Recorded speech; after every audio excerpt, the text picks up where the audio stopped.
So if yesterday's nonsense wasn't enough, today I got an email saying that there were a number of ratings and reviews left on my book by illegitimate accounts, which I guess explains why my rating was fluctuating wildly up and down over the last week. Also, my car is in the shop and they don't know why the battery doesn't work, but they'll get back to me when we know anything. So I'm not really holding out hope. This week continues to spiral, and I go with it. What do you mean? About what part? I mean, a lot of things have happened. The ratings. People were making fake accounts to rate my book, or books in general, I guess. So someone was rating your book low? No, the email was fucking weird. Like, hi, Cait. We determined that several accounts that gave your book positive reviews were illegitimate, and we have removed them from Goodreads. It seems like the reviews were positive, but I didn't do anything? Rating books high is against the rules? No, but making fake accounts to rate them high is. It's artificially inflating a book's reviews. That's against the rules. Oh. I didn't realize you could get in trouble. What? Please, don't get mad. I made a couple accounts. I think that was me. What? Why? Well, the other night when you were worrying that your book could get overshown by bigger books at your publisher, I wanted to help. So I made a couple accounts to rate your book high. I'm sorry, I really didn't think it would be a problem. What the fuck? Why? I don't need fake reviews to help me. Jesus Christ. I'm sorry, I really didn't think it would hurt. I was trying to be nice. Oh my God. I don't even know what to say. I don't need you to step in and try to be nice with this. Do you have any idea how patronizing that is? How humiliating? How much damage you could have done? I'm gonna be sick. I'm literally going to vomit. Someone just posted this screenshot in my writing group. If you, as a debut author, are going to make a bunch of fake Goodreads accounts, one-star bombing fellow debuts you're threatened by, can you at least not make it so obvious by upvoting your own book on a bajillion different lists with the same accounts? Please, for the love of God, tell me you weren't actually stupid enough to use the same accounts that you made to boost me to bomb other people. Well, I didn't think anyone would notice. I'm gonna be sick. I need to email my agent. This could literally cost me my career. I don't even know what to say. This is such a violation of my trust and of our friendship. I'm so sorry. I didn't think it would hurt. How could it not hurt? Who the fuck did you go after? I really didn't mean to hurt you. I was trying to help. God, I can't even keep talking to you. What the fuck? I'm so sorry. I don't care. This is such a shitty thing to do. Is there anything else you want to tell me? Anyone else you targeted just for shits and giggles? Any other people you wanted to destroy in my name? There were a couple other books that I left some reviews on to try to make it look less obvious. Names. Who? Oh, I don't know. Just some other people on the debut list that I saw getting a lot of buzz. I just wanted to help. This is psychopath behavior. I'm sorry. I was only trying to help. You keep saying that, but I think we're done here. I really didn't mean it. Please, forgive me. There have been very few times in my life that I felt so absolutely betrayed by anyone. When I got that email, I was perplexed, but I guess in my dumb idiot head, I thought, well, I've heard about all sorts of fucking weird shit on Goodreads these days. Some stranger is doing this shit. This sucks. God, maybe I'm just as stupid as you that I didn't read closely enough. But even if I had, never in a billion years would I have thought that it would be someone I considered a friend. I hope you never, ever have someone fuck with everything you've worked to build because they think you're such a shallow, petty person that you need others to fail for you to succeed. You have hurt me. You have humiliated me so badly that I want to fucking kill myself. This was the absolute last thing I needed. How could you do this to me? I'm so sorry. I'm so sorry. Fuck off. Rotten hell, don't ever speak to me again. Actually, no. I'm not sorry. I was just trying to help. Yeah, I messed up, but I was trying to be a good friend. It's not that big a deal. And if it is, maybe you should try being nicer. If your career is so fragile that something like this could break it, then maybe I should keep going. I think that's it's still you. Yeah. You're just insecure and pathetic, and your book is terrible. I was trying to help you because I felt bad for you. You're going to regret this. Your move, Cait? I just remembered something important. A lot of my bad reviews were for POC authors. When the call-out posts eventually come for you, they'll call you a racist too. You're welcome.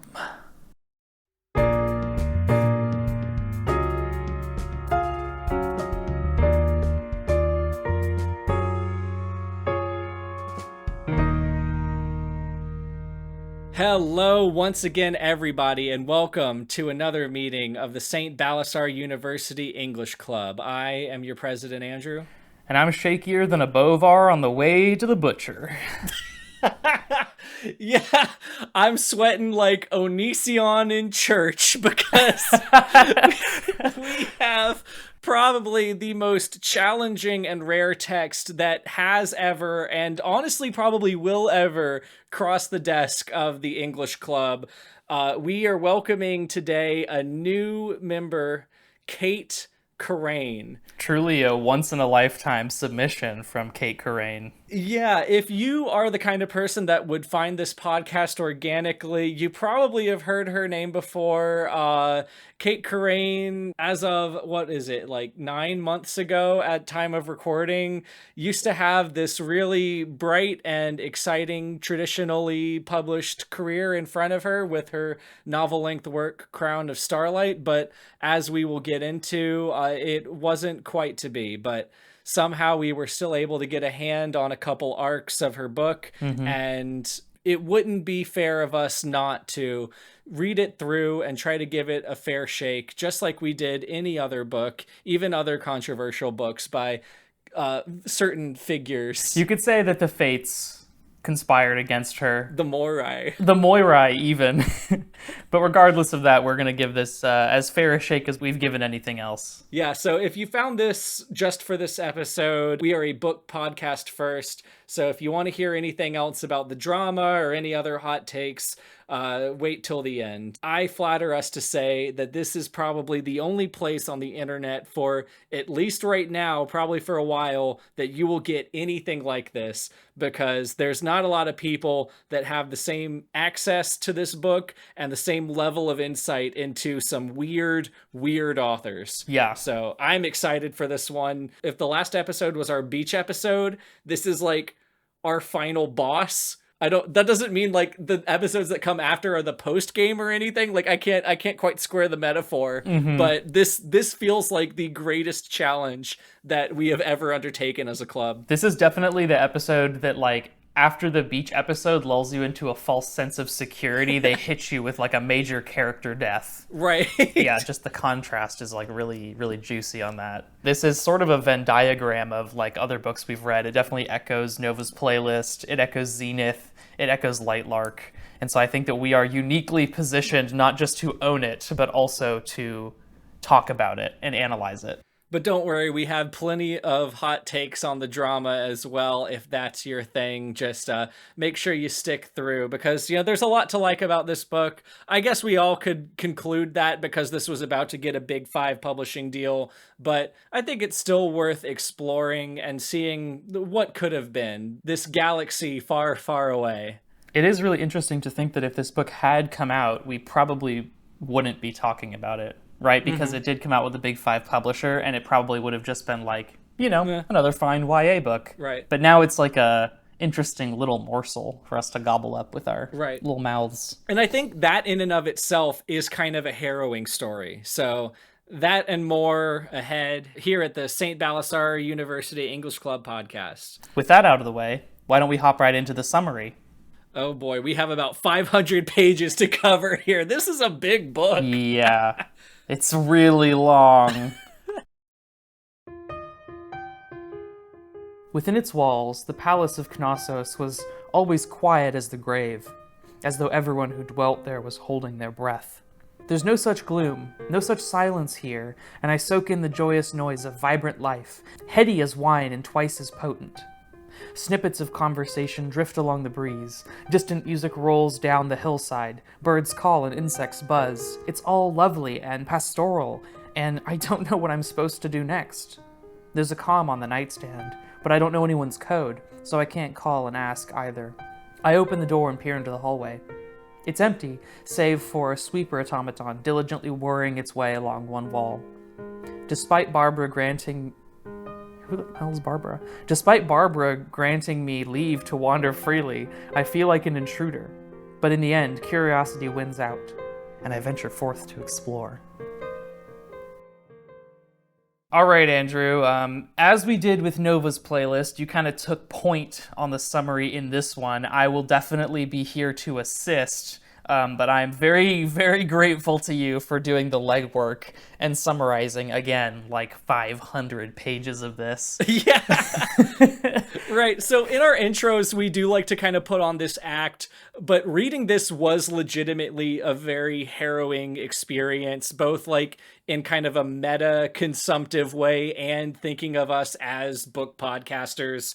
This is not something that a lot of people get to do, a lot of people will get to do. So I kind of wanted to make sure that even more than we normally do, we do a very thorough and fair job here. Yes. So to that point, if you're familiar with the Novus playlist episode, I've kind of really gone into the summary like that for kind of 2 reasons. First one is kind of selfishly, I want to be sure that we are your source of information for this kind of thing. And 2, there is honestly a very good chance that Cait will change their pen name and try to publish this story under a new name or create something similar years down the line. And when and if that happens, I want you as the listener to have the knowledge you need to make an informed decision about whether or not you want to purchase that book. Yeah. The name change and try again thing happens a lot in the industry, and I just don't want to leave you guys high and dry with people of this type. I'm actually kind of reassured to hear you say that, like, you felt the pressure of being one of the few people on the planet to have read this.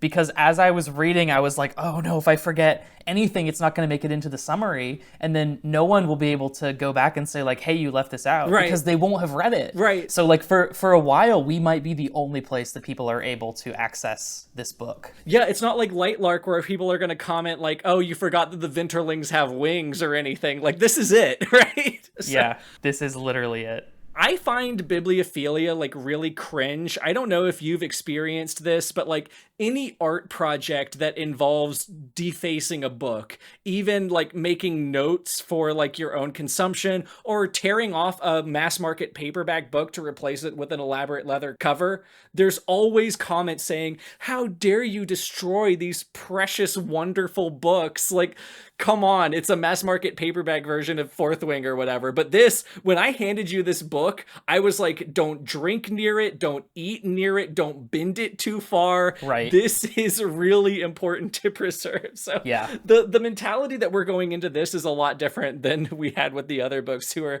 in various states of disarray in our bookshelves right now. Not only was this particular copy expensive, but if something were to happen to either of our copies, like there's a chance it would not be replaceable for months because it takes so long for these arcs to go on the market, and then when they do, they're so expensive. Right. So I took very good care of mine. I did not bend the back of it at all. The spine is not creased. Whenever I read it, I was setting it like on a soft surface so that it wouldn't like feel the harshness of the world.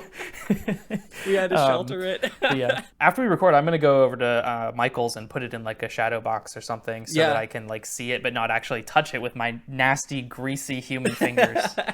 Yeah, no, me too. It's going to go on my booktuber wall. But I'm bandying around. I kind of want, before we get into the corpus, to talk about some peripheral stuff on this book. I don't have a lot of arcs because nobody likes us, so I don't really know what's normal, but surrounding the text is not the marketing docket like Lightlark had, or anything about the author's social medias like Zenith had, not messages from the publishers, but a couple of little notes from Cait. So one of them at the front gives us this laundry list of content warnings, including sexual content, alcohol use, and BDSM, followed by this screed about how we all have our scars, and it's so important to always be sensitive, and I did my best to be sensitive to everyone.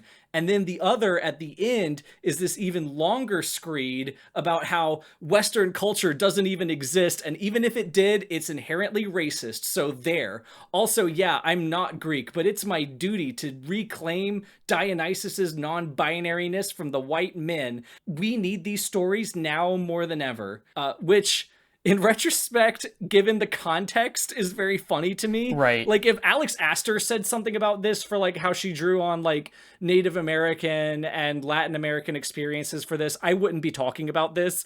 But knowing that it was Cait Corrain that wrote this is just kind of rich. Andrew's being a little hyperbolic, but like the core of truth in what he's saying is definitely true. This book is tripping over itself at every step to tell you how inclusive it is. As I was reading it for the first time, I actually appreciated the content warning at the beginning. I thought that was kind of sweet. Like it informs the reader without getting too in your face about what the contents are going to be. But then some of the things that it offers content warnings about aren't even really in the book. Right. Like you would really have to stretch to conceive of them being there. So I'm like, why did you put extra effort in to say this is going to be here when it's not? And then the author's note at the end goes on to contradict stuff that happens in the story.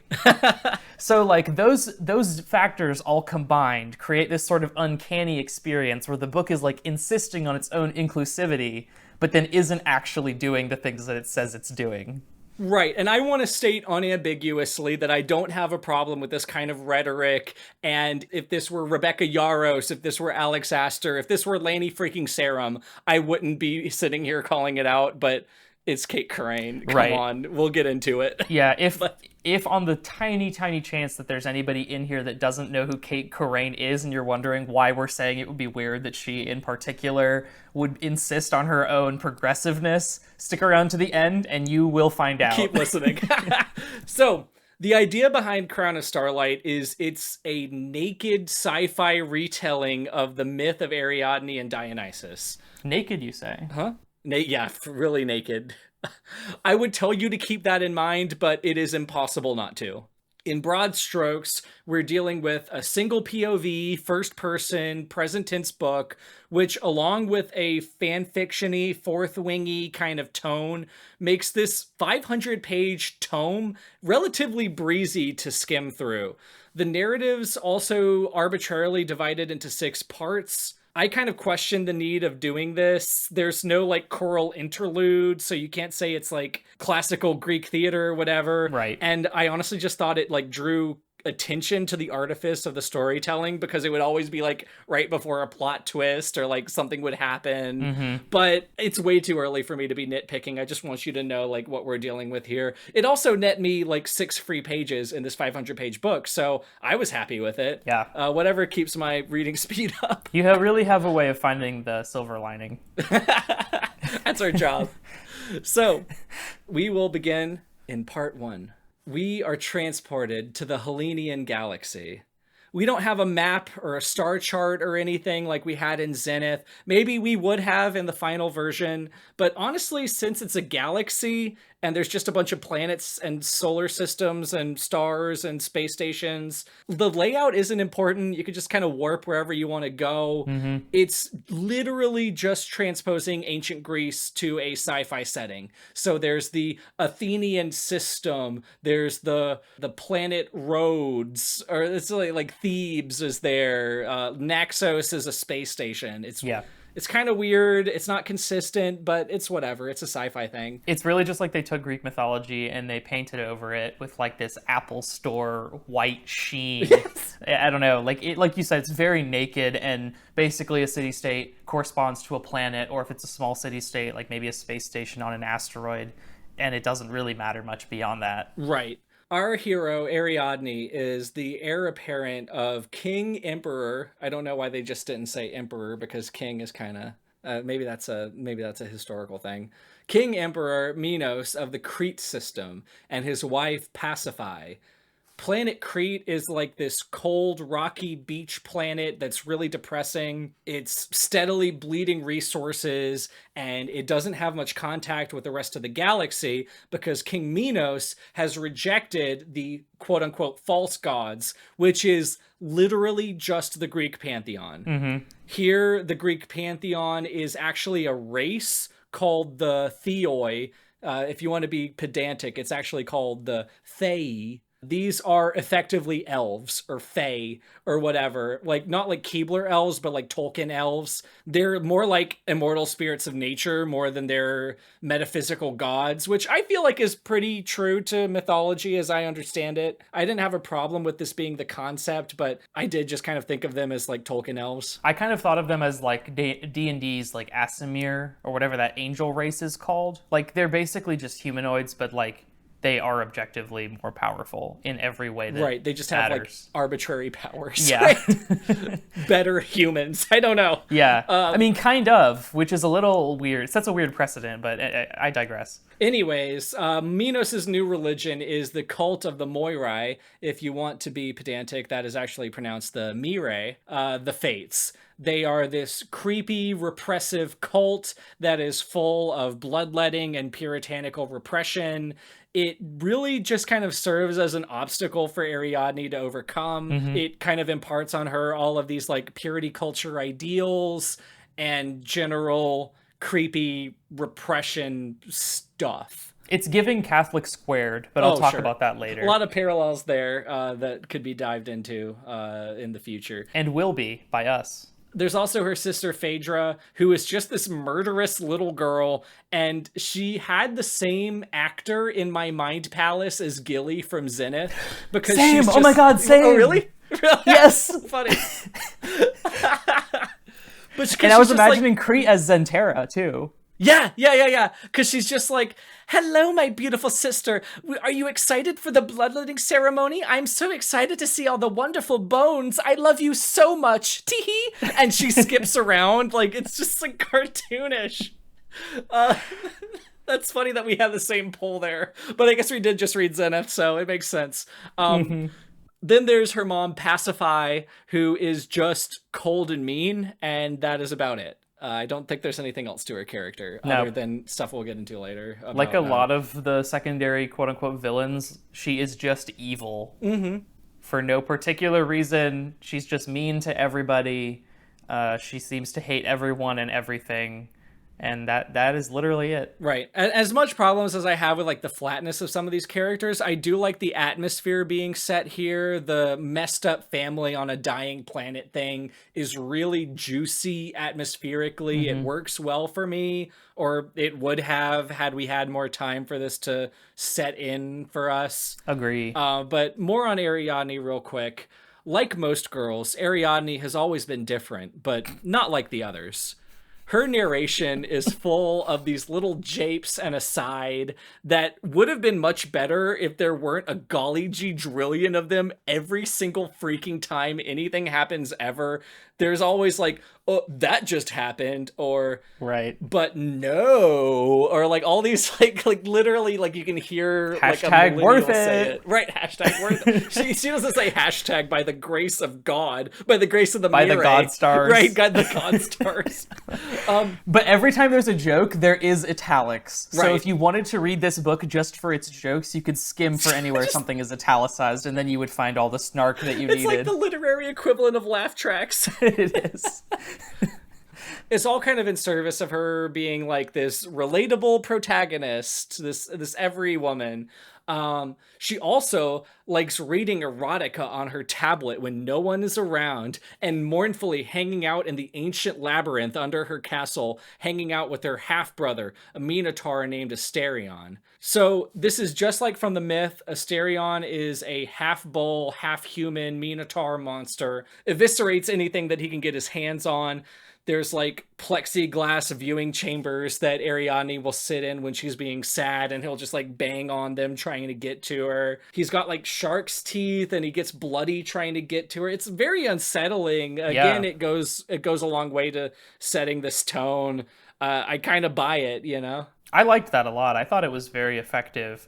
It really resembles a similar character dynamic in a similar book called, I think, Lifestyles of Gods and Monsters, which is this exact same myth retold, but if it was like a reality TV show setting. Ooh. So like the Cretan royal family is basically like the Kardashians, and they're being followed by paparazzi all the time. Their entire life is being documented, and that book also has this plot point where Ariadne will go down into the labyrinth, which in that is like it's basically sci-fi as well. And there's like glass where she can look at her brother and like try to talk to him, but he is enraged and slamming on the glass and trying to kill her, and she's just mopey, but it's the only place she can go to get privacy. So all that to say, I liked that in that book, and it works just as well here as well. Yeah, it's funny that's I guess it's like not the most original thing to think of when you're trying to reimagine the story, but I do appreciate it being there. I haven't read any other retellings of this story, so I don't have that context, but it is kind of funny that that's like literally what happens in another book. But what do we know? Our story begins in earnest as Ariadne is summoned to speak with her father, King Emperor Minos. Minos is just quintessentially an angry, evil military dad. You have seen this character before. He's Tywin Lannister. He's an angry Brett Hawthorne. I don't know. There's nothing really that original about him. He's kind of like a fascist. Yep. So anyways, he says to Ariadne, "You're doing really well at dictator school, so I think it's time you presided over the Inciting Incident Festival." And she's like, "Oh no, is that today? I'm late." Right? Yeah, she's got toast in her mouth. No. It's the sacrifice of the Athenians to the Minotaur, her half brother. Basically, Ariadne's just supposed to play host slash reality show host for the victims before they get thrown into the labyrinth for this televised event where the sacrifices pretty much get eaten. Even though she's like academically good at ruling, Ariadne doesn't really want to be anything like her dad because she's just like us, but different because she's not like the other girls. You see, she wasn't the original heir of Crete. That was her older brother, Androgynous. I'm just kidding. Androgeus? Yeah. Androgeus. But he was killed by their rival system, Athens, which is kind of the culmination of years of political tension. Not a lot of this actually matters. It's just set dressing. Right. It's just literally retelling the myth. Like, that's what happens. Right. The Labyrinth sacrifice, though, is framed equally as this stopgap political measure and a religious sacrifice. And I really wasn't satisfied with that ambiguity. I kind of wish they either said one or the other or acknowledged that a little bit more poignantly. Is this just a political stunt like the Hunger Games? Or is it a religious ceremony? They never said to my satisfaction. It's really unclear because it's super ambiguous and not in like a way that's beneficial to the story. To what degree Minos is actually invested in this like Moirai worship religion that he has established, and the power dynamic between him and the three high priestesses that sort of like officiate all of the Moirai related ceremonies is. So like, are they sort of like strong-arming him into making this more religious than he wants it to be? Does he just want it to be political? Does he actually believe in this religious element where he thinks that like he can manipulate the fates by plying them with these sacrifices? Like it's really unclear, and in a way that like I think if we knew, it would make the stakes higher. Right, and these are all rhetorical questions because we will never find out any of the answers to these. Right. In fact, most of these characters are about to vanish from the story forever. Whole cloth. So great.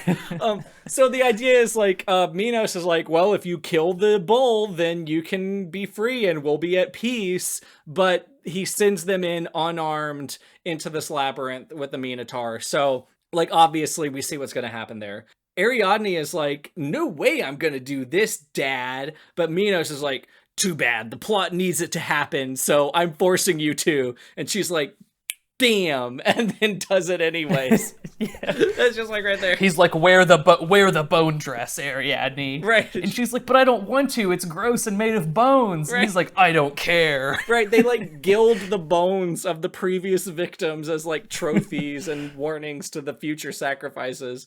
It's a lot. Anyways. As if they needed a warning. Right. There's a giant bull. Like it works well enough. So she goes straight to see her uncle's imprisoned inventor, Daedalus, and his son, Icarus. So Daedalus is like this cool uncle figure to Ariadne. Even though he's her father's prisoner, they have this connection because Ariadne's interested in like cool technology.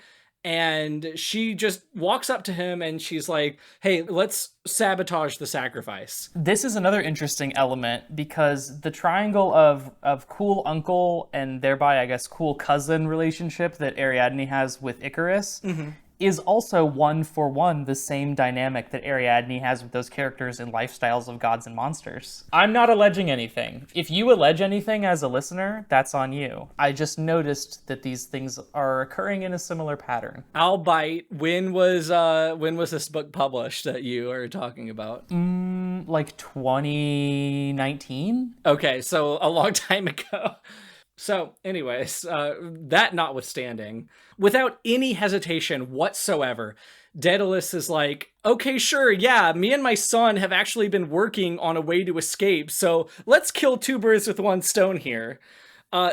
He says, and this is where I was about to give up the book, Jay. I don't know why I didn't, but somehow I stuck around. Well, probably because we had spent redacted dollars on it is probably why. Right. So he says, I'm going to use my HYDR4 virus. Spell that one out if you're confused why I gave up the book because of that. I'm going to use my HYDR4 virus to disable this security system. It's this awesome virus where, like, if you think you are disabling it, you're actually causing it to self-replicate. Right. Which is really clever. Which is so clever. God. So while he's doing this, Ariadne is going to provide the Athenians with a map of the labyrinth and a weapon to kill Asterion, and then they'll all escape together and fly off into freedom.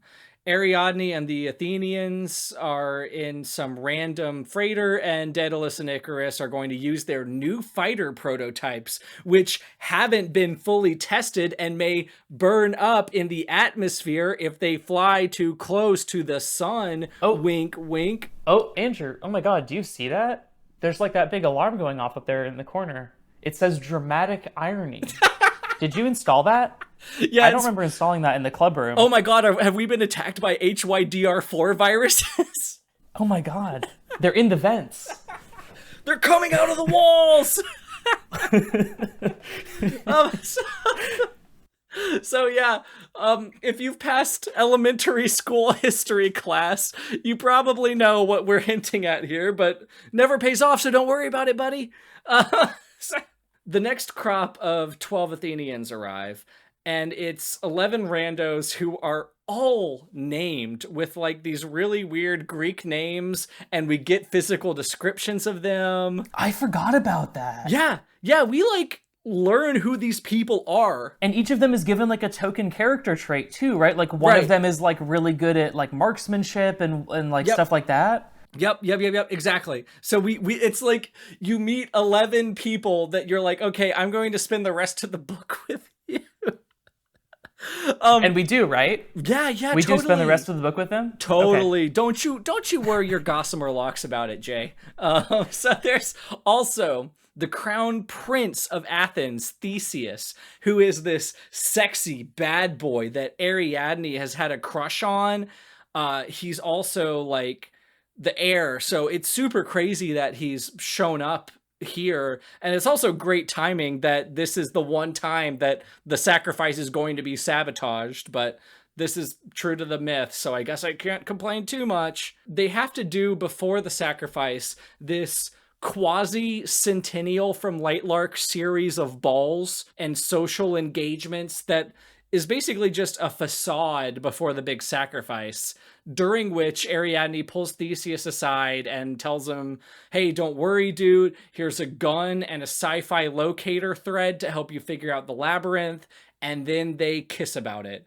And that's pretty much it. We were kind of led to believe that they'll escape together and maybe even be married one day for political clout. I think it's worth noting that although them kissing about it is like a romantically charged moment, there's like an edge of like weirdness about Theseus in that scene. Like he's a little too eager to be the one to initiate that kiss. Like he's really playing up how much of a sexy bad boy he is. Yeah. So, I mean, we can tell he's not in game, like, from the start, even without thinking about it too hard. But, yeah, so that's that scene. She has one last dramatic encounter with her sister and her mom.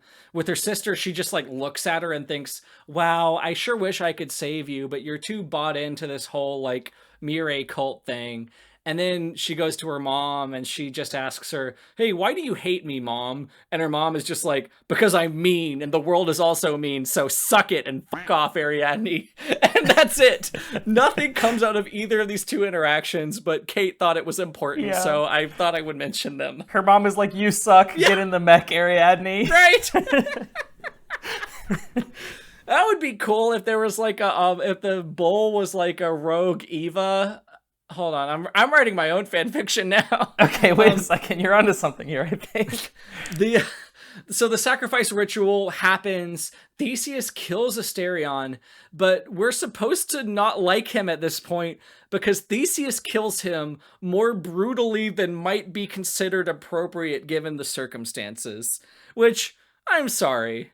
I know that there are such things as bad tactics, but if you have been a victim of this culture and this monster for so long, kneecapping the monster before you kill it does not seem like something I would cancel you over. Right. It didn't quite do it for me. I understand like the blood rage that he would be in this situation. Not to go to bat for this guy, given what he does later, but still. No, like Ariadne's reaction at the time is really weird. Like she watches him shoot out Asterion's leg before Theseus shoots it in the head.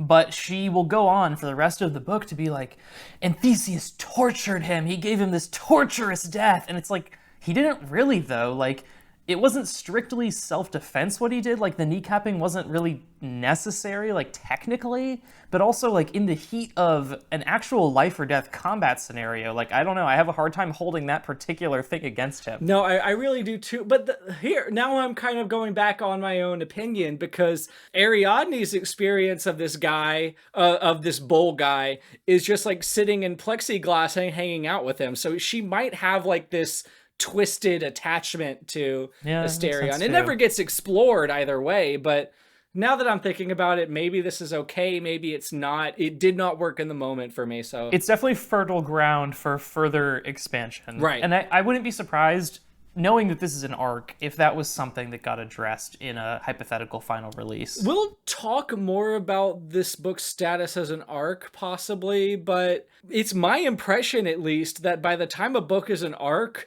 all that's left is line edits. Okay. But I could be incorrect unless they find something egregious. I really, that was my understanding. I could be wrong. You, the dark proser, would know more than I. Like, comment, and subscribe if I'm incorrect. But anyways, Yeah, make sure you like, comment, and subscribe so you can correct us with maximum impact. right.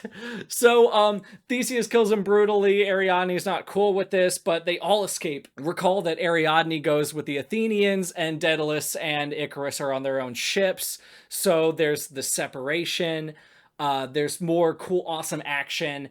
Just as they break atmosphere, Theseus walks up to Ariadne and pistol whips her, knocking her out, bringing us into part 2. Ariadne wakes up shackled in the cargo hold of the Athenian ship. Theseus announces to her his evil plan to use Ariadne as a bargaining chip to shift the tide of the conflict in his empire's favor, which, not to go to bat for this guy, I understand. Maybe you shouldn't have pistol whipped her, but I get the sentiment behind this political move. But actually, no, in case it wasn't clear from the end of part 1 where he pistol whips her, we are beaten over the skull and kneecapped and then headshotted with the fact that Theseus is kind of not cool now, because from now on, apropos of nothing, in every single line of dialogue, he will call some woman a bitch. Yes! Or another misogynistic epithet. It is cartoonish. Bro is sneering. Like, Yes! him and every other evil man from this point onward will go on to consistently call women slurs at any given opportunity. Like, somebody won't hold the door for them, and then they'll call her a slur. Like, it's ridiculous. It's like, can you be evil and a feminist? Like, Cait Corrain doesn't think so I don't know. I mean, that aside, it's just like, it's completely unrealistic. Like, it undercuts her own, what I assume is her goal, which is to highlight, I don't know, like masculine violence or against or hatred of women. Sure. Like, by making them look so ridiculously evil, like, it becomes completely unconvincing. It's so nakedly telegraphed that it just got really funny after a spell. But anyways, the Athenian ship is damaged from the skirmish escaping Crete, so they need to make an emergency stop at the space station Naxos for repairs. While they land, Ariadne manages to free herself from her chains and rushes out into the spaceport. In Zenith fashion, there's a lot of just random mythological creatures that just exist as random citizens without much, like, notice called to it. Gorgons and nymphs and satyrs are all just kind of going about their business, and she crashes into their shopping carts and breaks their pots and causes a ruckus, and they're just all there. So I guess that's cool. I don't really have a problem with it, but just know that, like, satyrs and nymphs and gorgons can just exist. It does feel like a little bit of a diversion from the actual mythology, which is not a thing that's a problem in and of itself, but like in a story that up to this point has otherwise been like pretty close to it, it feels a bit like a departure. It does feel kind of D&D in a way, where it's like there's just lots of different fantasy races running around. This book is just perpetually caught in this weird midsection of fantasy and sci-fi that is compelling in its contradictions, but never quite figures out where it lies on that spectrum. Yeah. So yeah, gorgons, nymphs, and satyrs might be just elves and dwarves and some other D&D race that I don't know about. Ariadne's not worried about it, so I'm not worried about it. It is a little hard to reconcile the fact that there's like a bunch of satyrs and naiads and nymphs like in a space station. Like something about those aesthetics feel like they're clashing a little Sure. bit still. Sure. Like I think that a little bit of workshopping could have fixed that. I do wonder if maybe that's just like our cultural association of where nymphs and satyrs and naiads are supposed to be. Well, but like those are like water and forest spirits. Like why are they on this like barren like black market rock with a bunch of like sleek white sci-fi buildings? Right. Like it just doesn't feel congruous. No, it doesn't at all. It's still there, and again, this is just the way the world is there, so suck it. Sure. Sucks position. Right. It is sucks position, absolutely. Right. So she finds herself in the quote unquote entertainment district and hides in a shipping crate full of wine bottles. Freddie foreshadowing over here. And just before Theseus can find her, she is saved by these sexy nymph women, the Maenads. They're the entourage of this super sexy man, Dionysus. Like the Dionysus, the Theo from Olympus. He's super hot, has purple hair and golden eyes, and dresses like a slut. He feminists Theseus away, and when all is well, Ariadne faints from the wounds she incurred from her escape, which was kind of like her just swooning in the presence of this guy. I didn't quite understand why she fainted here, but I probably missed something. Yeah, they really vacillated on how badly wounded she was because she was made up to be really badly wounded at first, but then she was able to run through the whole marketplace, Aladdin style. Right. But then she hides in this crate, and then suddenly she's so badly wounded that she's about to pass out, and then she does, and it's like, okay. But she wakes up in a hotel room to find the Maenads who have been taking care of her. There is Elanthe, Diora, Sciala, and maybe others, but those are the only ones that matter. They are comically hospitable to Ariadne, treating her as kind of this like wayward urchin that they need to clean and educate or whatever. It's a little bit like patronizing, but whatever. But recall also that Ariadne grew up in the Mire cult, so she is instantly distrustful of them being the entourage of one of the false gods, Dionysus. Mm-hmm. This isn't really helped because the Maenads keep acting cagey about Dionysus. They keep saying stuff like, "Oh, so you think he's nice, huh?" Which, in retrospect, I can only imagine is just them messing with her because we will never, ever see Dionysus not being nice. He's nice to everybody, without fail. But there's so much lip service given to, oh, this is a crazy, borderline evil man. You can't trust him. He's a divine force of nature. Right. He's a heartbreaker. He's dangerous. Like... Right. But regardless, they dress her up, they go meet Dionysus, there's this meet-cute dinner that is just for Thay exposition. There is this ill-defined but expansive list of magical powers that Dionysus can just do. Don't worry about the limitations because he's like literally a god or whatever. He can just do like Dionysus-themed magic tricks. He's also really keen on getting Ariadne to join his cult. They exchange their tragic backstories, and then Dionysus is like incredibly charitable to her, like a therapist would be. He keeps being like, "Oh, Ariadne, you should never blame yourself. If anyone hurts you, I'll kill them. Do you want me to kill Theseus for you? Yeah. Because he hurt you. Is this guy bothering you, Queen?" Like, I mean, I guess maybe because he's a god, he has some preternatural knowledge of what's going on inside her head, and he knows that she's telling the truth. But it is a little weird how completely he trusts her and how willing he is to actually just go kill people for her. Someone he just met, by the way. Right. So like, and maybe because he's a god, you can write some of this off, but it didn't work for me. So I imagine there's probably some intrinsic problem there. Dionysus and the Maenads get even sexier and lounge over each other in like gauzy clothing, which makes Ariadne blush chastely. It's not relevant to the plot, but I want to call out here that one of the nymphs is watching Galen's Anatomy on her tablet, which I'm sorry. No. No. Galen's Anatomy is somewhere on the upper tip of the funny, horrible horseshoe that every time I observe it, like quantum physics, I get a different result. But like, it viscerally evokes a reaction in me. and I don't want to nitpick. Galen was around in the early hundreds AD. Greek paganism was still alive and well at the time of Galen's life, but that's such a weird pull for a guy to bring up for this. But Well, I think probably like Hippocrates' anatomy didn't have quite the same ring to it. right, what happened to Hippocrates? That's funny. That would have been better. I would have liked that a lot more than Galen's anatomy. I don't know what about that bothers me specifically, but God. It starts with G. I guarantee you that's what it is. Hey, but props to Cait Corrain for knowing who Galen is. I feel like that's kind of not something that even like mythology nerds would know, because he was just like a guy. He was a real ass man. The news then interrupts Galen's anatomy for a very important announcement. There was an insurgency at the labyrinth ceremony, and now there's a bounty out for Ariadne.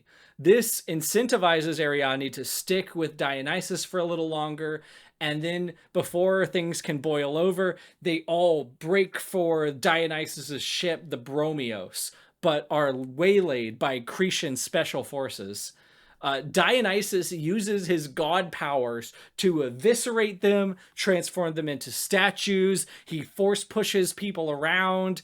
It honestly gave me Grimm vibes, like Grimm from Lightlark. And now that I'm saying this out loud, I kind of wonder, maybe Dionysus is what Grimm was in Alex Astor's head. Say more about that, because I was thinking it's because Dionysus is Kylo Ren, since this is Raylo fanfiction. Well, okay, that is a foregone conclusion. But what I mean, not to get ahead of myself, Dionysus is a sex pest. He knows intimately how to murder people. He has had many lovers, and he's kind of pitched originally, this will never be developed, but he is introduced as this like dark, untrustable entity. I kind of wonder if maybe Alex had that in her head for Grimm, but something never worked out that way. Interesting. I'm guessing you didn't get those vibes? I didn't, because I think in the Astorverse, as we're calling it nowadays, as the kids are saying on TikTok, I think that like the danger and like the very clear threat of Grimm is like part of the sexiness in the Astorverse, whereas Dionysus is like pretty nice. After this moment, he's pretty nice. You know that, but Ariadne is being told by these nymphs that Dionysus is this dangerous, unknowable force of nature. You know what I mean? Like, I don't know, but she's too smart to keep thinking that, especially as the story develops and he continues to be nice to her. Yes, she definitely is. She's not dumb. She's definitely not dumb. Either way, there is a limitation to his god powers because he gets weary after this whole ordeal. But Ariadne doesn't want any more bloodshed. She's like, stop it, Dionysus, don't kill anyone. She convinces him to wipe the memory of the last surviving soldiers. He grumbles, but ultimately complies with this order like a dog. I find it hard not to be annoyed with Ariadne here. Beggars can't beat choosers, but like I do understand that she got into this whole mess because she didn't want to kill people. So I'm kind of conflicted about this. Maybe me being annoyed by Ariadne isn't a point against the book, but rather me reacting to the character here. I'm willing to give that level of charitability. It does characterize her as like a certain amount of naive. Like, I know that she's kind of an idealist who wants to avoid death as much as possible. At least that's what she says over and over again. I wish that she would have at some point been forced to accept the fact that, like, as a person with an immense amount of political and later actual magical power, that, like, sometimes it's not going to be that easy. Right. You know what I'm saying? Right. Yeah. There's certain things you have to do. Yeah. I don't know. So yeah, I was a little bit annoyed. I don't think it's like a weakness in the writing, but it was annoying. Anyways, he transforms at Ariadne's request one of the corpses into a pine tree sapling and kind of jokingly promises to plant it somewhere nice. Later, we will see it in the garden on his ship. This is a minor detail, but I bring it up to highlight that from the get-go, Dionysus is a stand-up guy and literally always listens to and respects Ariadne. There is not one point where he goes against her wishes, even obliquely. But she still pouts and throws a little temper tantrum about him being a quote-unquote murderer. Dionysus starts to calm her down by giving her an exposition dump about divinity and what it means to be one of the Theos, but then pisses her off even more when he tells her that the reason Crete was having all of these resource problems was literally just because Zeus cursed Minos for turning away from the Thay, which I have kind of mixed feelings about as a plot point. I get that this is a mythological story about myths, but this strips any responsibility from Minos here. It's not his fault that the Thay suck, and now his status as a cruel tyrant barely means anything, let alone half of what it did earlier. I kind of thought that, like, since the sea was being drained and the fish were disappearing, this was a result of his fascist mismanagement. But no, it's just because some super powerful elf was pissed off at him. I didn't really clock that, but no, I think you're absolutely right. It does like remove a lot of the weight from that, because it kind of makes you ask if all of the disasters that are happening despite his actual good faith efforts to avert them, Right. and that he is literally powerless to stop it from happening because he's not an actual real god. Right. Like if Zeus can really just like make that happen to people, then how, I mean, him abusing his family and his daughters especially is still his fault, but like how much of like the empire-wide strife that's happening under his rulership is actually his fault? Yeah, right, exactly. And it's just, this is my problem with Greek mythology as much as it is with this book. So I don't know how much we can lay at Cait Corrain's feet here, but it just kind of bothered me. Anyways, Ariadne decides that all of this is somehow Dionysus's fault for existing and gets even more mad at him. She storms off in the ship and meets Ampelos, this pilot satyr who is a character that will barely matter, but he is just a generic, quippy, and self-aware little satyr guy. Cait has this tendency to use quippy and self-aware as a shorthand way to try to get us to like a character, and this is the most naked example of that. And it stops working the more characters that do that, because they all just start to bleed together a little bit. Right, there's kind of a snowball effect. We do get some insight into Dionysus that I do think is interesting in his characterization. Despite partying and debauchery generally being associated with the upper class, Dionysus does have a soft spot for the little guy, especially the rebellious little guy. So I just thought that was kind of a neat fold to his character and kind of gives a little bit more understanding to his initial attraction to Ariadne. But here at the end of part 2, we're at this really awkward position where Ariadne has all of these, let's be generous and say 50 to 75% understandable reservations about Dionysus, but we as the reader have been beaten into a pulp with all of these green flags. Time and time again, the women who feel comfortable around him, his social circle being the same flavor of quippy and kind-hearted, his literally and metaphorically godlike ability to be patient in dealing with Ariadne's temper tantrums, and then doing everything she says without question. It's still fun, like I'm still having a good time reading this, but it is so hard for me to buy into the core conceit being pitched here of, ooh, Dionysus is this scary entity that we can't trust or understand, because so much is working in his favor here. I had a slightly different experience that I think should ultimately undergird your point rather than undercut it, which is that because there's so many green flags, I had lost track of the fact that Ariadne as a character was supposed to still be doubting him. And I was just wondering, like, why is she still doubting him, right? Because, like, there has been nothing but reasons for her to trust and like him. And I was waiting for her to find a new character motivation to drive her actions for the rest of the plot. And man, let me tell you, I was disappointed. Oh, but sure, yeah, that never comes back. But that notwithstanding, like, Dionysus is such a clearly trustworthy and nice guy that, like, Ariadne's distrust of him just kind of starts to seem after this point especially, starts to just seem sillier and sillier. For sure. And one might be inclined to say, well, we're not the target audience here. We didn't really like Fourth Wing that much. We're not consuming this the way that it was meant to be consumed.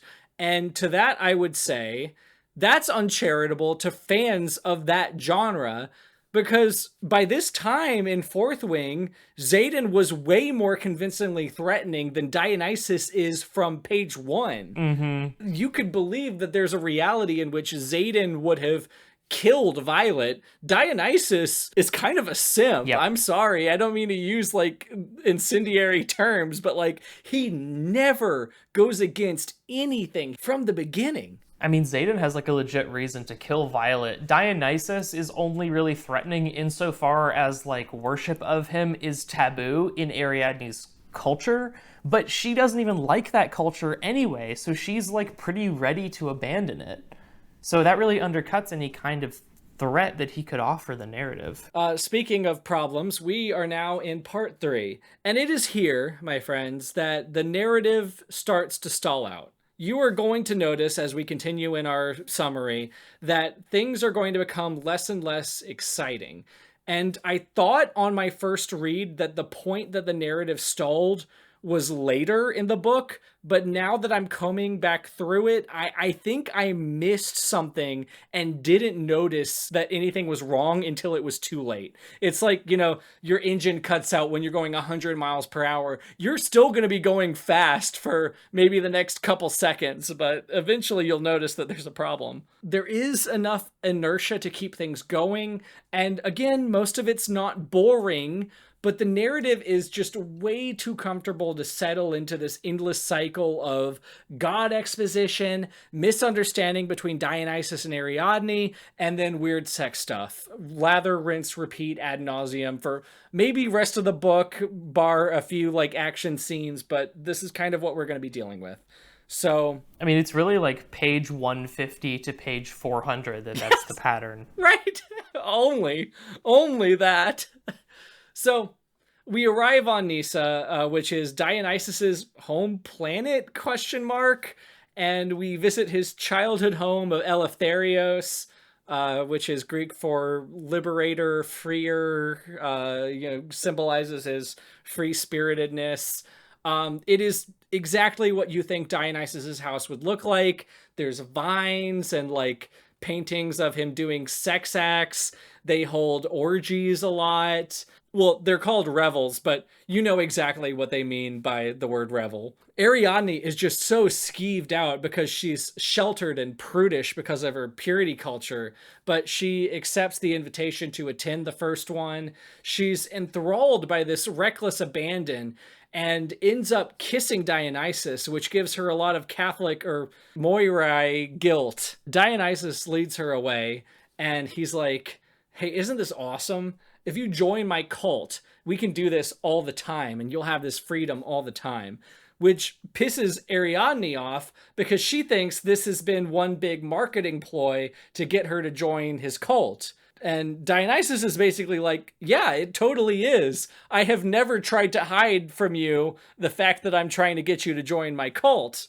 Which, honestly, fair. I see both sides of the argument here. This is one of those spats that I actually do find kind of compelling. Mm-hmm. But it's also like he's not keeping her there. Right, yeah. He didn't hide it, but he's also not keeping her there. He's like, I do want you to join this, and I've always wanted you to join this, and I made that pretty transparent, but also, like, if you didn't pick up on that and you're not f***ing with it, then you can leave. Like, it's totally fine with me. Like, I'll be disappointed, but it's like, go for it. Like, you do you. Right, but you know, maybe I am actually on Ariadne's side here, because she ruminates on the offer and concludes basically, even if this is awesome, I will always be in Dionysus's debt, and there will always be a power dynamic between us just because he is a god and I am not. Yeah. Which is A great point, actually. I think that's actually pretty important to note. Yeah, no, I thought that was really astute of her to like detect that that could be the case. Like, if she agrees to this, then like, is she going to be in his debt forever? That would be pretty scary. Yeah, one can only conclude. And again, narratively, we do know unambiguously that Dionysus will never do anything bad ever. But abstractly, I do understand Ariadne's reservations here. So it works out in the end. She gets hung up on the idea of their hypothetical future relationship having a quote unquote price. So she gets fixated on the idea of having something that she can offer him, having some sort of leverage so that it's not completely imbalanced between the two of them. Gotta hand it to Cait Corrain.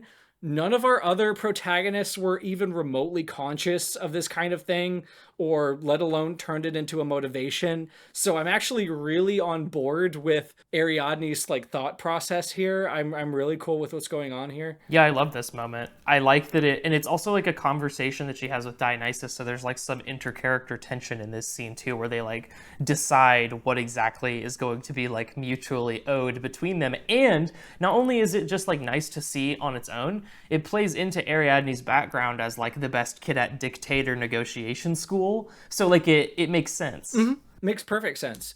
So Ariadne goes up to Dionysus and she's like, hey, sorry if I was misunderstanding your signals, but if you want something out of this between us, I really need to be able to offer you something. And this is where Nova's playlist comes up, because she's like, maybe I'll be your handmaiden or something. So she's like, I'll scrub your floors at your Civil War hospital. So Dionysus in turn reveals that he can shapeshift into a woman at will, and more on that later, but we use this as an excuse to find out that Ariadne is bi. We also learn from really roughshod exposition that there are a couple gods that Dionysus really doesn't get along with, namely Hera, Ares, and Athena. So remember those gods moving forward. He's exiled from this pantheon on Olympus until he can get devotees from every polis. He has gotten just about every polis except for Crete, which, recall, has rejected the pantheon entirely because of Minos' actions. So this is what Ariadne can offer Dionysus. She will fake join his cult, real life marry him, and this will in turn allow Dionysus to return to Olympus and join the pantheon. Why this is something that he wants is kind of ambiguous, but I mean, I guess they're gods, so there's probably some power or influence that comes with that. I didn't really need too much explanation there, but I didn't get anything.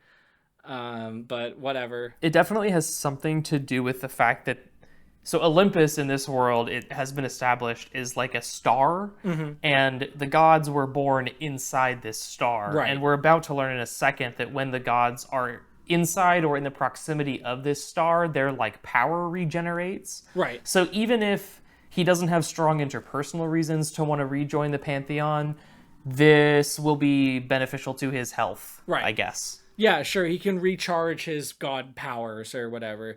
The narrative calls him weary a couple times before this, so we kind of understand that he's looking for a rest or whatever. Sure. Ariadne's leverage with Dionysus in the situation is at any point, since this is all fake and she's not actually going to worship Dionysus as a member of his cult, she can rat Dionysus out to Hera at any point. And no one on Olympus would ever want to help Minos in any way, so she'll be safe on Olympus. The only problem is the marriage, like I mentioned, has to be a real marriage, because I don't know, like the love bond helps insulate her from the addictive qualities of divinity. I guess that makes sense. It helps her keep alive on Olympus and safe. Yeah. We'll learn a little bit more about what happens to mortals in the presence of gods, but for right now, that's kind of what we're dealing with here. Another thing they've been dropping throughout up to this point is that like Dionysus's divinity is like more than just it's more just a word. It's like this aura that has this almost like intoxicating effect. And Ariadne can actually see it visibly at times, like curling off of him like steam. And There's also this moment where Ariadne like breathes in some of it. I think it's when they make out at the first party, and she experiences what the book calls ecstasis, which is just ecstasy, which is basically what happens when a mortal like sort of inhales a good amount of divinity and like feels extremely good. It's addictive, essentially. Right. So conceptually, I love this setup. This is actually a really neat twist on the fake dating trope. This is a fake worship trope. I like the fake dating trope. I think it's fun. This is a nice and tidy little trope. It makes perfect sense given the context. This could carry the book. It doesn't because we kind of forget about it, but it could. So I should give it credit here. Yeah, it's cute when it happens. Ariadne is just as convinced as I am. They do a magic elopement then and there. Then it's off to Olympus to rub everyone's face in it.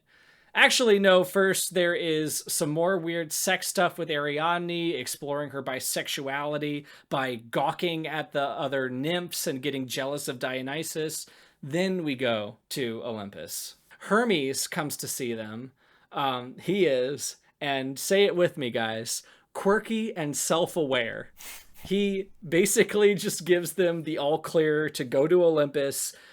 He's also there because he's an incorrigible gossip, and Dionysus wants to take advantage of that by acting really grossly in love with Ariadne. So the story spreads and it kind of legitimizes their claim that they're in love with each other, which happens, and Ariadne and Dionysus have all of these tantalizing moments of acting so in love, but are they actually in love? Ooh, yeah, they're actually in love. It's obvious from the first page. It's ridiculous. Also of note, this revel is sexier than the last one, starting a habit of Cait Corrain describing random, obscure sex acts between unnamed side characters, usually mythological creatures. Here, there is a fish man licking another human guy's feet. So here is your representation, feet people. We then get an excruciating section describing all of the gods and how shitty they are, which would be interesting in context, but they are not far removed from popular understandings of how the gods are from like elementary school world history class. So I will not derail my summary to describe them to you. You know what Aphrodite's like, you know what Zeus is like, you know what Athena's like. Yeah. It is just them.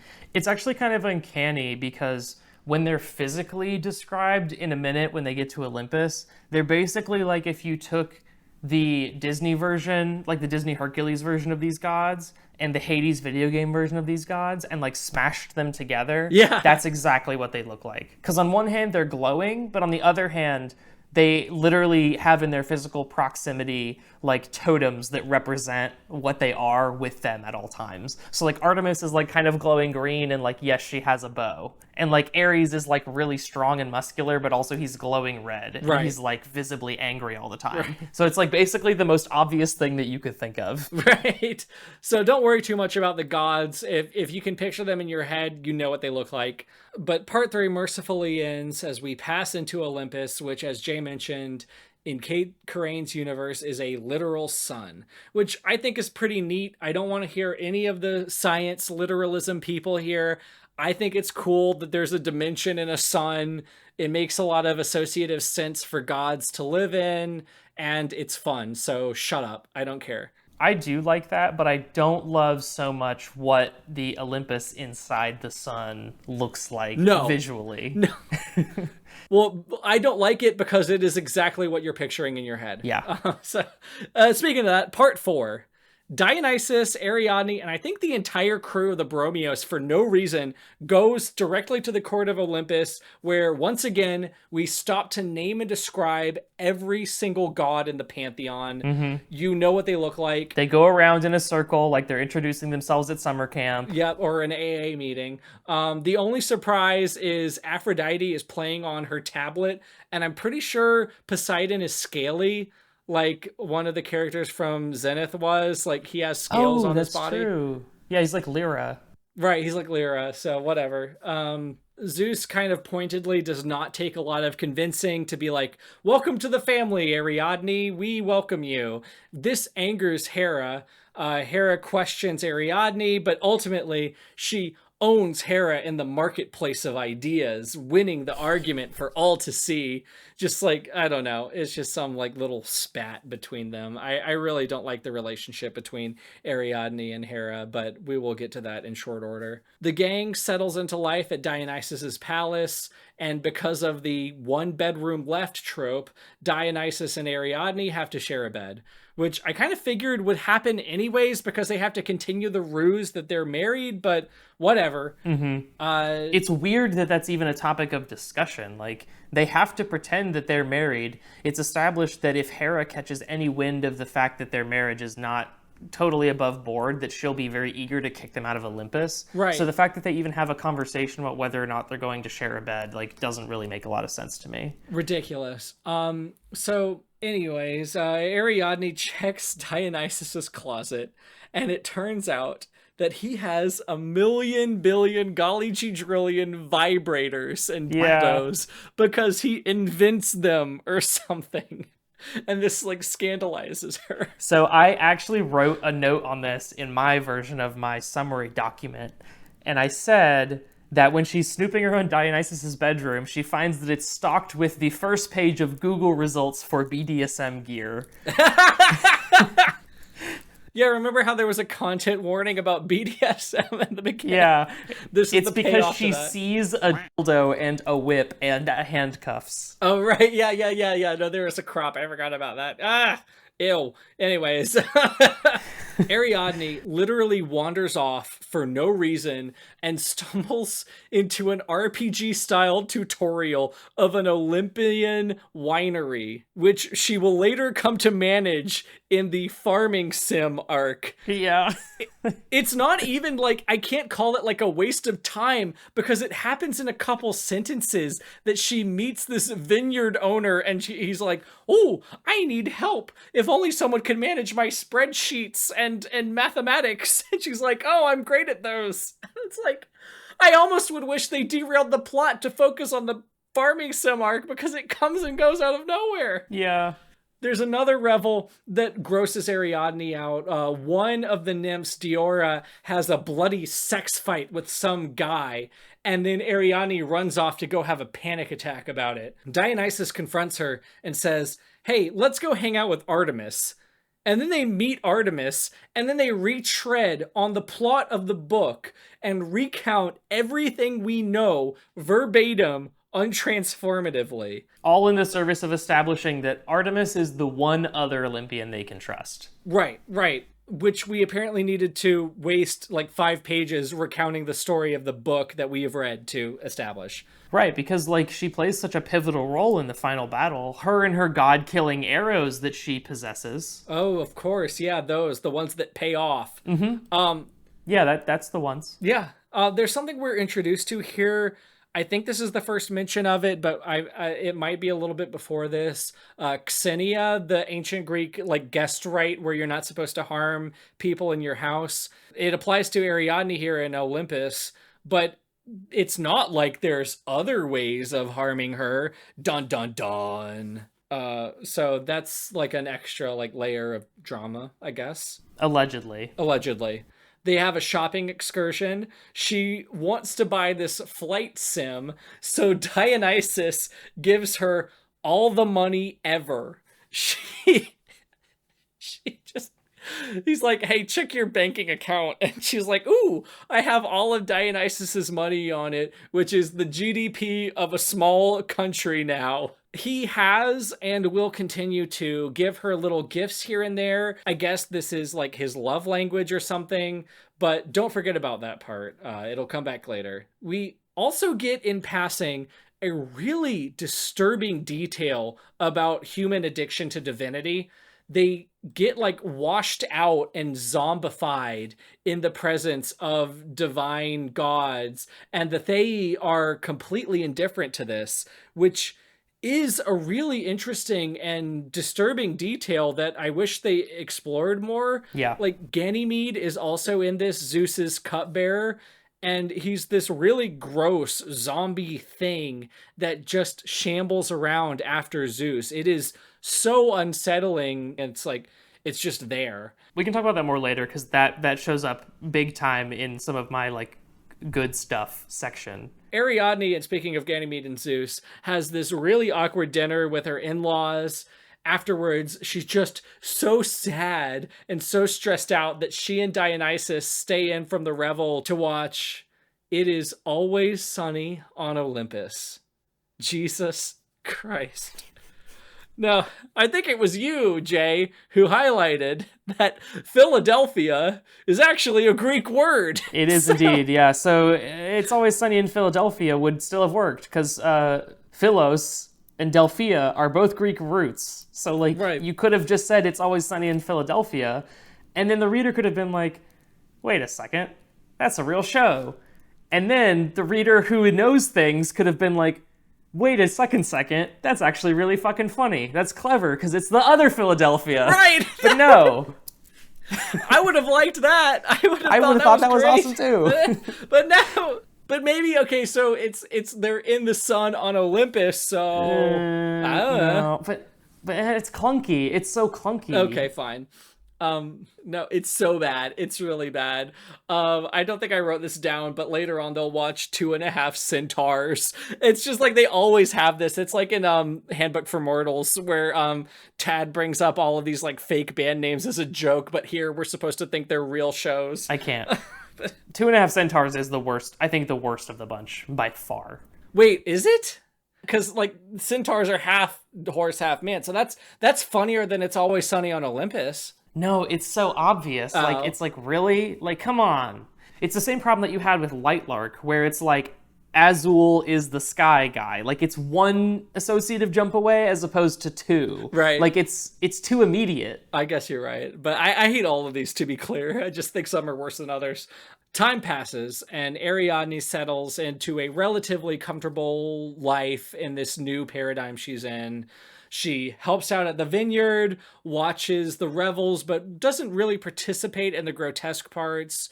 But she can never be too comfortable because the Fae are scheming around her and plotting her downfall. Case in point, she stumbles upon Ares and Athena openly and brazenly discussing manipulating the war between Crete and Athens, and she just runs away from this encounter, and they know that she overheard them, and they just don't do anything about it, which I think is weird. They like chase her for a second, and then they just give up, and then they like let her continue to go about her life for literal weeks. Right, which they are gods and doing like illegal shit. So I don't understand it, but whatever. Later, to get away from the stress of it all, Ariadne goes out to the night's revel and gets hopped up on nectar, which I'm guessing is just like the Greek version of Four Loko, because it makes her want to have lesbian sex with the Maenads.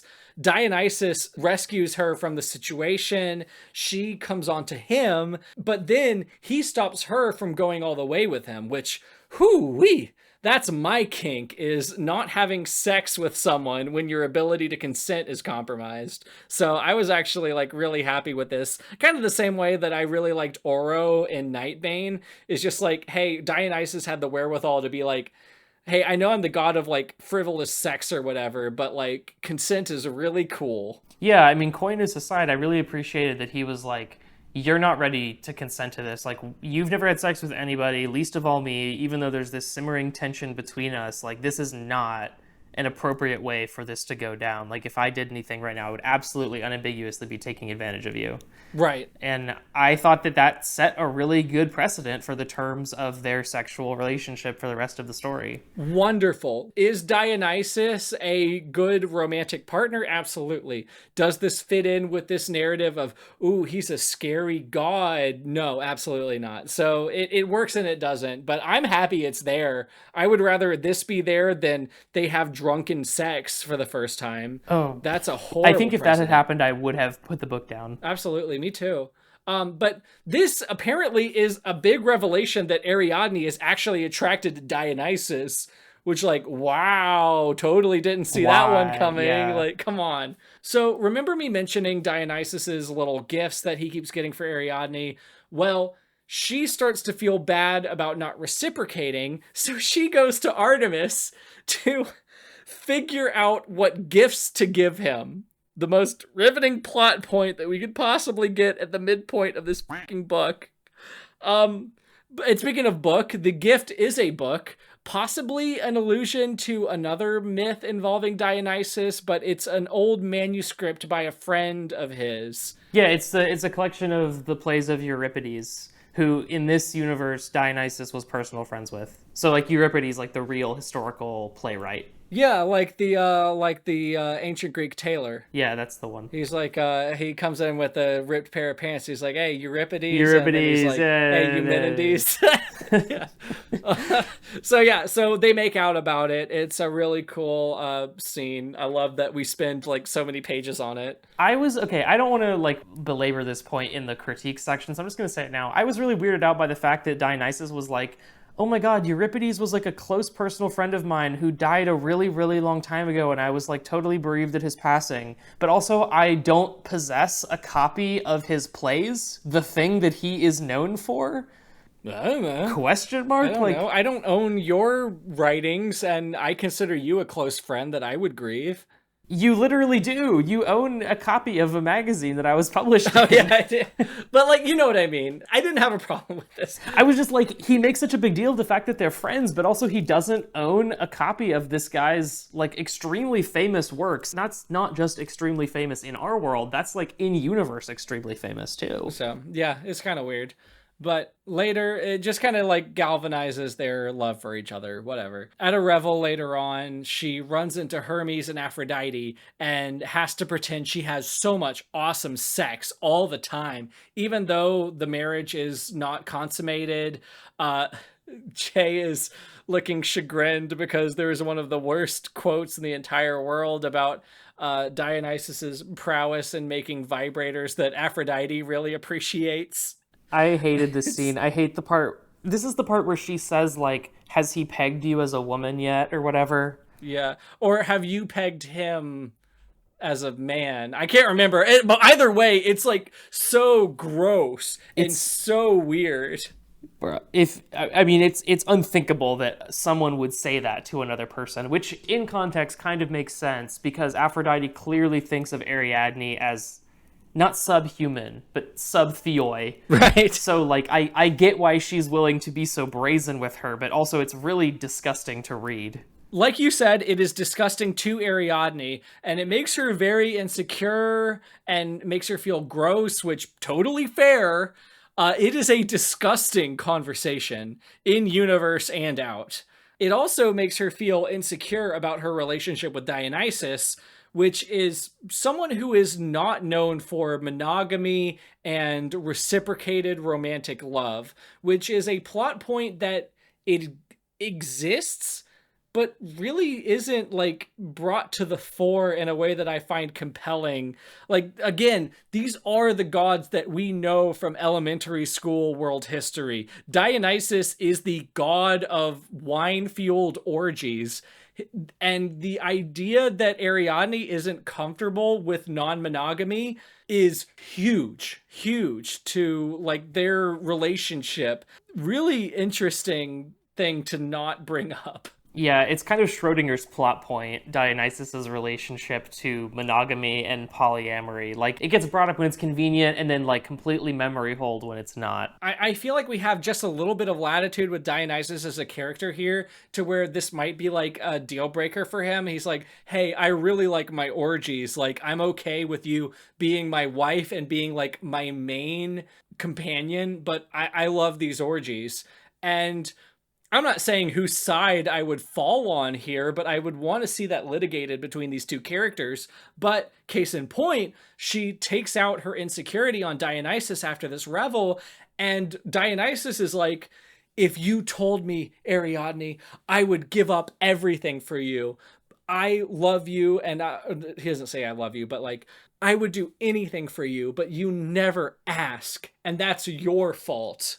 He completely bowls over for her in a way that, like, I guess it's nice, but, like, he has needs. Like, I don't know. This is his way of existence for 2,000 years. And then this one random mortal comes up to him and is like, hey, I know you're attracted to me because I have large bazongas, which I forgot to mention. That comes up all the freaking time, even when it's not sexual. She's like, hey, I know you're attracted to me, but like, I want you to be monogamous with me. Like, that would be a conversation. It would be a conversation. It would be a source of like intercharacter tension, which you would think could be a driving force for this novel. At the very least, it's a conversation that could be had. And it does seem really, really strange to me that Dionysus, again, like kind of the god of like polyamorous wine-fueled orgies, is immediately willing to give up something that you would think is not just like a lifestyle for him, but is kind of like integral to his like existence. Like he was presumably born from Olympus to embody this exact concept, and yet he's willing to give it up at the drop of a hat for this person. And in a way, I get why that's sweet, but it also like doesn't seem totally consistent with the world that's been built so far. So, you mean to tell me that you've been drunk this whole time? I feel like God of Wine is pretty self-explanatory, he says laconically. Not so much as you seem to think. I say. I still have plenty of questions. Oh? Like what? Like, if you're the god of wine, then are you also the god of vinegar? You're very funny. He laughs again, utterly delighted. Do you know that? So, in response to all of this emotional turmoil and complexity, they just have a grotesque sex scene that I completely skimmed. If you like reading sex scenes, you'll like it. This one was 10 pages. I didn't read a lot of it. They just copulated. They are skimmable. If for some reason you feel compelled to spend several $100s to buy this book, read all of it, but you also don't like sex scenes, the good news for you is that there's about 50 pages of this book that you can completely skim, because all of the sex scenes are like 10 pages, and none of them are really plot relevant. No. So you can just hop right over that. Well, yeah, actually, what I didn't skim is the fact that as the god of fertility, Dionysus can choose whether or not to make someone pregnant when he has sex with them. Awesome. Cool. Thank you, Cait Corrain, for introducing this concept. Yeah. It's introduced, I think, to sort of like assuage reader concerns that like she might get pregnant from having sex with a god of fertility, but also like him saying like, I can make you not pregnant or I can make you pregnant. That's a threat. It's like kind of unsettling. I didn't think about that. That's a good point. Yeah, I would be scared. So yeah, cool. They have a couple weeks of awesome sex, but then they get an invitation to Zeus and Hera's anniversary dinner, which is, bar none, the most riveting development imaginable in this book, which I might add is around the 65% mark of this giant ass book, right? Awesome turn of events. Yeah, keep in mind, we haven't seen hide or tail of any of the Cretan characters that aren't Ariadne since she left. Daedalus and Icarus disappeared off-screen. Her sister is someone she occasionally pays lip service to being worried about now that she's gone. And apparently there's a war actively happening between Athens and Crete in the background. But we don't really know any of the details about that. And for the last like 150 to 250 pages or so, she's just been bumming around Olympus, having sex, and being insecure about having sex. The number of things that could be interesting going on right now is nigh innumerable, and we are here having dinner with the in-laws. Which is kind of funny too, and that could be its own sort of development, right, in a different book. Sure, yeah, I guess, but Zeus shows up to this dinner late and drunk, and then goes up to Ariadne like, ooh, come kiss daddy-in-law's cheek, which electrically shocks her, and then Zeus flirts with her and then walks away, which totally infuriates Dionysus, and that's pretty much the scene. It's just extremely gross and uncomfortable, like reminding us, I guess, that Zeus is like a horrible sex pest. Right. And making everybody uncomfortable. I really don't know why this has to be here. Yeah, absolutely no reason. But then there's unrest in the Saronic archipelago that calls Dionysus away.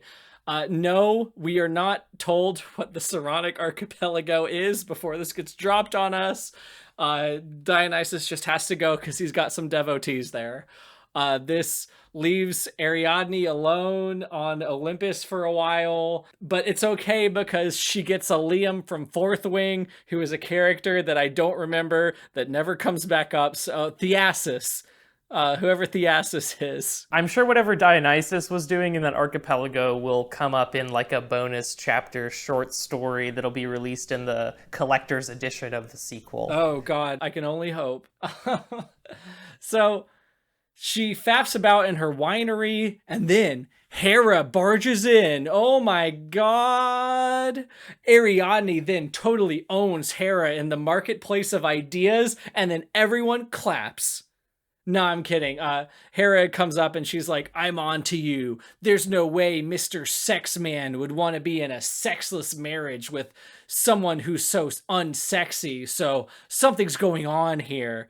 But then Ariadne deduces that Hera's just mad about the kiss that Zeus solicited from her, which horrible, like pitting women against women moment here, but whatever. It's another thing where it's like that is technically in line with how the myths typically play out, but if Cait Corrain's stated goal is to like reclaim these myths in some way and make them more progressive, which it seems at times to be, this would be a thing that you would think he would change. On the other hand, if the goal of this story is to like make the myths more true to their original versions, which at other times it seems like is her goal, then this makes sense. So I'm not really exactly sure like how I'm supposed to read this in terms of like what Cait's goals are. I tried to save this until we get to our critiques, but I really do not give a shit about Greek mythology. I just hate this paradigm where we are pitted against this woman because the husband was shitty. Yeah. Like, let's say there's no such thing as Greek people and Cait Corrain just made this up. This is awful. Like Hera is a victim in this situation. And even if she was being as shitty as she is on the page, like she is not the bad guy here. So I'm thinking in terms of like her goals as the author, where does this character decision fall? And it seems like it's one that she's trying to make extremely true to the original mythology, which, as you're saying, like has the unfortunate effect of like pitting these women against each other in a conflict that ultimately really doesn't matter at all and just exists to like drive a wedge between them. And this will only get more egregious as we go on, so don't you worry, buddy. So Ariadne tells Hera straight up that she didn't ever want Zeus's attention or affection, so then Hera leaves. And then everybody claps. So, yeah, right. Dionysus eventually returns just as suddenly as he left. They go and have a picnic, and then they flirt a bit before bringing back up the fact that Dionysus can turn into a woman at will, which he does.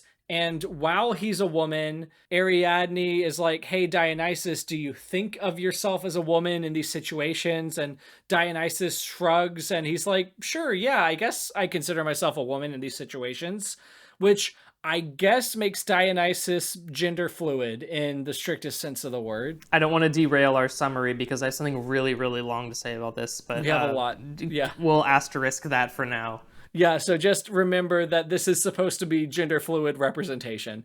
Anyways, they have lesbian BDSM sex out in the open in this garden, meaning that it officially has something for everyone, unless you're MLM and not into feet. So other than that, we're good. We got all our bases covered. There's definitely gay sex in this. Well, there is, but it's like with unnamed characters in the side of an orgy that is occurring and something else important is happening in the center. Okay, well, the feet is also peripheral, so... I'm sorry, feet is like the least like content strikeable thing that I can bring up. I think you're just darkly fascinated with the feet, like Ariadne was. True, yeah, this might be a reflection of my character.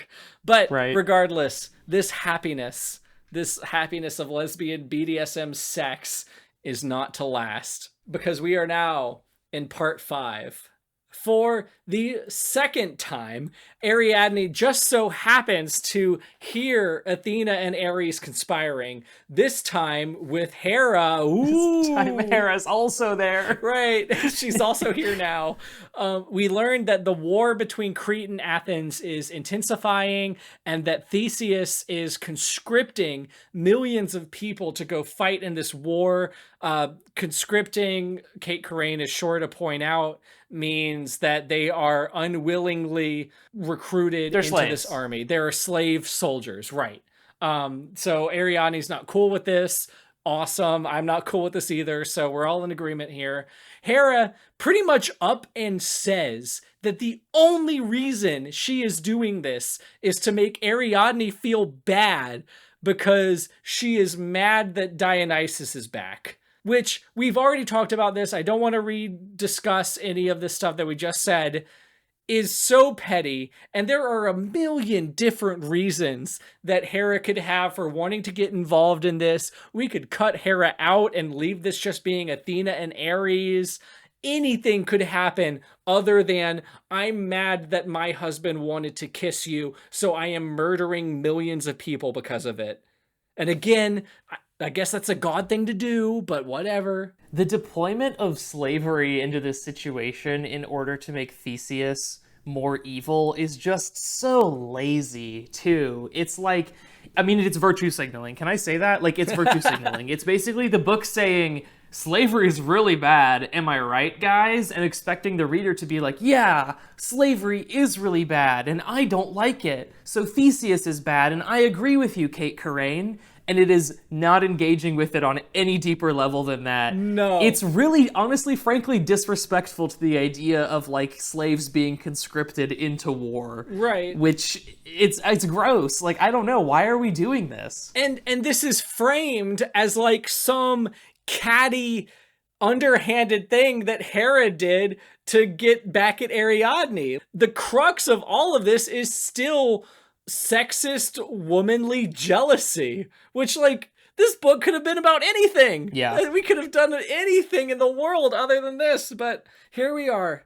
And we barely even had that. Dionysus and the Maenads save her from an encounter with these 3 gods, and Dionysus and Ariadne put their heads together to come up with a plan. They really think on this one. Recall that Crete is completely cut off from the pantheon by order of Zeus, so the fact that Hera is getting involved with this means that she is violating that order. So the plan is, Ariadne and Dionysus are going to tell on them. Like children, they're going to tattle. They literally call it tattling on Hera. Which, fair enough. Yeah, fair enough. In context, fair enough. Sure. I guess it's not like the stupidest plan, but fair enough. It doesn't work. Zeus doesn't believe them. He's also an asshole. It turns out that, like, his whole, like, acceptance of Ariadne in the first place is just because he was petty and got mad at Hera for some reason or another, so he just wanted to mess with her. So then Dionysus totally owns his dad and declines the offer to join the pantheon at all, and Artemis helps him and Ariadne run away because they're totally done with this whole thing. They gather up the Maenads and just get all of our cool, quippy characters together to form this battle plan. I will spare you the details of this battle plan because we don't see over half of it. Mm-hmm. We basically just distribute our characters in different places in strategic positions, and Ariadne's like, well, all of this is just because Minos is claiming that Athens is holding me prisoner. I'll just announce that I'm not. This necessitates them getting close to a comms relay because of Hermes, like, interfering or something. And it's just a plot contrivance that forces her to be in the thick of the fighting. So that's why she's there. In the calm before the storm moment, there is the third sex scene, which is relatively conventional straight sex with light bondage, but Dionysus has erogenous goat horns. I'm making the clip of you saying relatively conventional straight sex with light bondage my new text tone. Every time somebody sends me a text, I want to hear you say that. You know what I mean, though. Like, come on. Yeah. It's just so clinically described. I love how straightforward it is. I am not going to go into detail on this one. I will give you what you need to know and then move on, because I am not describing all the cocks and clitorises that moved around in this situation. Hey, at least they're saying fucking clitoris, and they're not saying, like, his raging crimson talus or something like that. Yeah. Like I said, if you're someone who reads books for sex, you'll like it. It's fine. I don't really have a problem with it, other than the fact that, like, I don't want to read it, so I skimmed over it. Yeah. Well, I'm glad to know that you don't have a problem with it. Right, that's what matters here.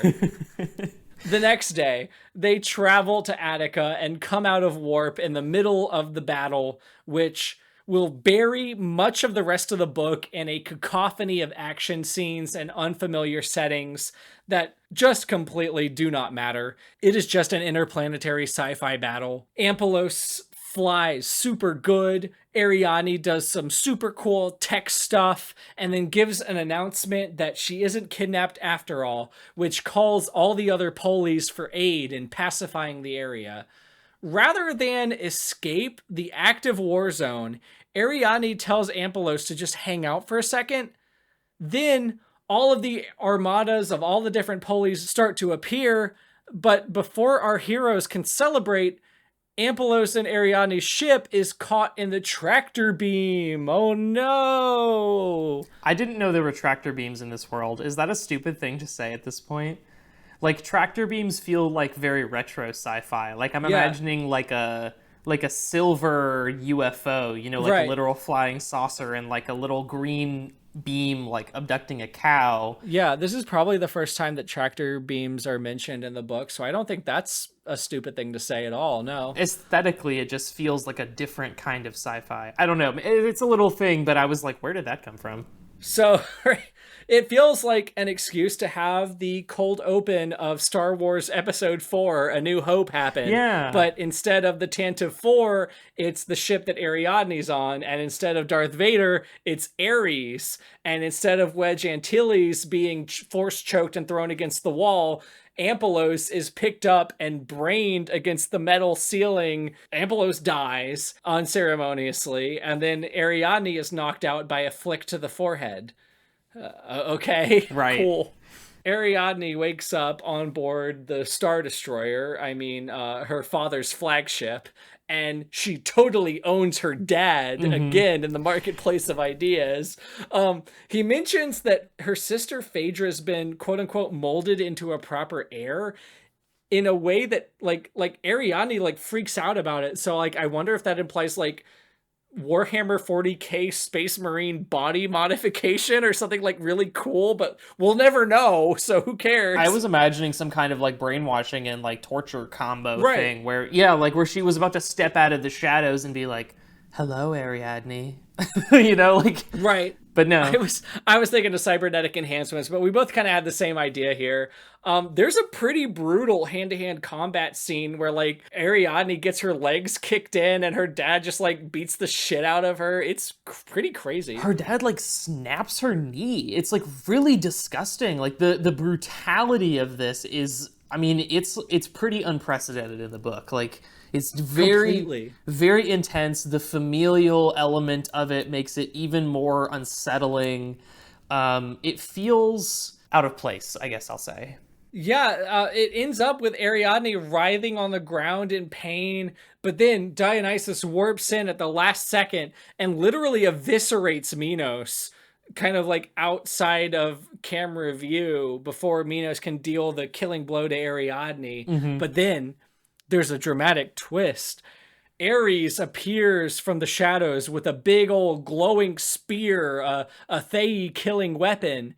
Ariadne jumps in front of the spear at the last moment, sparing Dionysus's life, and then she freaking dies. That's right. Oh no. We have a Nova's playlist style exploring hell segment that lasts for multiple chapters that kills the pace of this entire book that I hate more than anything on the planet or any other planet in this Hellenian galaxy. And if you don't mind, Andrew, I'm happy to take it from here, because as the Moirai would have it, I have a fairly in-depth summation of the Hell arc to share with you. Please tell me all about our fairy person, Charon, who takes us across the river Styx into the underworld. So I'm gonna kind of skip over Charon because it's really a throwaway, but basically... Wait, Jay, they're quippy and self-aware. You need to talk about that. That's such good characterization. You're right. We haven't had any characters that are like that yet, so if I leave it out, it won't accurately convey the flavor of the book's range of characters. So basically, when Ariadne dies, it's been established previously that the underworld is this really big ship captained by Hades, and that it's sort of like a bigger on the inside situation, and that it rides the Styx. And the Styx is like this in-between place that ships enter briefly when they go into warp speed. It's space. It's space, but it's also like interdimensional in some kind of ill-defined way. It's a little soft, but that is what it is. So Ariadne enters this space as like a soul. She's picked up by Charon, and they are quippy and sort of sarcastic. And then Ariadne just wakes up inside of the underworld. I guess that for some reason when you die, you don't remember who you are or how you got there, because she is in Elysium, which is basically this like giant, generically pastoral, beautiful landscape. Mm-hmm. But her will to find Dionysus or whatever forces her to remember who she is and how she got there. So she immediately starts looking for a way out. Right. And she has trouble finding that because, as previously mentioned, this place is bigger on the inside. Space and time don't work linearly, and sometimes she'll walk for long ways and feel like she's only gone feet, and then vice versa will happen. Mm-hmm. But she eventually, like, inexplicably reaches into the ground and finds this thread, and she follows it, and it leads her to her brother, Asterion, who now can talk and is basically a completely different entity than the one that we have encountered he's so previously. Stoic. He's so stoic and normal. He's like, oh, it's okay that you killed me. It had to happen. I'm totally cool with it. Yeah, I don't mind at all. It was predestined, even. So, like, actually, it's good that you did it. I'm really glad. So I'm not mad. Right. There's no tension in this character interaction. Anyway, here are the Fates. And then he leads her directly to the Fates, who, frustratingly, basically, like, just sort of tell her that the way out of the underworld is actually the friends she made along the way. Right. And so she starts following this golden thread, Ariadne and the golden thread that she sees in the sky, and it leads her to Tartarus. Tartarus is like this big gaping pit that a bunch of scary voices are echoing out of. She doesn't know where else to go, so she jumps directly into it. There, she briefly encounters Theseus, so we're learning now that he has died.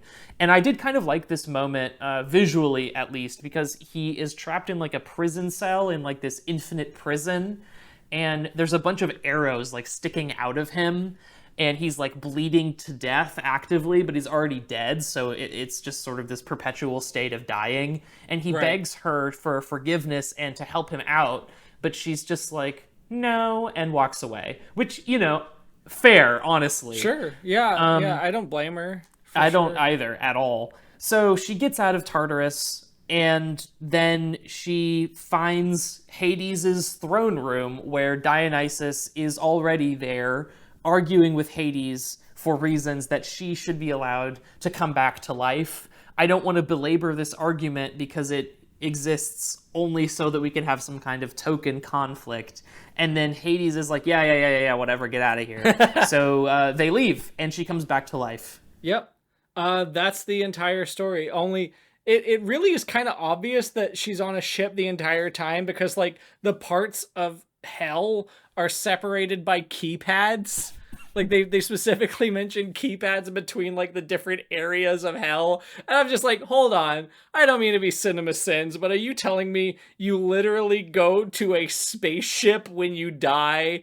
I'm sorry. This is not interesting. I'm not keen on the Greek version of the afterlife in the first place, but this is crazy to me. It does really stretch the reader's tolerance for things that don't make a lot of sense. Right. Because when you say that hell is really like this infinitely large on the inside spacecraft that you just get summoned to when you die, that's kind of an interesting idea as a throwaway line. But then when the characters actually go there and they have to explore the mechanics of what that means. Yeah, when you have to press the buttons on the keypads that open the doors between Asphodel and Tartarus and Elysium, like, it stops making a lot of sense and just starts seeming really weird that other shades don't find these keypads and press them and cause all kinds of chaos. Right. So it would have been a thing that was better left in the background, I think. Absolutely. But either way, because of the spark of divinity within Ariadne, she is able to reassume corporeal form with the help of Dionysus, and she kind of becomes this god-person hybrid in a new body.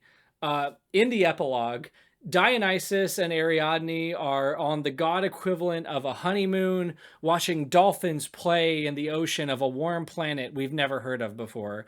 They have unfinished business to attend to, more adventures to come, but for now, they live happily ever after. Except they don't, because they don't exist. This book doesn't exist, and unless you have a lot of money to throw around, or we find a warehouse full of these one day, you will never be able to read it.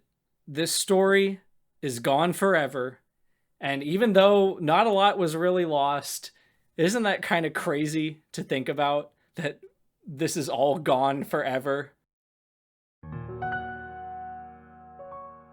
This is Crown Princess Ariadne Tholos of the Cretan Empire, daughter of King Emperor Minos and Queen Pasiphae, consort to Lord Dionysus of Olympus, transmitting on all frequencies, with the authority of my station as both divine consort and member of the Cretan royal family, addressing the leaders of every polis within the Hellenian galaxy.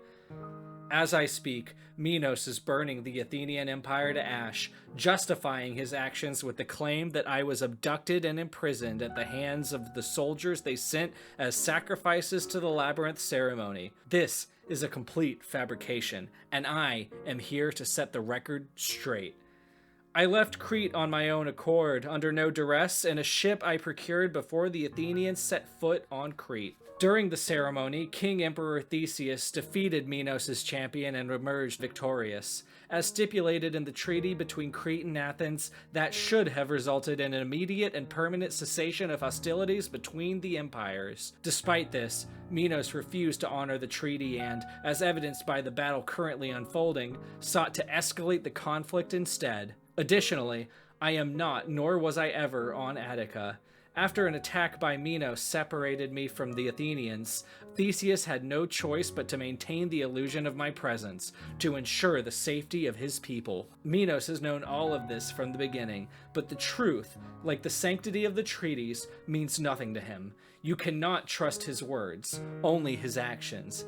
And just look what his actions have wrought. Well, Jay, now that we have documented entirely everything that happens in Crown of Starlight by Cait Corrain, do you have some things that you want to call out that they might have succeeded on, or certain things that you feel like were true to the original mission set out by this project? Not only do I have good things to say about this book, but I think I have, by quantity, more good things to say about this book than I have had about any previous book that we have discussed on our podcast. That's surprising. That's really surprising because I do not. I'm very happy to follow your lead Well, here. you know what? I'm picking up the slack for, I don't know, a long deficit of good things in this one, we'll say. A lot of them are pretty Right. small, but I want to start off with one that was, like, to me at least, quite significant. We kind of breezed past this in our summary because, frankly, it doesn't really matter in the narrative of the book. But that scene where Dionysus and Ariadne are invited to have dinner with Zeus and Hera, and Ganymede is like their waiter, was one of my favorite scenes in the entire book. Hands down, like it was not a close competition at all. Really? This isn't a bit, like, actually? No, I'm being so real right now. Why?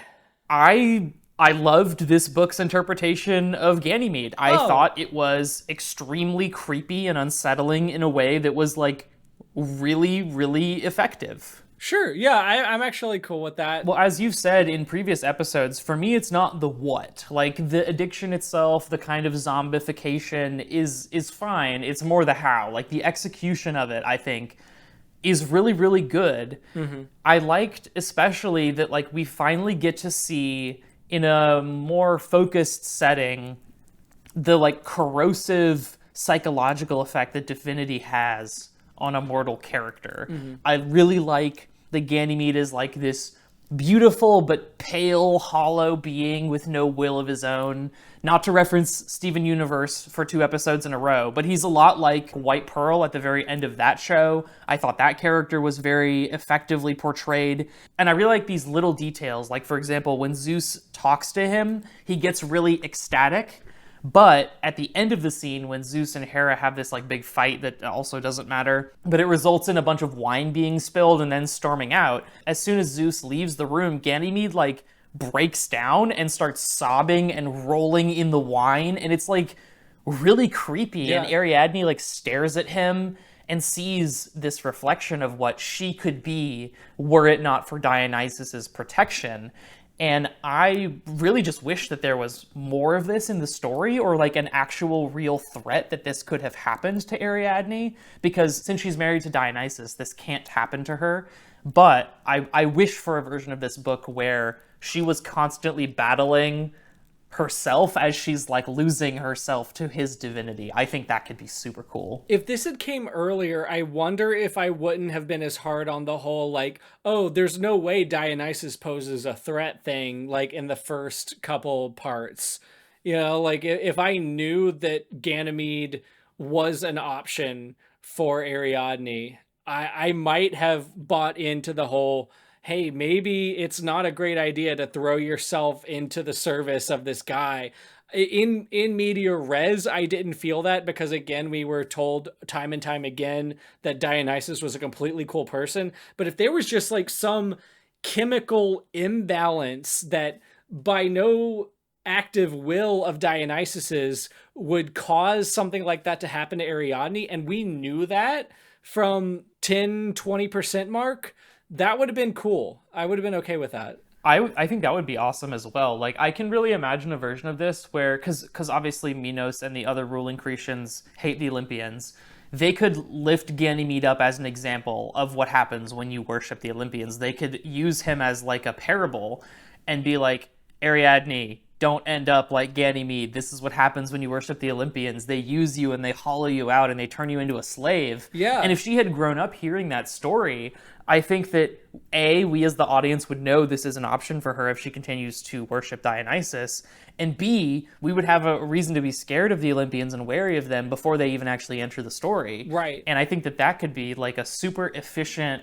fix for that broader problem, and also a way of making this moment feel like a payoff. Like, we've heard about Ganymede already, but now here he actually is, and he's just as scary as Minos said. So maybe sometimes Minos is right. And that's its own kind of unsettling, because we, as the audience, are primed to think that as a repressive empire, they can't ever be right. They're the bad guys. Right. But maybe they are sometimes. But what if? I don't want to derail us from our normal form, but that's one of my bad things that I wanted to say about this is the Moirai cult seems like the objectively correct choice for a religion, purity culture and all, because the gods suck.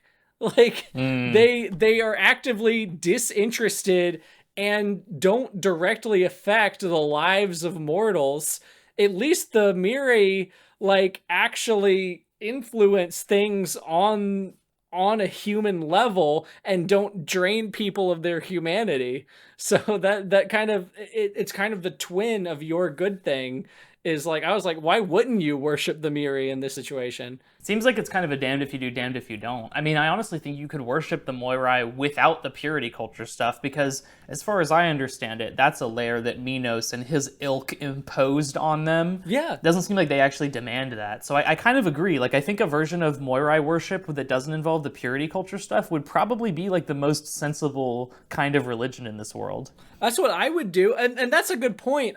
We didn't mention this in the summary, but for all the talk about purity culture, when Ariadne meets the Fates, they're not like, oh, you're a slut. You had sex out of wedlock. Yeah. You know, like that doesn't happen. So like, did Minos make that up? Did the priests of the Fates make that up? Like, it doesn't make any sense. The Moirai seem like very invested in helping Ariadne get out of the underworld. Right. Which seems, like not really contiguous with what we've learned about them previously. Yeah, it's just kind of interesting to me. So, there's a lot of good and a lot of room for improvement with the whole concept of divinity, I suppose. And speaking of divinity, just kind of as a broad stroke, I know this isn't a high bar. Dionysus is by far the best love interest we have ever had in one of these books, except for maybe Jackson. Yeah, no contest. Really, no contest at all. Sure, he murders people. He doesn't even murder people. He kills people in self-defense at a certain point in a way that might be too brutal for comfort. But, like, he always listens to Ariadne. He always respects her wishes. He is willing to throw away his lifestyle for her. And a lot of that's not realistic, and it doesn't lend to good storytelling. But if we're talking about like who I would recommend someone date, Dionysus is number one in the list of the entire English Club canon.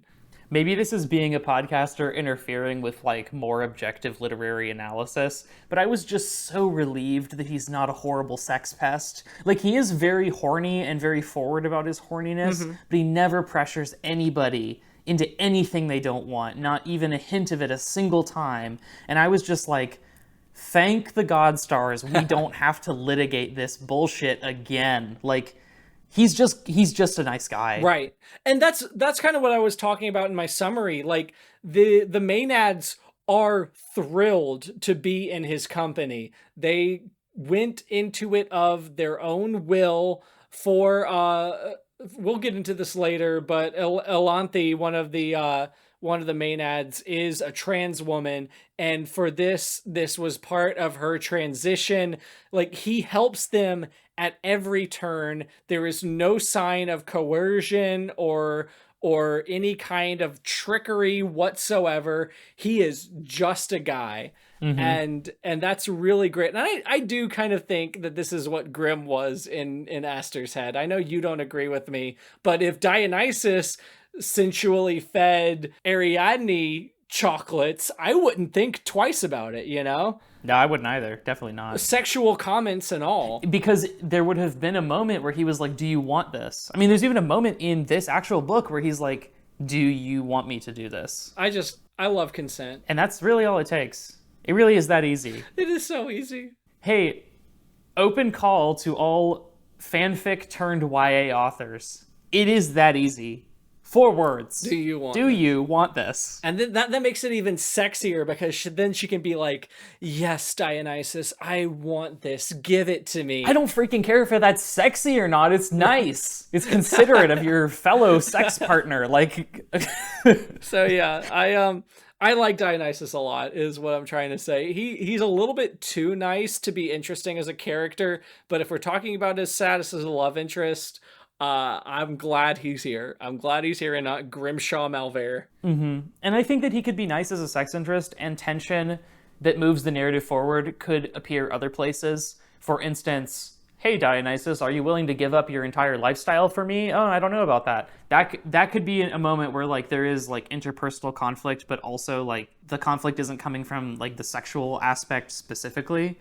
But I take your point. And while we're on the topic of sex, I want to say that I really like that of all the smut books we've read, this one is attempting to give the sexual moments like actual thematic weight.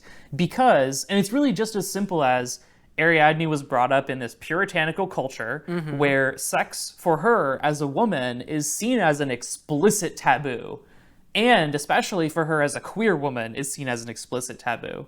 And so when in this book, she's attempting to overcome this sort of like inherited puritanical culture, the sex takes on a more thematic angle where it's like, this isn't just her having sex, this is her having sex as an act of self-liberation. Is it terribly developed? Not at all. No. Is it like really emotionally impactful? No. But the setup is there. Yeah. And I appreciate that we're taking steps in that direction, even if it isn't fully realized. Hey, can we talk about the fact that there's finally a good getting dressed montage? Where? I actually have no idea what you're talking about. There's a scene where Ariadne is getting ready for one of the revels, and Elanthe is helping her pick out dresses, and the two of them are actually having a dialogue about not just what would suit Ariadne, but what is suitable for this type of occasion, this particular engagement, I guess. And it's a moment where like it's not particularly well developed, but the fact that we're having this getting dressed montage where characters are actually like having a conversation is a massive step up from Zenith or Lightlark or Nightbane. I liked the nymphs a lot. I like the maenads. They were fun. I'll have more to say about them in later sections, but none of that undercuts the fact that like they're just fun little guys that like to have a good time, and that had an effect on the narrative. Whether they were dressing Ariadne up or boxing people in sexy fighting matches, like you can tell that whenever these guys were around, something fun was going to happen. And it kind of goes to that feeling of safety that Dionysus brought, where like I was never threatened by them. And I was kind of expecting, and I don't know if I wanted this or I was expecting this or some combination of the two, but I was kind of expecting this to be a Rocky Horror Picture Show thing where they're kind of unambiguously still kind of antagonistic creatures, but they still suck her into this life of like self-actualization and self-fulfillment. That didn't happen, but what was on the page was still fun, so I wasn't that mad about it. So I'm at this awkward midpoint that is ultimately positive. Yeah, they like retain a degree of humanity that's kind of odd for the way that these types of mythological creatures are usually portrayed in fiction, but ultimately it's in the service of Ariadne finding herself on her own terms, so I can't really be mad about that. Sure. Even if it results in the nymphs and stuff just basically being like palette swaps of humans. Yeah.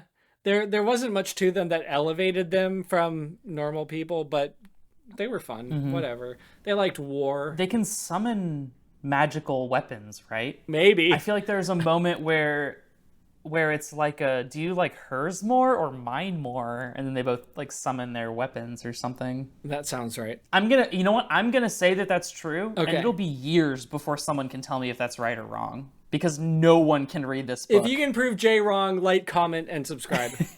And speaking of Dionysus and Ariadne's relationship, I think it's really interesting that Ariadne, as a rebellious and opinionated person, would appeal to the god of revolution and self-discovery. I'm not sure how much this lines up with the real-life mythology of why they fell in love with each other, but like as a character interaction, this makes perfect sense, and I'm actually really cool with this. It doesn't fully develop because of Ariadne's blandness, but it's still neat. Yeah, no, totally agree. It's awesome that like the god of like self-actualization is sort of drawn to this person who reluctantly wants to self-actualize. Like it would be too obvious if Ariadne was like, free me from this horrible repressive culture, but like she has that inkling within her, Right? And maybe he detects it somehow. and he draws it out, but in her own time too, which is like a really nice balance. Which is kind of sexy, so it all kind of works together. But I will say that like there are some moments in this that I think are legitimately like not just like sexy to me subjectively, but like fairly well written. This book definitely doesn't suffer from like awkward euphemisms for genitalia. Yes. It has a decent variety of kinds of sex acts being performed, and they're all described like reasonably well. And as we keep saying, like the fact that the characters are constantly asking for like consent and are communicating with each other makes it feel like not just like a spontaneous like debaucherous moment, but as like a tender and intimate moment between people that really care about each other, which I think makes a lot of difference. Absolutely. No, unambiguously, 100% agree. Platonically, though, I want to move more into Ariadne's character. I do give her a lot of shit for being bland, which she absolutely is. She vacillates from being like really independent and strong and this sheltered Puritan, depending on like what the narrative requires. But there's parts of her character that I do find pretty interesting. There's a good associative sense between the mythological idea of associating Ariadne with mazes and her being good at tech stuff and spreadsheets and whatever. Software engineers are better at puzzles than they are at the concept of engineering. So I get the associative leap there. I think if you're going to transpose this into a sci-fi setting, makes 100% sense.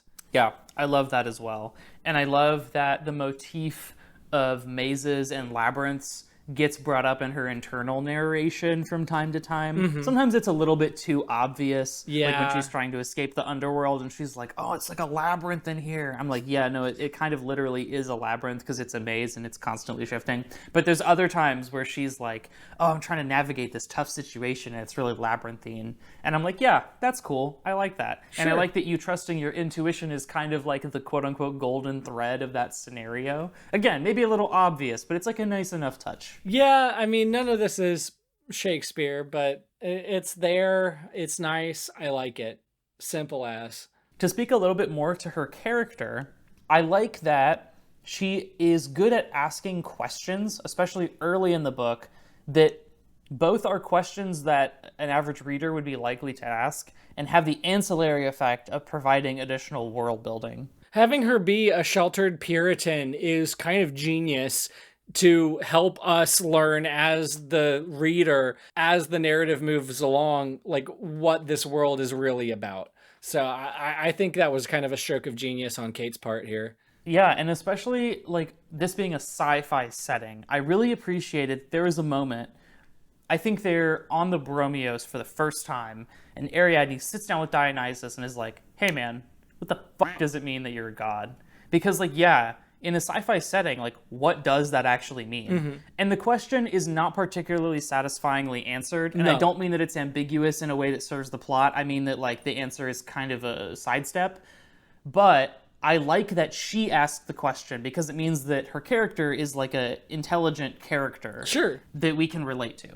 The curiosity can kind of work against her here and there because a lot of this turns into maid and butler exposition where Dionysus is just saying a mythological thing that happened and we just have to deal with it. It does get a little maid and butlery, and this isn't something that I really touched on in my critiques, which we'll get to in a minute, but yes, that is absolutely true. Like, there's a question, I don't remember what question it is that she asks, it's probably something about his birth, but then he just goes on to recount the actual myth of Dionysus's birth, like the real world thing.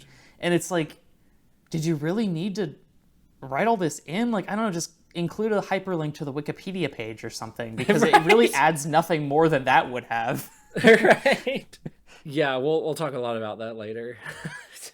Styx as a name for hyperspace is pretty good. And speaking of associative sense, I had no trouble accepting that as a term. It would be kind of cheesy if they said space or hyperspace whenever Styx was brought up. And since we're already in this Hellenistic atmosphere, it makes perfect sense to transpose that term onto it. thought that was perfect. No notes, chef's kiss. Yeah, wholeheartedly agree. I also think it was really clever to pull the Moirai out of Greek mythology and make them this like Catholic analog. I mean, we have this predestination element, this triune God, Right. this puritanical element. They're patriarchal, which is a little inexplicable given that all of the fates are women. But, you know, whatever. It works. It's a clever parallel that I honestly really appreciated. Yeah, it saves us a lot of exposition because I give it shit in the summary, but we don't need to know too much about this cult. We know that they're creepy, we know that they're puritanical, we know that there's bloodletting, and that's honestly all we need to know. I would like to know a little bit more about like how the literal entities of the fates feel about this cult, but that could be for the sequel or whatever. For right now, I think there's a good economy of description going on here where we don't need to worry about these things in too specific detail. I think it's worth noting, too, because I don't believe we've mentioned yet, that there was a confirmed sequel for this back when Cait Corrain still had a book deal. This was set up to be a duology. So it's very possible that that would have been further explored there. I also want to mention, just as a side note, while we're still talking about the Fates and Catholicism, that like their obsession with like using bones in sacred rites also gels really, really well with that. Oh. And I don't know, I appreciate that because that's not a thing that like contemporary Catholics talk about all that much. But like, I don't know, if you go to like older European Catholic churches, there's like a lot of bones everywhere and like ossuaries and relics and stuff. Yeah, that's a good So like point. it was a nice touch. Sure, yeah, at least an aesthetic. It's aesthetic, it's historical, it's grounded both in our real world and also a little bit in the actual mythology. And I don't know, I just thought it was pretty clever. I wish that we had seen a little bit more of it almost. Like, I think that this book could have maybe been stronger if it spent more time developing all the dynamics between the Cretan characters before we get to this, like, big escape. Right. And that might, if that had used up more page space, then we might have had less languishing on Olympus. We're getting ahead of ourselves, but I feel like an entire book could have been centered around the sacrifice ritual. Yes. And then everything else could have been shunted into book 2 because so many interesting things happen and so many characters get introduced that will be dropped by, forget part 2, like 50 pages in, we start to never see these characters again. Can you think of another time when one of these books that we've read for this show was intentionally funny? Like, intentionally funny, I mean. Intentionally funny. Intentionally funny and succeeded in being funny, or just tried to be funny? No, succeeded. Rich Shapiro, when Lindy and Ransom were in the mountain, Lindy was like, hey, let's go get our packs. And then Ransom is like, no. And then they wake up after a snowstorm and their packs are right next to them. That was pretty funny. That was But pretty I don't funny. think that was intentionally funny. I don't know. I can't. This book has a successful instance of trying to be funny and succeeding in being funny. And that's when they have this shotgun wedding in Dionysus's bedroom. That's funny? Yes, that's so funny. Are you kidding me? Dionysus is like, we need to get married. And she's like, how? And he's like, tell me that you're married to me. And she does. And then he's like, yes, I agree. And then they're married. That's so funny. And you can't tell me that Cait wasn't aware of how funny that is. Not to argue with that point. I don't know what Cait thinks in their mind, but is it funny because she literally gets the magical divinity? Like, the point of it is a ritual to share and imbue that magical power within her. So is it a joke? Because it was a real marriage for holy intents and purposes. Yeah, but like the setting of it in this like messy, like almost juvenile bedroom, like the contrast between the profundity of this marriage in which Ariadne is actually being imbued with literal divinity and this like bedroom where there's a bunch of like underwear all over the floor. You can't convince me that Cait didn't think that was funny. Maybe she did. I don't know, but it kind of goes back to Rich Shapiro, where what is the line between funny and really disturbing and weird and sad? I don't know. I hadn't considered that, I have to admit. I will keep asking you, Lord. But I think, to be charitable with you, maybe Cait Corrain was smiling when she wrote it, but I'm not sure about that one. You don't think that they were smiling when they were imagining the bedroom strewn with like dildos and whips and the wedding ceremony taking place there? Described thusly, it is very funny. But I smiled more at the Marvel quips than I did that scene. I think your sense of humor might just be more erudite than mine, and maybe also Cait Corrain's, but I don't know where I stand in this whole thing. Don't tell me that I have more in common with Cait Corrain than I have with you, my dear friend. Did you notice like the really wide variety of clothing styles that were mentioned throughout this book? I noticed a lot of Greek loanwords that were poorly anglicized, that were shunted into the narration without any context. That tells me everything I need to know. Shut I up. just want to say that I appreciated that she was like, oh, the chiton and the himation and stuff like that. Because otherwise, I think the alternative is that she would have been like, I was wearing a robe, or I was wearing a dress, or I was wearing a cloak. And that would have felt very medieval. So I just appreciated that they made this effort to research a bunch of different clothing styles and include them in the book. Because it demonstrated, like a commitment to the source material, I guess. That probably sounds really dorky now that I'm saying it out loud, but I liked it in the moment. And this probably isn't Cait Corrain's fault, but there was one term for a Greek article of clothing that was very weird and clinical. It was like an exodermis or an exoderm or something weird, like no, that's right. Outside skin. And I'm like, okay, sure. Like, that's probably a name for an article of clothing in ancient Greece, but it is. The roots are so obvious that it just kind of like loops back around to being gross and weird. So like, that's not their fault. It's not Cait's fault, but it is kind of weird. But so I don't know. I appreciated seeing some actual like history and research being injected into this smut book. Yeah, I'll give you that one. There's more authenticity in this than there was in Fourth Wing, if that's our barrier of entry here. I mean, is it not? Fourth Wing was a runaway success. Like, I like to imagine a version of this book coming out where, like, at least a few people read this and were like, what is a chiton? I'm gonna look that up. And then they do, and then they learn something. Whereas Fourth Wing provided, like, nothing. Maybe 0 opportunities for that to happen. Right. Okay, all right, your argument has swayed me.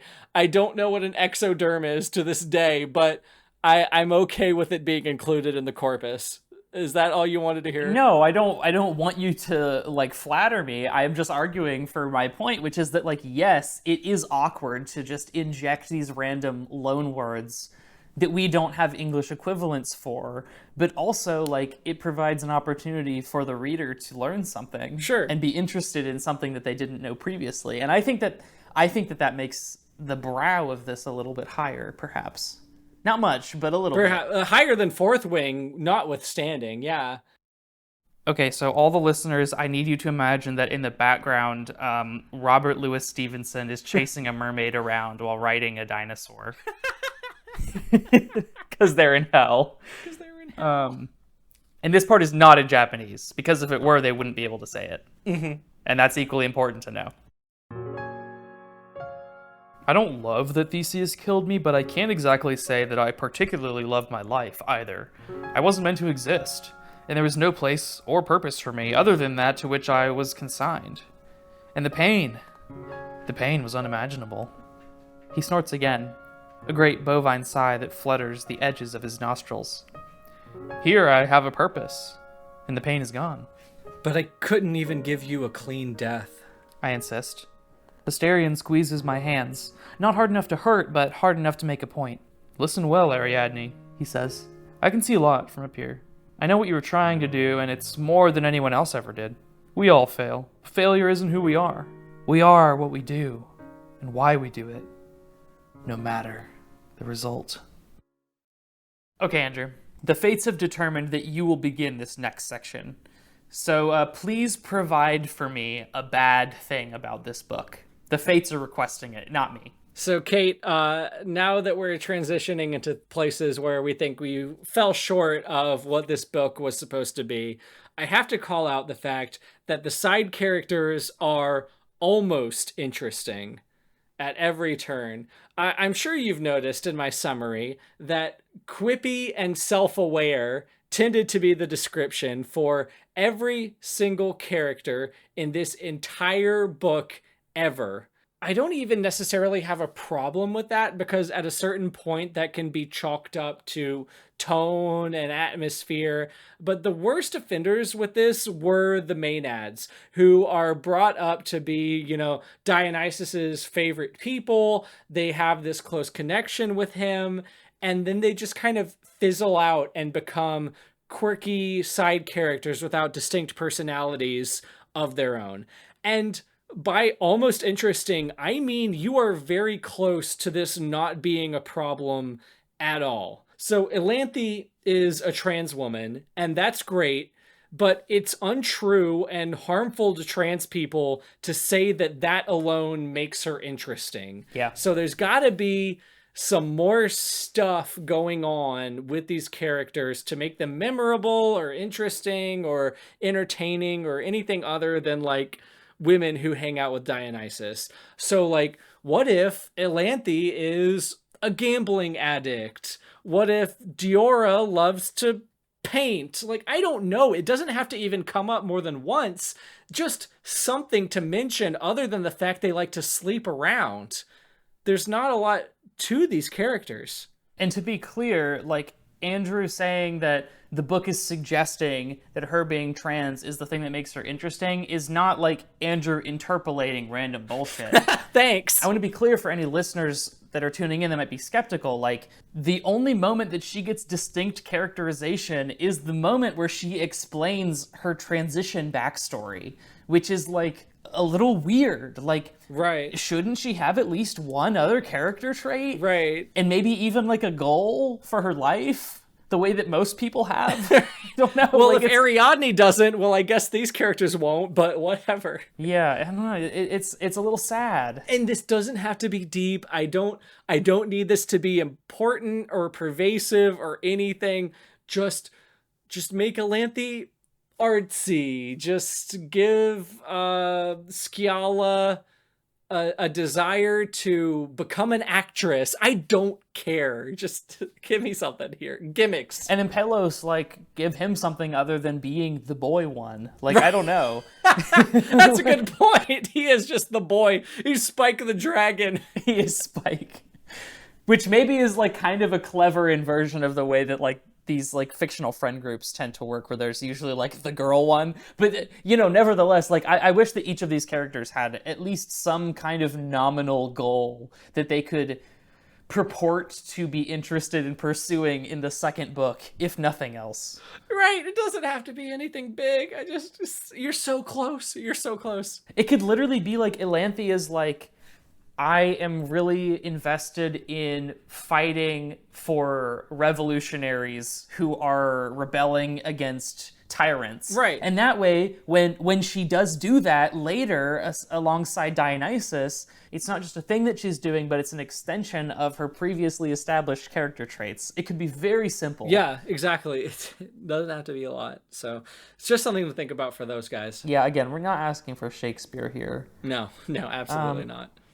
What I am asking for is that in this book, where in other places the nomenclature is quite carefully assembled, that we not use words like Pinot Noir, which implies the existence of space France in this world that is made up seemingly entirely of space fantasy ancient Greece. So if Excuse me, Jay, it's called Space Gallia. Oh, I'm so sorry. Yeah, we can, I guess there's like Space Gaul out there somewhere, but I would like it if we didn't do that, because it's, I don't know, it's lazy.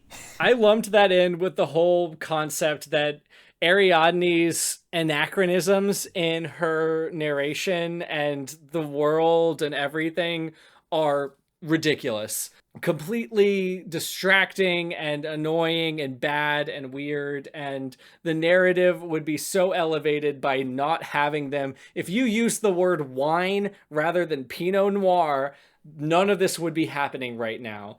And kind of along that same line, she makes like a old Yeller reference. She's like, we took that out in the back and shot it. Like, Oh, she does. right, so it's these things that like imply that she knows about other things that don't matter because they're always colloquial, they're always flavor text, and they don't need to be there. And if they weren't there, it would be way more convincing. So I don't know why you did it. I think, okay, let me be diagnostic for a second. I think it's because the novel is way more invested in convincing you that it's clever than it is in actually being clever. I mean, I think that's the only reason that a character would deploy these anachronistic, like, colloquial, I don't know, quips. Mm-hmm. Like, it's not actually being clever, but it's like signaling cleverness, right? Like to try to be marvelly like that. I find that charitable at best. I would have chalked it up to indifference on Cait's part, but I see like where you're coming from in like a Bugs Bunny, Deadpool, fourth wall breaking kind of thing that they're going for here for comedic value, but I just don't know. It certainly isn't appropriate, even if that was the intent. I want to issue my second open call of the episode to all YA and fan fiction writers. I have been mean already, so maybe I have like turned you off to the idea that I'm genuinely asking, but I promise. If you are one of those people and you are listening, please, please, please tell me what you think you're doing when you include characters that are really quote unquote quippy like this. Like, I'm seriously asking, like, are you just copying Marvel and Disney Star Wars? Listeners, if you have any idea, please do let me know. Like, I genuinely want to understand what the goal is when authors do this, because to me, it is like, it totally ejects me from the story. For sure. Like, it makes me want to take you less seriously, and I know you don't want that, and I don't want that for you. So, like, Right. please comment below. I'm so serious right now. That's kind of what I was alluding to with this narrative stalled out at, like, I think I said part 3, but I didn't notice because of the inertia. I didn't notice that every character was quippy and self-referential until probably Corrain, but I bet a smarter reader would have caught on earlier than I did. Like, it's ridiculous. There's not one other kind of personality there other than misogynist, because that's what Theseus and Minos are. Everyone else is just quirky, and and that's fatiguing. It's weird, and it can only be intentional, because I'm sure Cait Corrain could have written another type of personality if she wanted to, but that's not what we see. I wonder if it is intentional or if it's just sort of like these are the characters that they have loaded in the chamber, and so when it comes time to like inject a character into the story that isn't going to be a major character, they just sort of are like, okay, here we go, this one again, without really thinking about it, you know? It's like, I have this archetype that I'm really comfortable writing, and so this is what you're getting. Right. I mean, thoughtlessness accounts for a lot of things in this whole arc, doesn't it? I think it does. On the other side of the I want to be immersed in this world and I want to see these myths firsthand without any dilution coin, there is this problem with a pervading cycle of things happen and then everything stops for exposition that barely matters, that I feel like just needs to be taken out. Jay, I think you mentioned it, the whole thing about Dionysus was born and then Hera burned his mother alive and then he was thrown in a pool of anodyne as like a Bacta tank where he grew into life. Like, these one-to-one translations of mythology into the sci-fi story don't do anything, and they just raise all of these bizarre questions that don't matter. Like, I would say tone down rather than taken out in another situation, but these are always peripheral. Like, we don't need to know how Dionysus was born, like in the nitty gritty details, to accept him as this character in this story. I don't like, this was like 5 pages that we were inundated with this backstory. These have like weird echoes that, if you're really paying attention, totally undermine the entire story. So like, we know that Zeus is this playboy character, despite what Cait says in the afterword. Zeus is, in this novel, as much as in any other interpretation, a playboy who rarely cares about his offspring. And yet, in this instance, for some reason, he chose to rescue Dionysus as a baby and put him in this environment where he would then be able to eventually emerge as a god. So that like indicates a level of love and affection that Zeus doesn't show to all of his kids. And then when Dionysus is actually fully grown, all of a sudden Zeus is like, actually, fuck you, I hate you, you suck, you're a man slut, die, die, die, die, die, Right. die, die. And it's like, wait, why did this happen? Like, this doesn't make a lot of sense at all. And I think it's a result of the fact that this is in many ways just a one-to-one re-representation of the original mythology. Yes. With this like sci-fi coat of paint over it. Yeah. Which is Apple my Store is a really good metaphor for that. I'm glad you pulled that one up, Jay, because it's really effective. It's fully just a palette swap. And it creates, as you were just saying a second ago, these situations where it raises so many questions. And my number one question is like, why is this a sci-fi setting at all? Because it really seems like what you wanted to do was just write the Greek mythology again. Let's assume that this has to be a sci-fi story. I was going to save this one till later, but this kind of alludes to one of my biggest critiques. This book is shackled by its source material. I mentioned this in the summary. This is probably like gonna piss off like nerds or whatever, but I don't care about mythology. I really don't, especially Greek mythology.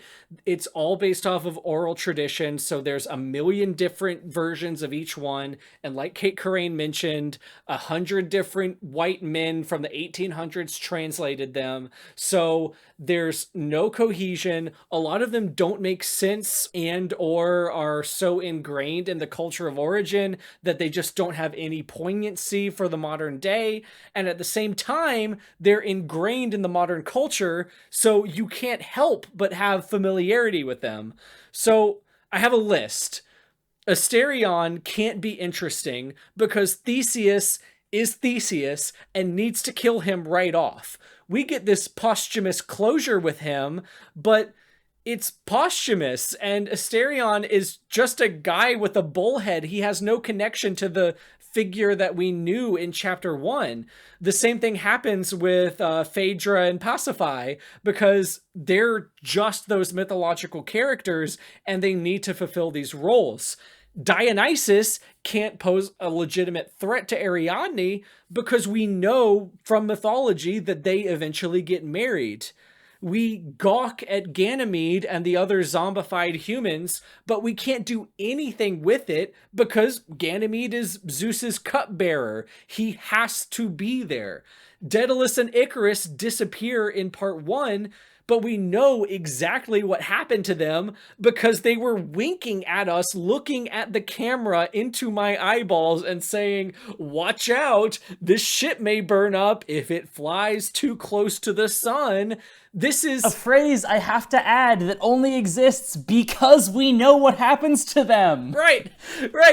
But this is exactly the same problem that you pointed out in Noah, Jay, because if these characters are anything different or interesting, they cease to be those characters and the connective tissue is lost.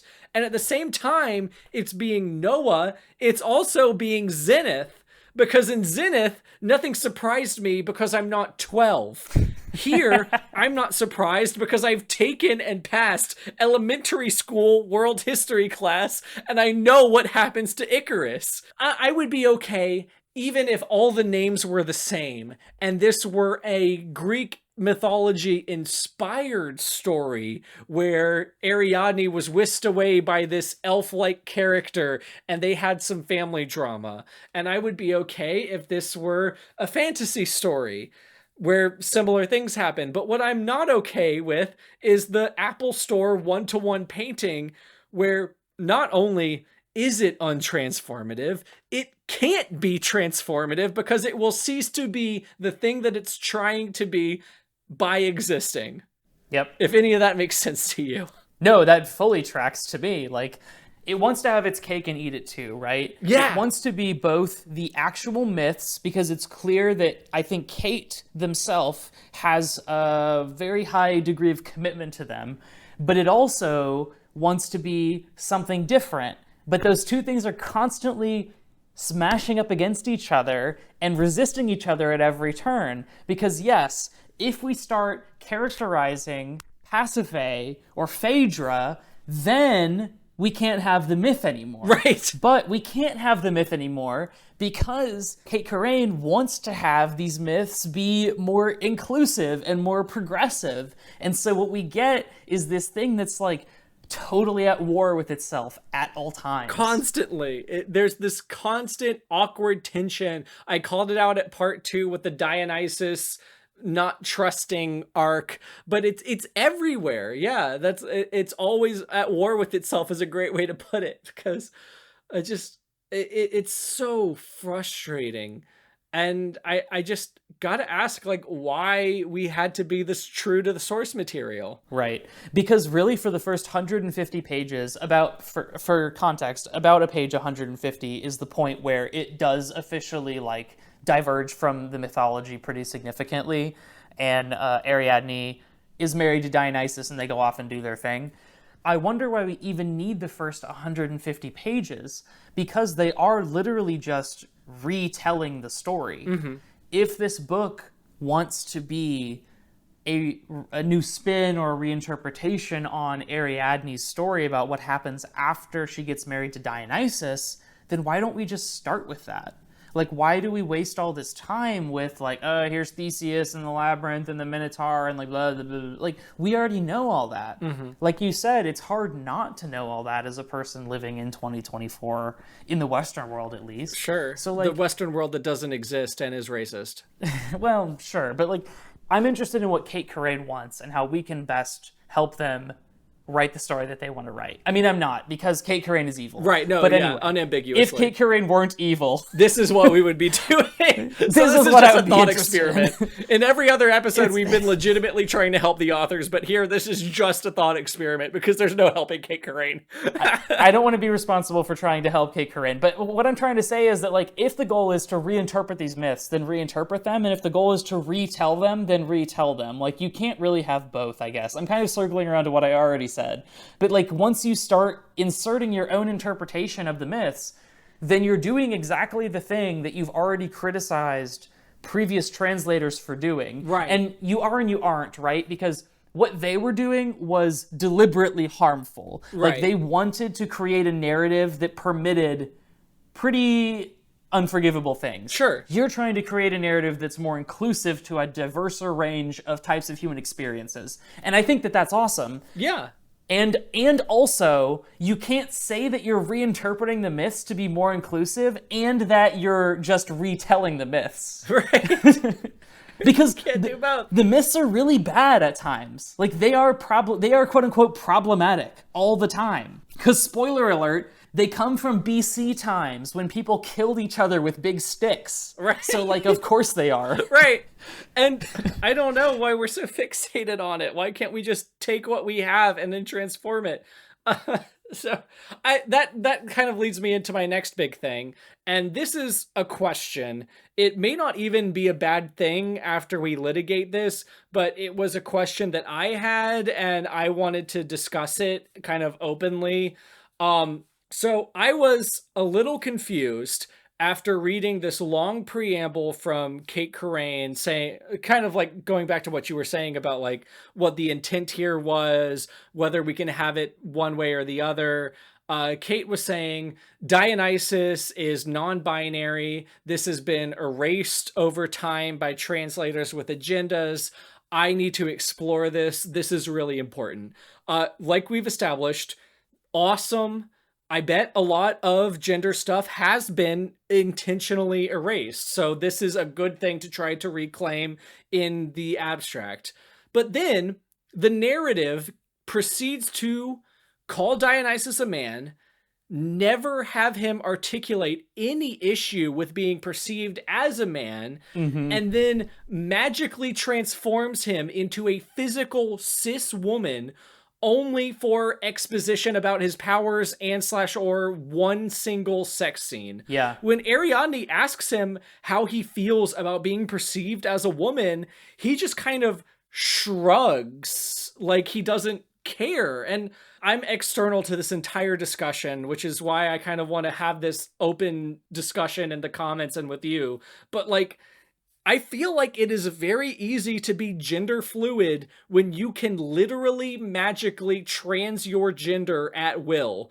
Equating that to the lived experiences of human people for the sake of getting them to buy your book as a queer narrative feels really weird and disingenuous to me, and having a cake and eating it too kind of way. It is. Especially since, again, he's physically a woman twice in the whole book, and the narrative only uses she, her pronouns for Dionysus during the weird lesbian BDSM bondage sex scene. Yep. So I don't know how non-binary is Dionysus at the end of the day. I don't have an answer, but I do have additional layers of discomfort that I can add to the things that I really appreciate you bringing up, because everything that you have already said is stuff that I had extensive notes written about. Perfect. So there's another thing that he says.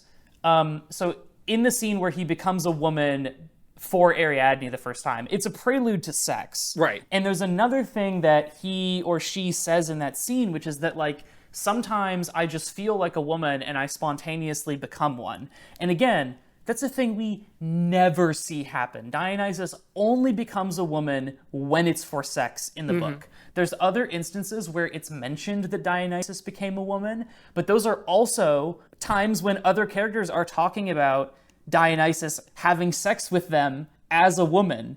And so Dionysus becoming a woman is inevitably, like, coupled sort of inseparably with these, like, sexy experiences. Right. And so it creates this paradigm where Dionysus's gender fluidity is linked to other characters' sexual excitement, which implies that, like, to become a woman is to be this, like, sexual thing. And I find that, like, very disturbing, frankly. I don't know a better way of putting it, which is, it's such a shame, because in the afterword, Cait Corrain makes this big deal about how they struggled to decide what gender to call Dionysus. And after reading the book, frankly, I was like, girl, why were you struggling? Right. You wrote him as a man. Like, man is the default throughout the book, and sometimes he becomes a woman for sex. Like, that's not really graduate level gender theory. If you wanted Dionysus's gender to be ambiguous, then you could just have Dionysus use they, them pronouns throughout the whole book, and then just at some times appear more feminine and at other times appear more masculine. But I think that Cait either didn't know how to or didn't really want to deal with the complexity of that.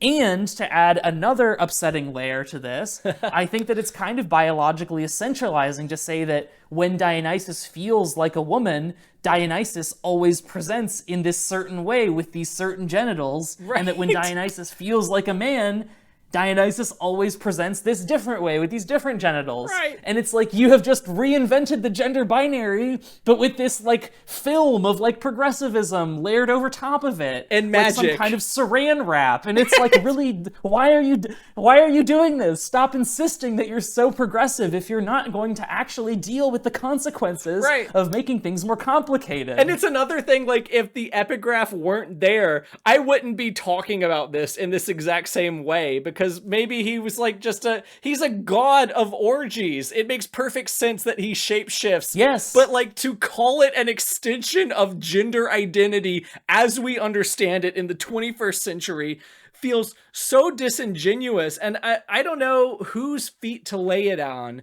because I want to state again, Elanthe is a trans woman. She is a trans woman in the way that we understand transness today. and she is presented in completely neutral femininity. Yes. There's not anything like hazy about that part. So I wonder if like maybe it might have been a publisher thing, like like Del Rey or didn't want to use they them pronouns for Dionysus, or they thought it would be confusing to use like he she pronouns. Like I don't know.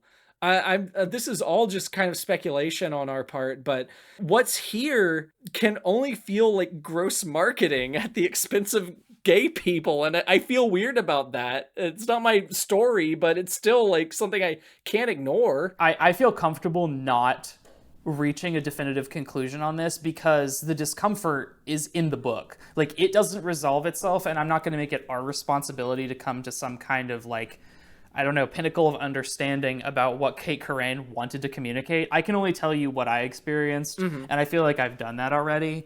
The way that gender fluidity is portrayed in this book is deeply uncomfortable, and I think that you're onto something with like the marketability of it. I do wonder what they were pushing up against when it came to like what kind of pronouns they were allowed to call Dionysus and like in what configuration. But also, if you're going to grapple with that, you don't get to then include this like 4-page afterword where you're like, I'm a champion of queer rights, I'm a champion of queer rights, I love gay people. Like, because you aren't championing queer rights with this. It's just not. It might be best just to come to terms with the fact that we will never have a satisfactory, solid answer on that. I just have to tell you this because this was sold to you as a queer romance. And yes, it is inherently because Ariadne is bisexual, but like... And so is Dionysus. And so is Dionysus. But like the fact that he can transform into a woman does not a transgender person make. That's kind of where I'm at. Right. Well, here's something that I'm going to say that might be a little bit controversial or at least a little bit provocative, but I stand by it. Dionysus transforming into a woman is framed really, really similarly to the way that having public sex or bent over an altar or using a whip is presented. Yeah. It's something that is thrilling to other characters in the book who are having sex with Dionysus. And so I think what it accidentally, and I don't think Cait intended this, but what I think it accidentally suggests is something that I kind of already said before, which is that like to become a woman is to become like sexually thrilling. It's gross. And I think that that's gross. It's really gross. I think that's kind of the best way to put it. It's gross. I won't belabor this. I had a whole thing written about Dionysus's bisexuality, but I'll just leave it here. It's treated very, very similarly to when Dionysus becomes a woman. It's always mediated through Ariadne's gaze. Like, Ariadne is like sort of horrified, but in a kinky way, about the fact that Dionysus is having sex with men in front of her. And so his bisexuality doesn't get to be an authentic expression of himself. Right. Instead, it's another kink thing. It's, again, framed the exact same way that those are framed. It's something that's really exciting to the other characters. And Dionysus doesn't really get to, like, say much about it. And when he does, it's just like, yeah, I'm bisexual. And in another book, that would be nice if we just said it and moved on. But in this book, where it's constantly leveraged as something to add novelty to the sex scenes, it's very cheapening. I mean, again, and I don't mean to conflate these two things because that's harmful, but I think it follows naturally one to the other. He is the god of orgies. This is like an extension of his sexuality to think of him as like a human person for a second, and to imagine that Ariadne, no matter how attractive that Dionysus finds her, makes these demands that he change himself magically or in lifestyle feels deeply uncomfortable to me. And his desire to follow through with these orders notwithstanding, I feel like that deserved a little bit of discussion. Are the nymphs jealous that suddenly Ariadne stole Dionysus away from them? Like, 100%. Even if Dionysus is 100% cool with this, not to pit more women against women in this story that already has too much of that for no reason, but like, these women were accustomed to a certain lifestyle with this guy, and then that's gone. Yeah. 100%. No, I think that makes a lot of sense. And to springboard off of that, I do not believe that Dionysus, again, god of raunchy wine orgies, would abandon this lifestyle of polyamory for Ariadne. I know that it's in service of this like beautiful romance that Cait envisioned, where like they're destined for each other or whatever the hell. But I don't believe it. No. It goes against everything we know about him, especially when we've been told that gods are not human. They are embodiments of these certain concepts that humans believe in. One of the things that Dionysus is an embodiment of being like liberatory wild sex. So there's no way he would become monogamous because it would like defy what he is. It's impossible. It seems like it should be impossible in universe. And that could be a compelling point of conflict, or kind of what I thought was going to happen if we're 5 chapters in when we have feet licking. Like, I thought that Ariadne would like be growing accustomed to this lifestyle of ethical non-monogamy. Like maybe they have like metamors or whatever. Like maybe Dionysus continues to do this and Ariadne explores her bisexuality by means that are less problematic than having Dionysus turn into a woman so they can hook up. Like maybe, I know this is really grotesque, but like we're talking about Dionysus here. Maybe Ariadne could experiment with the Maenads in like a safe and like nice way. I want to kind of turn this to Cait. Like, why have this paradigm be the way that it is? Maybe we're supposed to like get off on the immensity of the gesture of the Lord of Orgies giving up orgies for who's supposed to be us, but were it me, I would kind of feel bad for the guy. And I don't want to like impose a theme or this particularly weighted type of story on this book if Cait didn't want to write it. But I do think that there's a character here that's coming from this like extremely repressive background who it seems like an important part of her story is like overcoming that. And I think that experimenting with ethical non-monogamy, even if like she ultimately decides it's not for her, could at least be an interesting angle to explore. And as you've said, there is already this like sort of precedent for her having some kind of relationship with the Maenads. So like it's like right there. Right. So yeah, just take that stat and you could do away with it if you wanted to. Like if Ariadne's like, hey, had these weird little encounters and ultimately it's not for me, 100% down with that. It was that she went straight to being jealous. Honestly, even before they were like mutually like admittedly in love with each other. Yeah, she could try something with them and it could suck, and that would be a useful, interesting character development in its own way. And it is weird that she goes straight to being jealous when that's not the terms of their relationship. Like, it is also understandable that she would be jealous given that she's infatuated with him from the start. But if this is going to be a story about her quietly harboring this jealousy, I would like for there to be some kind of payoff to that isn't so easily resolved with, oh, I'm not jealous anymore because he instantly committed to being monogamous with me. Or maybe this was a twist for book 2. Do we know that Ariadne is going to be specifically immortal after she's reincarnated? I don't know that. So I could see if this guy's like a playboy and is like really attracted to this one girl in particular, he's 2,000 years old, she's not going to live past 100. He's like, hey, I'll fool around with this person for 1/20th of the time that I've been alive, and by the time I blink, she'll be gone. And maybe that's like his thought process here. That would be a little bit darker than what I think we're going for, but it would be more in line with Dionysus as we know it, because Cait Corrain is uninterested in making any gods that we don't already know. Yeah, is uninterested in making any gods like more than what we'd immediately expect them to be. Yeah.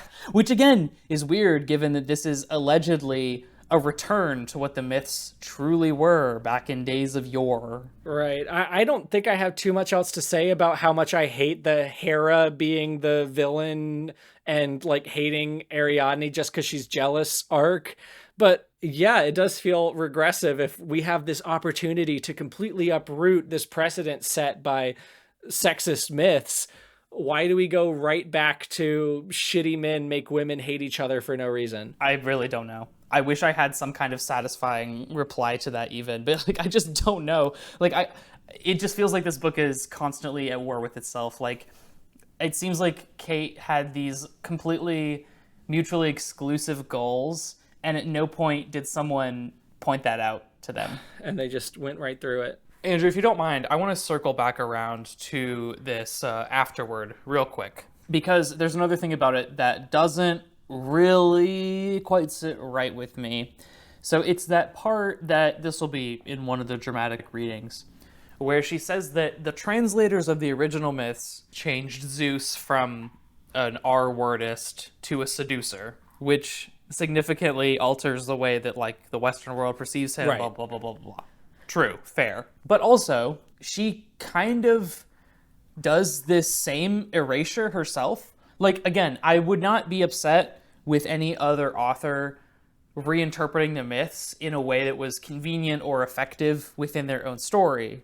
But she has proclaimed her allegiance to like the quote unquote like true original stories. And yet, in the original Minotaur myth, Poseidon mind controls Ariadne's mom, Zenith Goo style, forcing her to have sex with the bull and give birth to the Minotaur, which is definitely like a kind of R-wording of a person. Yeah, unambiguously even. But throughout Crown of Starlight, Ariadne is constantly harping on how her mom was like this quote-unquote loose woman for giving in to her sexual urges and having relations with this bull.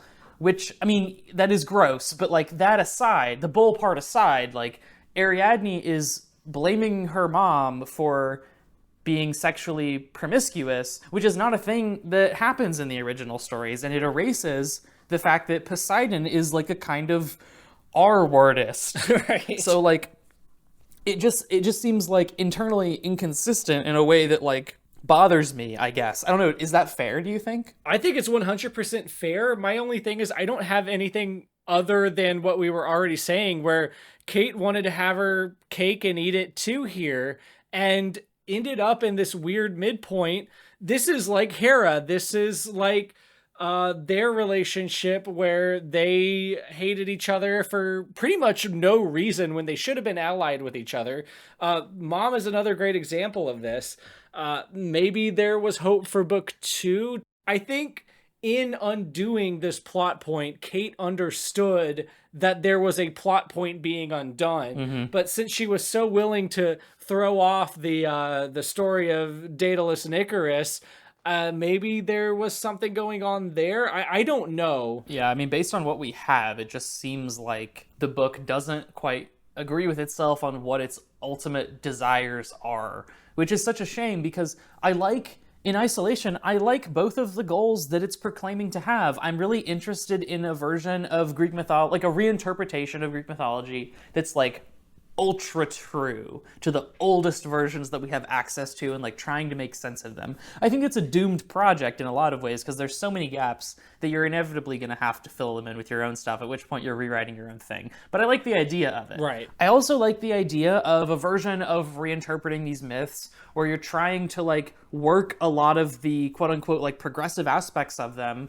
vis-a-vis queerness especially, and people of color especially, back into them. You can't claim to be reinterpreting them in like a new way and also trying to be true to them at the same time. Right, because then ultimately, what are you doing? You've moved yourself into this kind of stalemate with yourself. You proclaim these grand ideals and then not even try or even set yourself in a position where you can't try to develop on some of these things. Like, I don't know what you expected, Cait. It's the classic overpromise and underdeliver problem. Right. Like, I would rather that Cait had underpromised and then delivered something that was like slightly better than the underpromise, because then at least the expectations would have been surpassed. But in this, we're set up for something very grand and liberatory that isn't there. I'm implicated in these things that it's claiming to like reintroduce into these stories, but then the way that I see myself represented is like really upsetting and tokenizing and flattening. And now I'm like, well, I don't feel like you understand me. And that frustrates me. Like, you're claiming to speak for me, and I don't feel seen by you at all.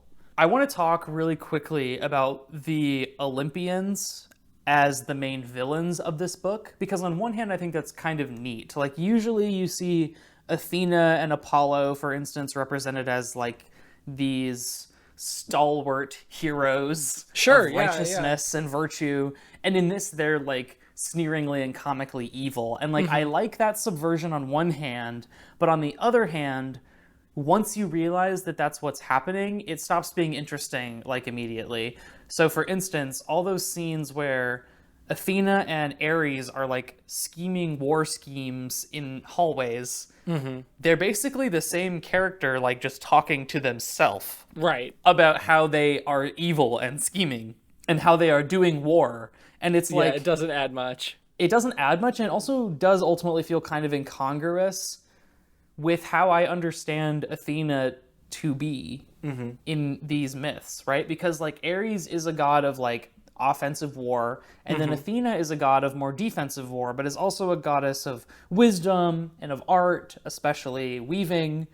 And so it just feels really weird to see her in particular be reduced to this character that, like, continually asserts that she's very smart, only to have Hera be like, not so smart now, are you, big guy? And it's like, what are we doing? Like, what was the goal here? Like, I don't fully understand what Cait was after with that. It's kind of, it's not Occam's razor. What's the one that says, you can attribute it either to malice or incompetence, and it's usually incompetence. That's Mockham's razor. I wonder if Cait just didn't even have this in her head when she was writing this. What our cultural opinions are of Athena, what our cultural understandings are of Ares, and just was like, hey, we need villains in this part of the story who were the war gods.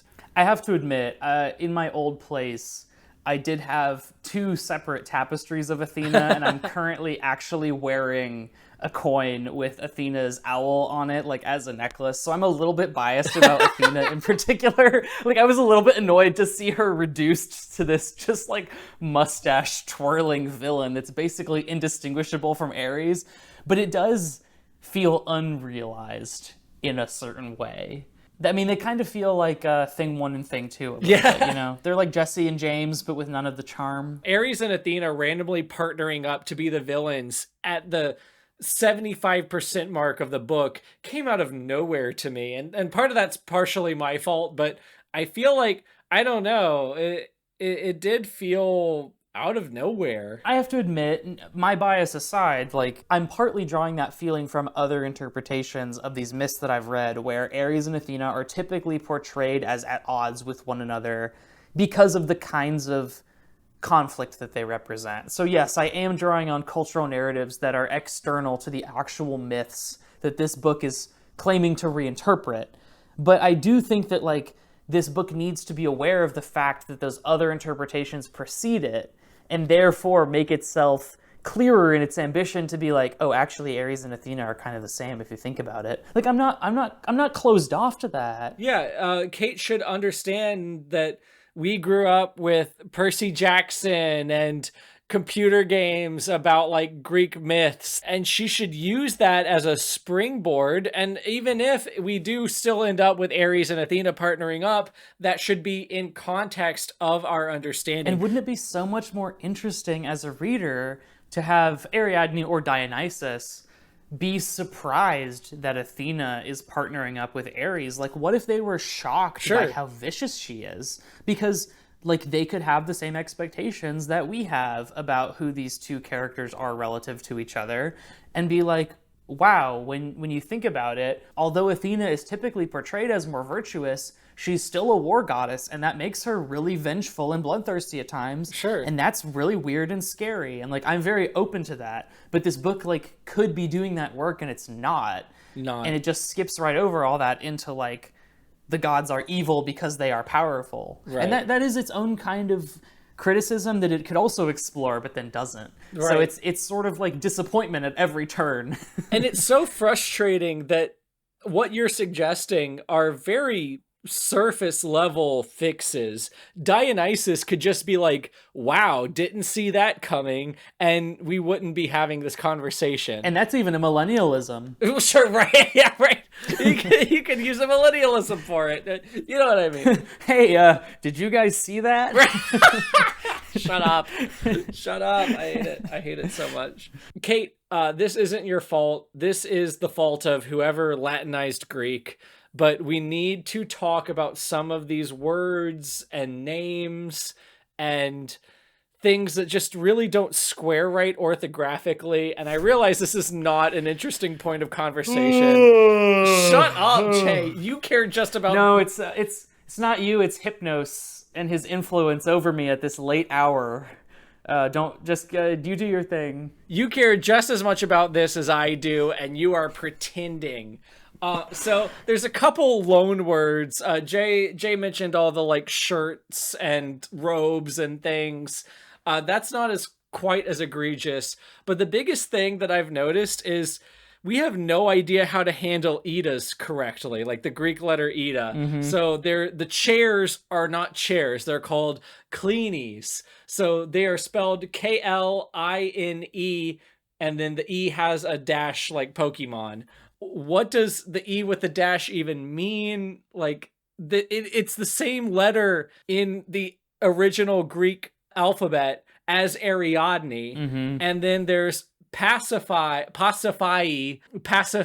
however you want to say her name.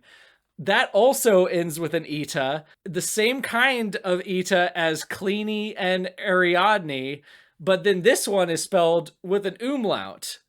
And historically, the reason this happens is because these words get plucked from Greek at different times in different contexts. So one could come from traditional ancient Greek, one could come from Koine Greek, one could come from medieval Greek, yada, yada, yada. And then they're getting translated via German, maybe, into English, or directly into English. By presumably racist white men. I just wonder, why can't, since we have this benefit of this made-up secondary fantasy world, why can't we just settle on one consistent orthography for the words? Like, you could spell Kleini, Klini, Ariadne, but with an I instead of an E at the end, Pacify with an I instead of an E at the end. And I get that the counter argument is going to be, one, no one cares.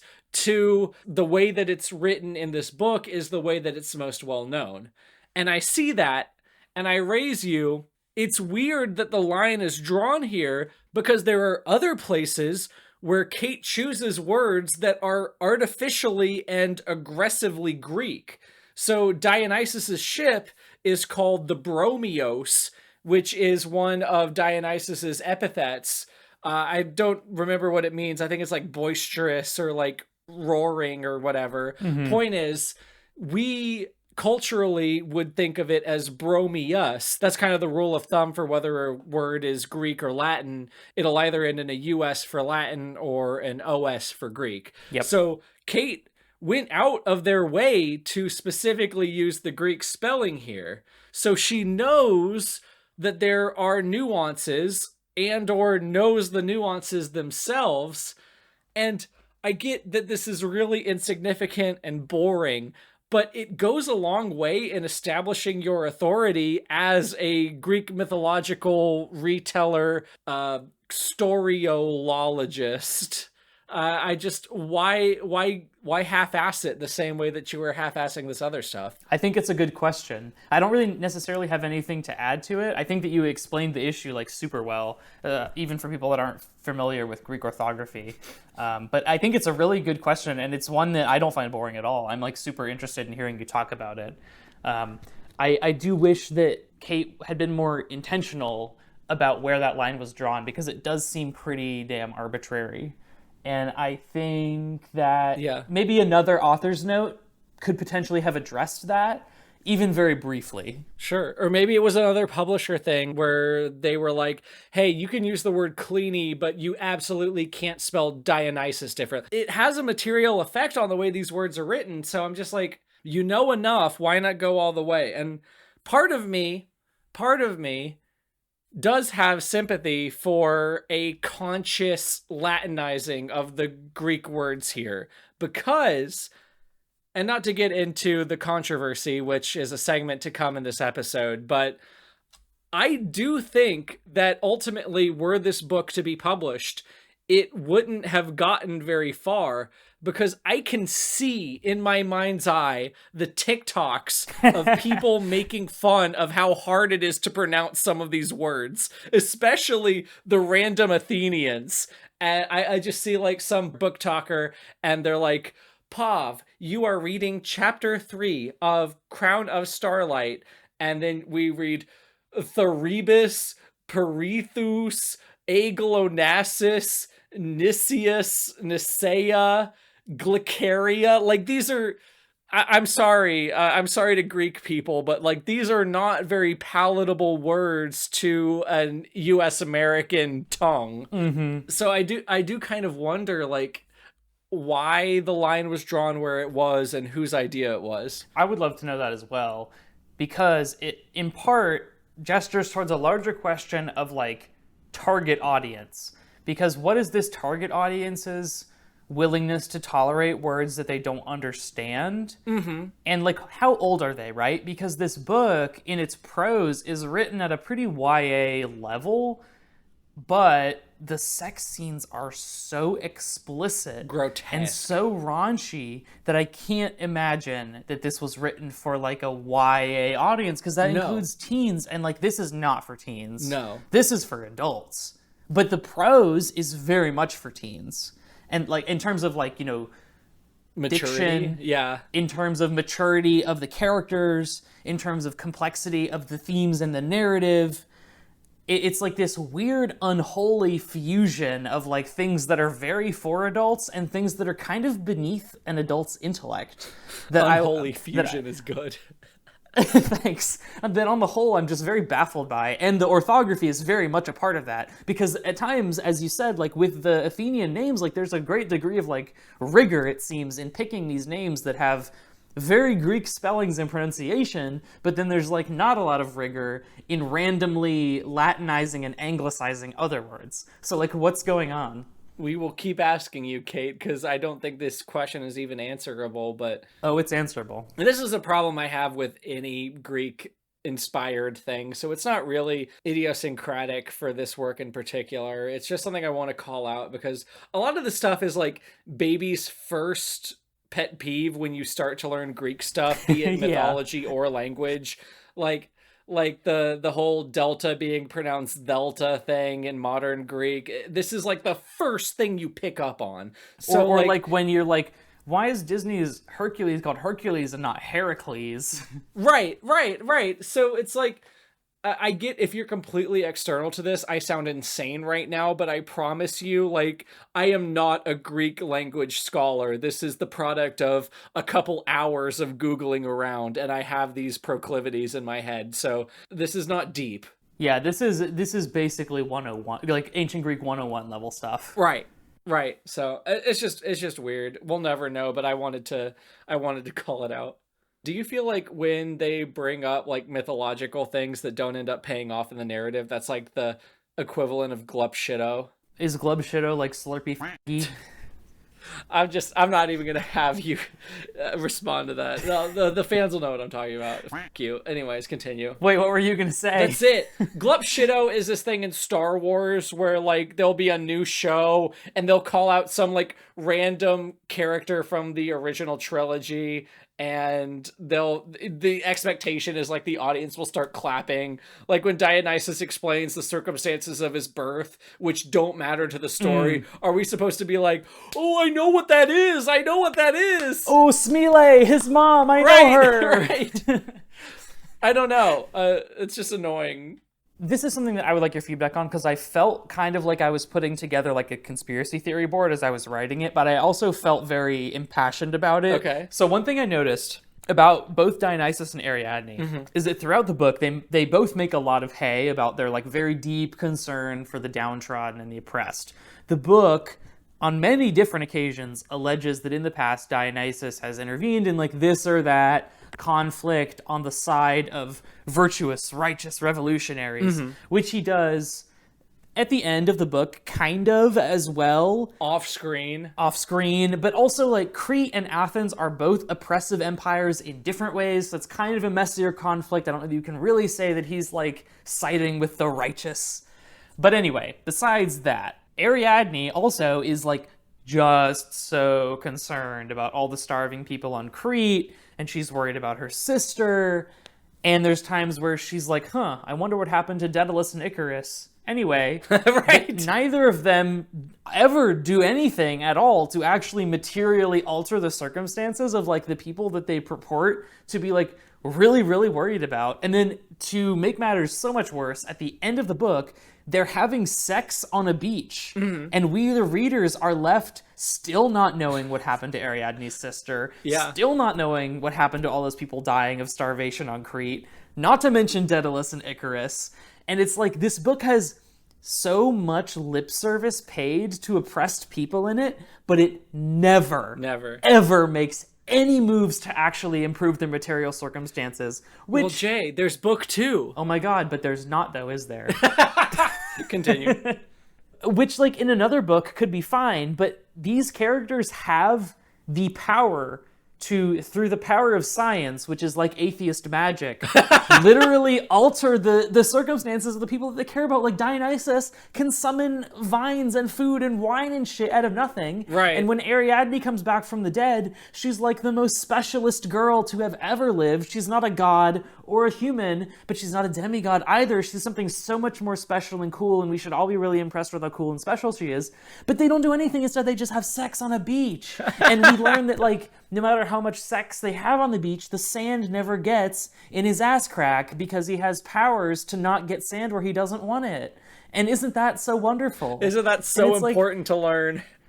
Like, oh my god, I don't care. Like, you have spent so much time telling me you care about these people who are dying, actively dying, and these enslaved people who are forced to fight you to the death. But, like, I guess we forget about them. I guess. I don't know. It's so messy. It's so messy. The things that Cait wants us to care about and the things that are objectively important are a Venn diagram that never even comes close to touching. Well, Cait wants us to care about them sometimes when they care about them, but then when they don't care about them, she wants us to just forget about them. And it's like, that's not how that works. Like, once you introduce a thing that we're supposed to care about, an attentive reader is going to hold that in the back of their head as much as they possibly can. Right. Because why else would you set it up? That's a good question for a lot of this stuff, Jay. I don't know. Sorry, I'm getting really impassioned because this book is setting up a lot of really interesting questions, which is a thing that some of our books don't do at all. Sure. So that when there's no payoff, it's like doubly disappointing. And I'm impassioned in a way that, like, I hope comes across as energizing to listeners and not as like me piling garbage onto the book and in like hopes of suffocating it, because like I do care, like I care a lot, and I can see that by bringing these questions up in the first place, Cait has the talent potentially to reckon with them. I just wish that they had been more intentional in the ones that they brought up so that they could then resolve the ones they actually cared about. But it was not to be. No, it was not to be, because they were distracted by making fake Discord conversations. I feel like out of nowhere in the 50% mark of the book, they bring up this concept called xenia, which is like the Greek idea of hospitality and not harming your guest. This is what's supposed to keep Ariadne safe on Olympus.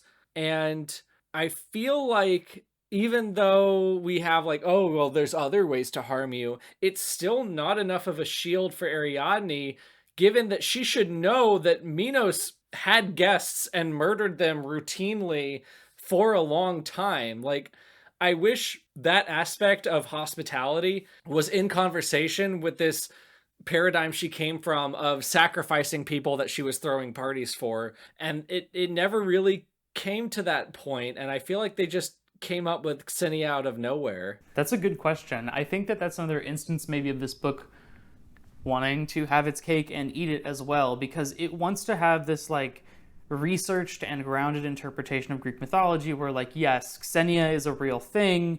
It's like this host culture where you're supposed to treat your guests in like a certain type of way, and to not do that is punishable by divine intervention. And that works really well in Olympus, narratively speaking, because Cait doesn't want to have a scenario where these gods, who can teleport to anywhere they want to be, just sort of like all teleport to Ariadne and start beating the shit out of her like that one gif from JoJo. Like, she doesn't want that to happen, right? Because otherwise that's invariably what would happen, because why wouldn't they do that? They hate her. So there has to be this like social shield, but at the same time, having that social shield creates a paradigm where now suddenly Ariadne is like immune to all harm, and not just because Dionysus can also teleport in and like kill all the other gods if he really wants to, and not also just because she has divinity in her that makes her like harder to kill, but because there's this social system in place. So it's like there has to be threats from the other gods, but also that threat is totally nullified by Xenia, and so sometimes Cait will invoke the Xenia to say like, oh, she's safe, but then other times she'll be like, oh, they can hurt you in other ways. And then it's again that thing where she's asking us to like recall or forget certain things depending on what allegedly might create tension. I don't know, does that make any kind of sense? Yeah, forget and recall depending on what the narrative requires is kind of the crux of the problem. I don't know if I need it to be like developed any more than it already is. I just mean like Ariadne should, one, culturally understand what Xenia means, and she should also be able to apply it to the world that she came from. And the fact that that's never discussed feels just, it's a missed opportunity more than a bad thing, but it's something that I was unable to not think about. She could at least have a moment early in the book where she's asking her dad why having these 12 tributes come and then be killed is not a violation of Xenia. And then her dad could even dodge the question and be like, ah, that's some dumb bullshit the Theoi made up and we don't listen to them. Yeah, sure, anything. And then when we get to Olympus, it would make sense then that suddenly she's like, oh, I know what this is, and I understand now that it applies, and so I feel relatively safe. But yes, like this is a concept that exists in her world, and so you would think that she would know what it is and how to apply it, as you already said. Something to think about, Cait, but it's a small thing. But it is also a thing that like I appreciate that it's in the book at all, because it is a thing that you have to do a little bit of reading and research to even know about. Sure. I mean, it's not a ton. It does show up explicitly in some of the Greek myths, but it's not something that you would know if you had obtained all of your knowledge of Greek mythology through Percy Jackson alone or something. Sure, yeah. So it does show a degree of like real research being done, yeah. Okay, so we've established that this book has at least one kind of joke, which is like millennial quip. Okay. The other kind of joke is, what if I said the thing that you just said, but I made it horny? Uh-huh. And I found that a little grating, I guess. Well, I mean, between Ariadne and Dionysus, it's just because they're so in love with each other, Jay. But it's not just them. It's like every character talks to every other character that way, basically. So what happens when you live in a horny cult? Yeah, that's true, I guess. But it's like high school tier sex jokes. It's really bad. No, I'm being obstinate. It is actually disgusting and annoying. It's hard to believe that adults talk to each other this way and don't feel kind of lame about it. Right? I don't know, maybe they're so comfortable with each other that they like have abandoned, you know, they're cringe, but they are free, as they say. I guess. I don't know. I'm comfortable with a lot of people I wouldn't talk to like this. Beyond the dome, the Athenian fleet falls back to the planet, and as aid pours in from across the galaxy, a slow but steady trickle of Armada ships beats a hasty retreat, jumping away into the Styx. The war is ending before our eyes. I've won, and in winning, I have lost. But if it saves lives and ruins Minos' day, then all I can say is this: worth it.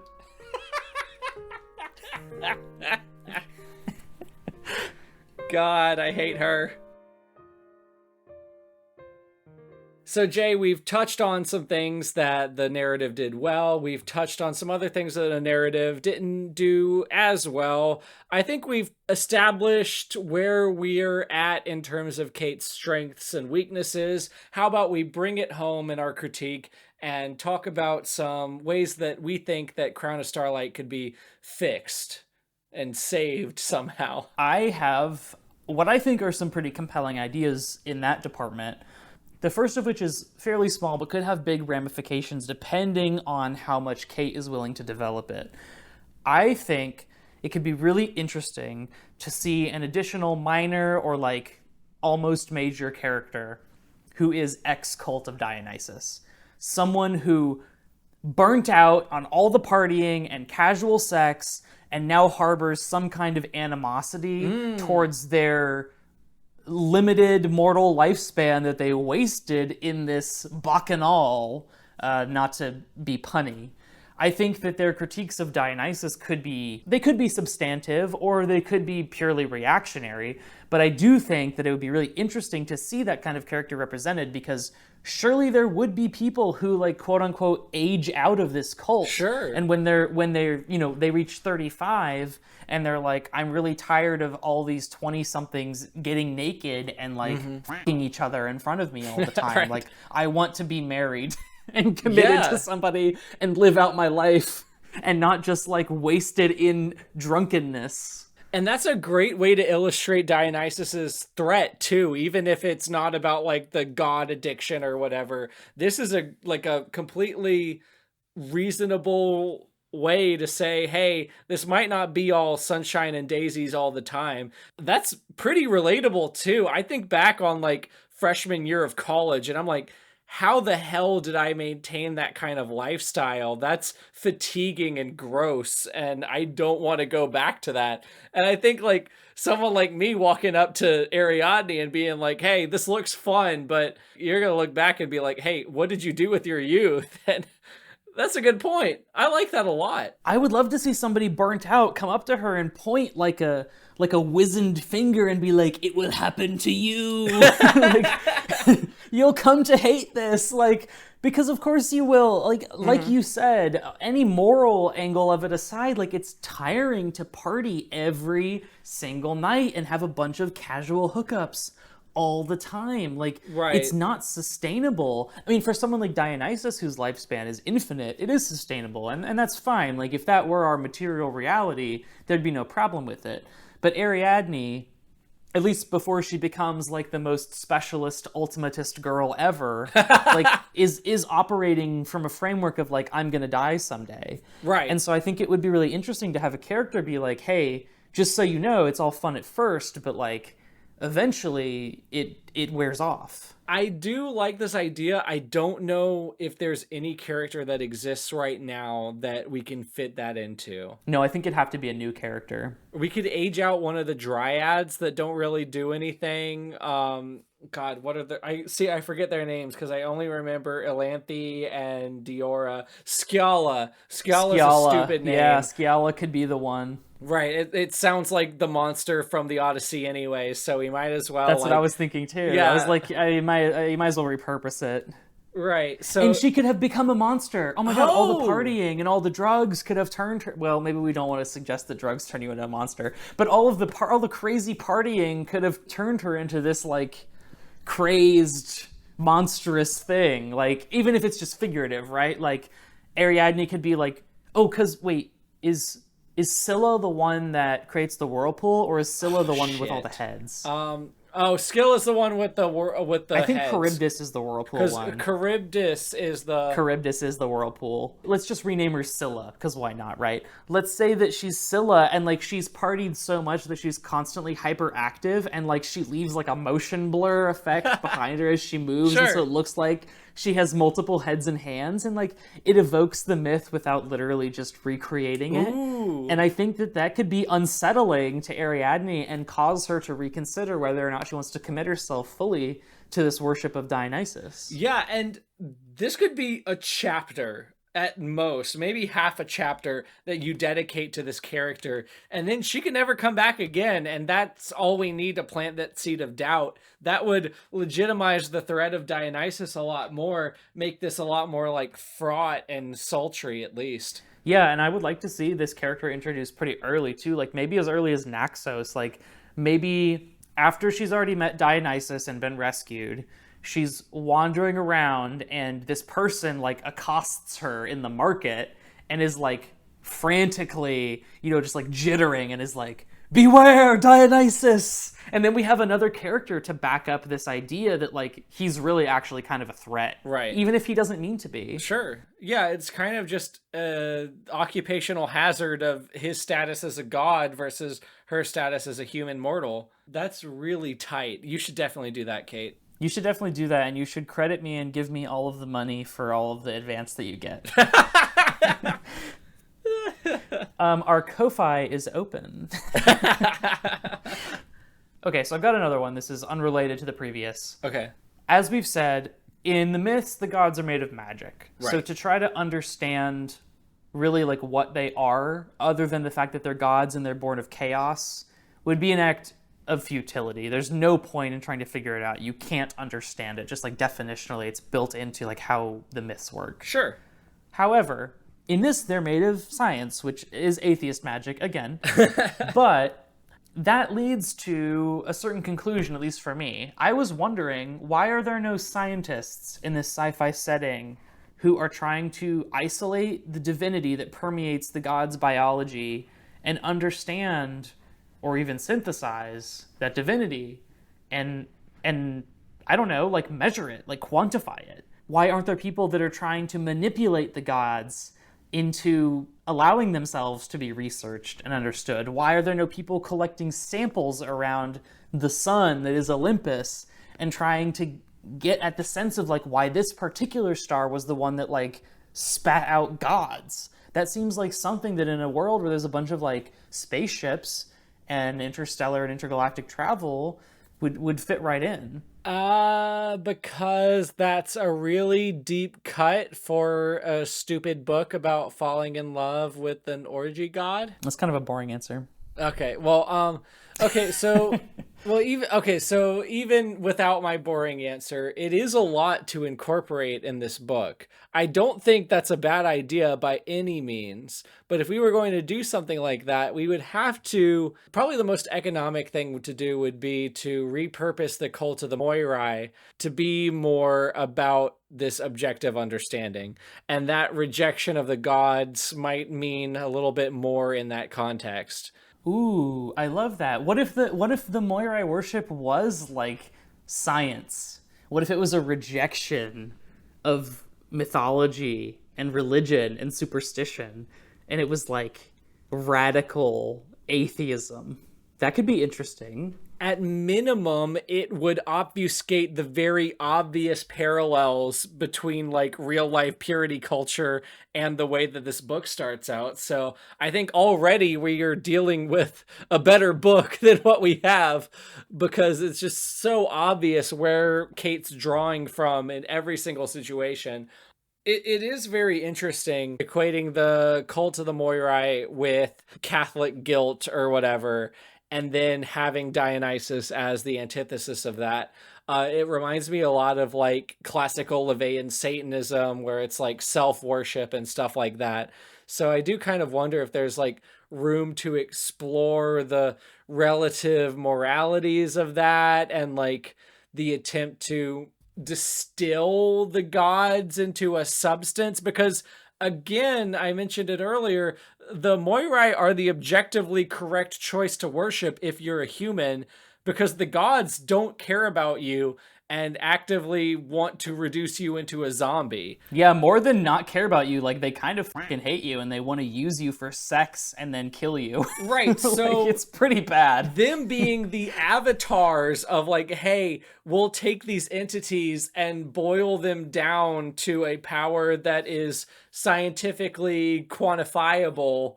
I think that makes them more compelling, purity culture and all, to be a backdrop for where Ariadne's coming from. I think there's an associative logic to that as well. Like, if you think about the idea of fate, it's the idea that one event invariably follows the next, or basically just like action and reaction, which is pretty scientific if you think about it. I think that like the Moirai being like a science cult could also be fun, and as you said, would obfuscate this idea that it's like purity culture. Like, I think you could have both, really. I think you could have Crete be this society that is more scientifically minded, but also incidentally, because human culture is not neat, it isn't logical or like internally consistent all the time, it could be scientific and then also have this like puritanical side of it. And the book, I'm sure, like I trust Cait to come up with an explanation for how both of those things arose simultaneously. It's definitely not unthinkable, and I don't think that like our podcast is so uniquely intelligent that we're the only people that could ever have conceived of it, you know? Like I think it could be done with a little bit of workshopping. So far, 2 for 2, we're very close to where we're already at. So I feel like these are very viable options for you, Cait, moving forward when you want to change your name and recreate this book and shop it out with different publishers. I really think, at the very least, Ariadne needs to grapple more with her prudishness. Oh, God. There's a lot of lip service given to the fact that she's so scandalized by Dionysus lounging with both a male satyr and a female dryad at the same time as he's watching these two nymphs sex fight each other. Right. But she overcomes that almost immediately when Dionysus transforms into a woman and they have lesbian sex for the pleasure of the audience. Like, I wish, the audience being the readers, I wish that, this is hard to say because it sounds mean-spirited, but bear with me here.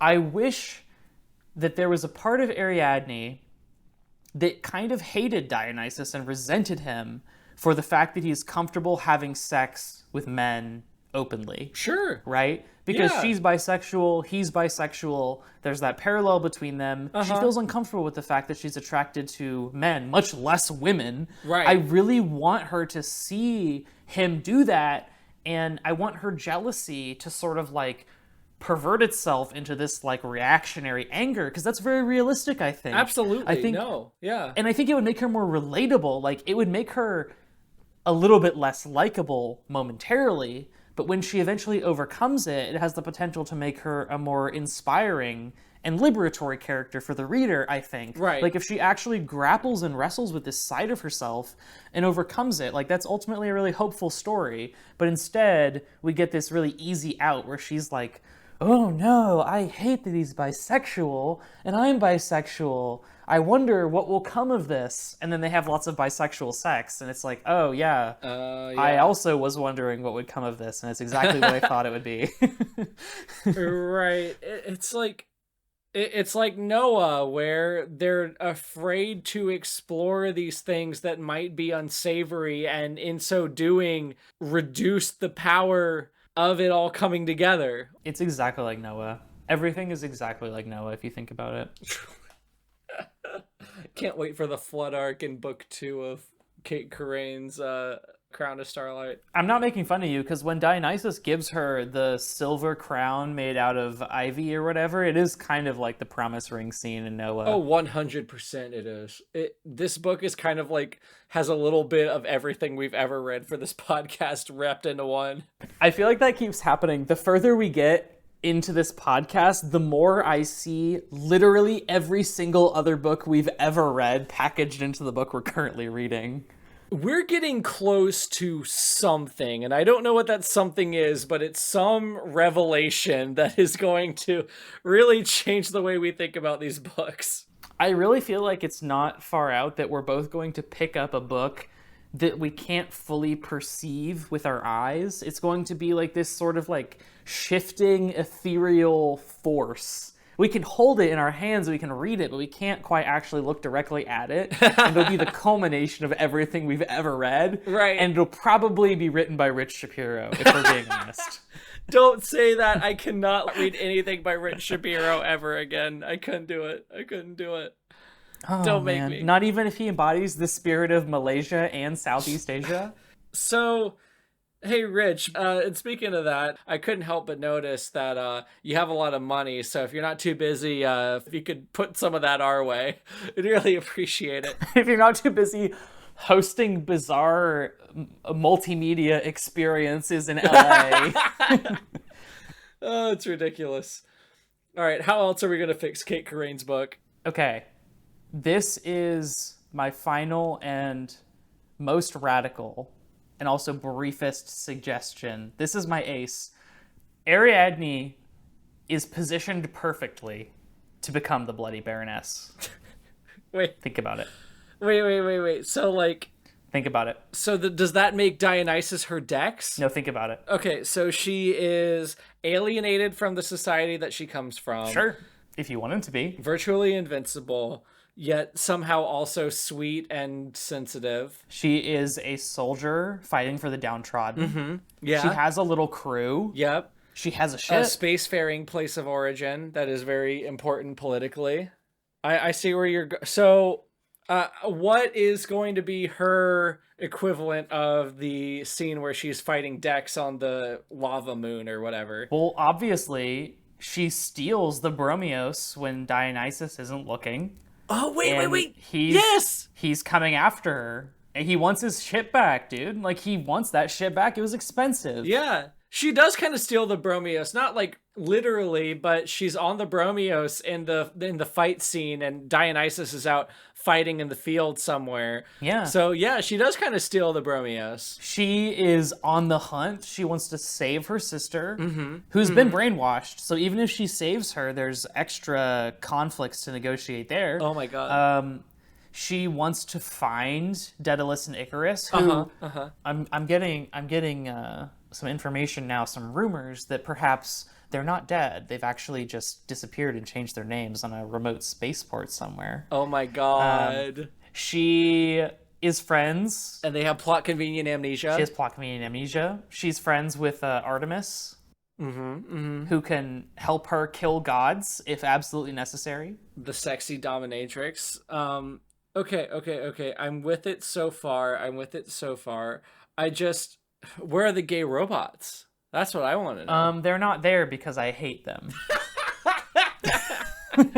So wait. So this is like a stealth prequel to Zenith, or what? What are you proposing here? No, this would be better if it ended where Zenith began, but with this world's lore. You're totally right. No, because it starts out with them loving each other, and by the law of plot transformation, it should end with them coming apart. Right. So that would make a lot of sense. And so the second book in the Zenith series is called Nexus. If you slightly shift the vowels in that word, you get Naxos, which is... the place where they met! That's where they met, Jay! It all makes perfect sense. You're so right. God, it's all coming together. We have god stars. Right. And the gods in Crown of Starlight are equated with the stars. So Sasha Alsberg, Lindsay Cummings, and Cait Corrain can all collaborate on a 3-part novel as a sequel to Nexus called Naxos. I don't know what they'll call it. I would love to see it. I mean, it'd be Sasha Alsberg, Lindsay Cummings, and then someone we've never heard of who totally isn't Cait Corrain. It'd be Cait Corrain, but like with a mustache and glasses or something. Right. That's exactly what I was thinking of. But aren't the pieces all in place? I mean, we've got like this barren world with a tyrannical ruler. The parallels between this and other works that we've been reviewing in this podcast are really disturbing. Zenith kind of comes to mind initially because, the obvious sci-fi setting here, and nothing really matters in terms of geography because you can warp around, the ambiguous consent from mind control. No. All of this stuff comes together. I didn't even think about the consequences of introducing Zenith Goo into this world. This might overwhelm Cait Corrain that we're introducing these plot details, but it sure is interesting to think about. I do wonder why all these like commonalities have emerged. If it's just like us being crazy, or is it like actually something that is worth noting? It's like you said at the very beginning, it's something about insane people having this some kind of weird energy in common. It's like unplaceable. Right. One day we'll crack the code, I guess. I don't really know. I don't know if we ever will, or if it's just our duty to blindly report on this and someone better than us will come and summarize it all in one neat package. You do what you can with the language that you have, but ultimately it betrays you in the end. Happened to Cait. I would argue that maybe Cait knew what she was doing. Oh, definitely knew what she was doing. You're right. Which is as good a transition as any into what we must confront next, I think. Nextus. Oh, you're right. You're right. You're right. All right. We've bandied around long enough.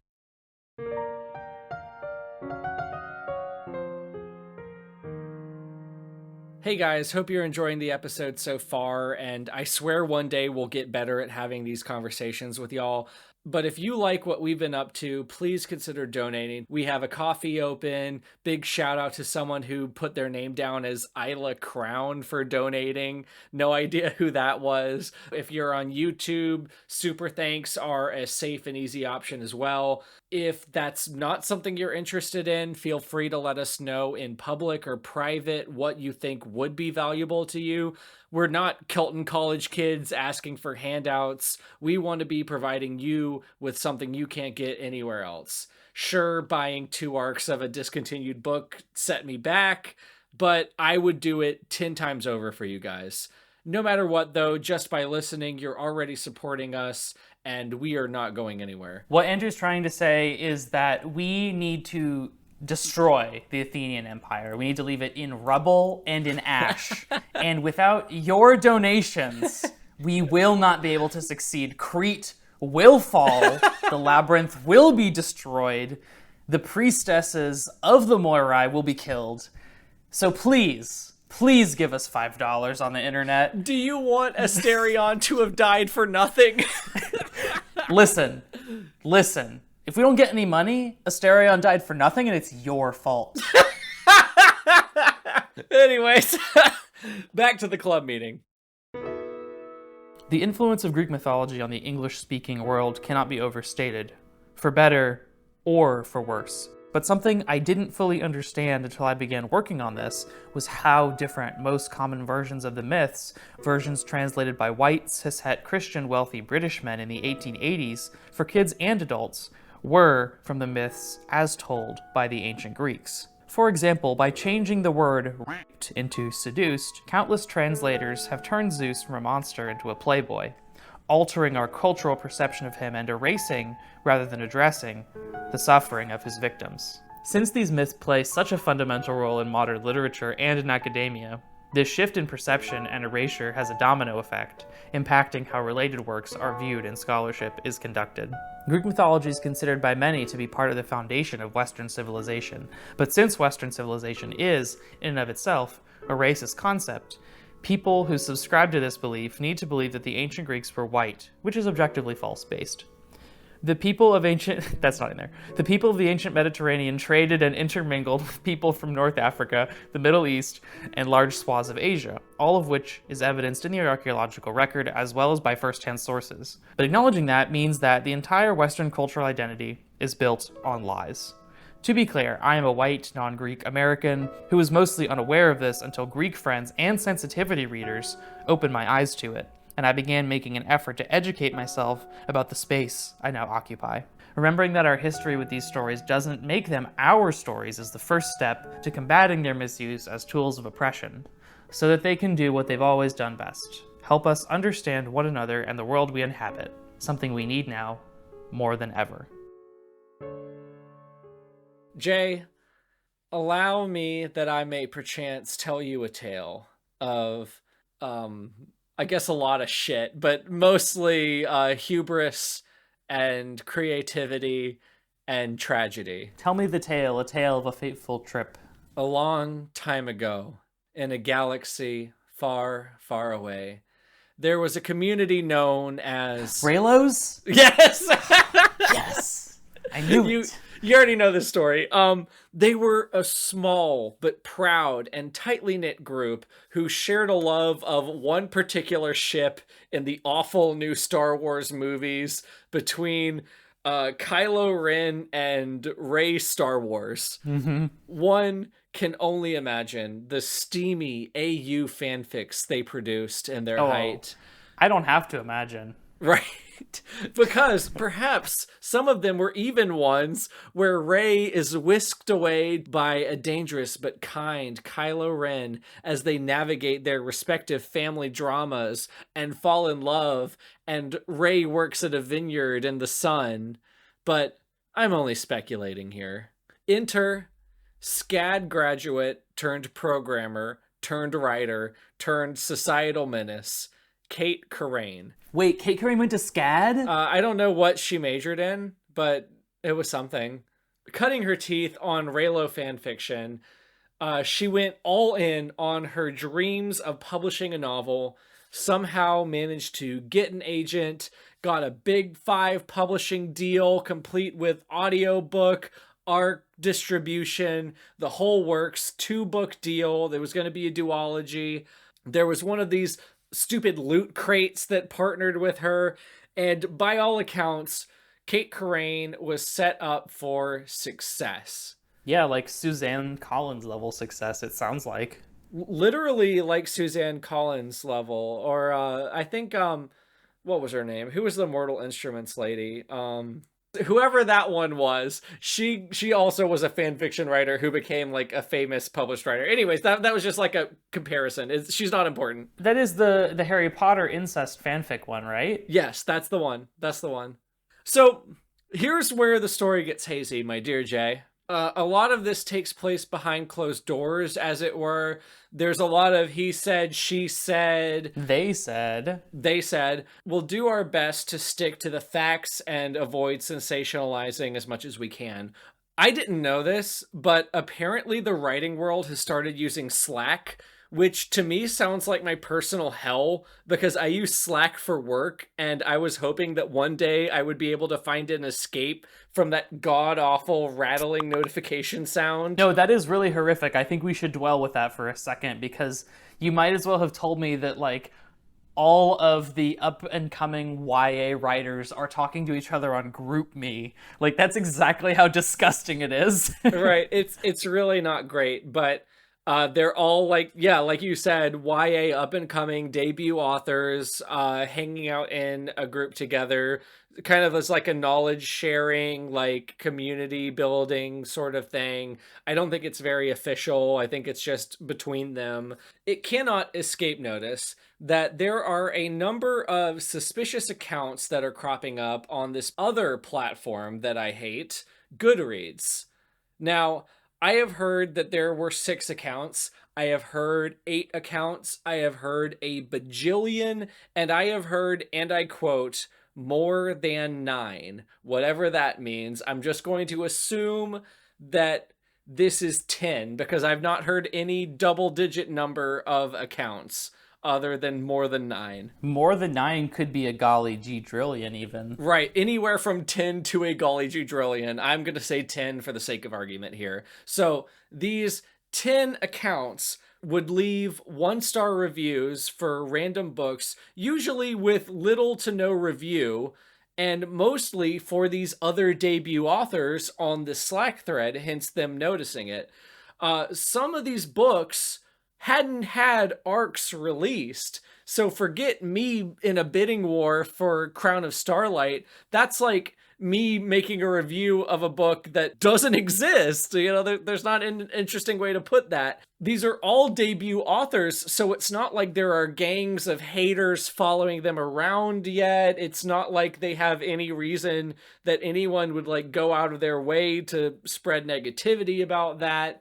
And a lot of patterns are clear from the get-go. So first of all, these are newer accounts. They mass 1-star review a bunch of books in one single day, which, you know, if you make a new Goodreads, maybe you register all the books that you've read recently in one go. So, you know, whatever. But it's also interesting that the account's targets are primarily other upcoming authors in Cait's imprint, other Greek myth retellings, Reylos who have gotten publishing deals, and across all of this, primarily Asian or other POC authors. Like you said, it does make sense that you would like mass review a bunch of things you've already read, but like they're mass reviewing things that are not out. Right. It's not just like they're reviewing one thing that's not out. They're mass reviewing a bunch of things that aren't out. Right. And they, I believe, like each other's reviews of these books that aren't out, these like fake accounts. It's not ambiguous that there is a link between these accounts, no matter how it happens.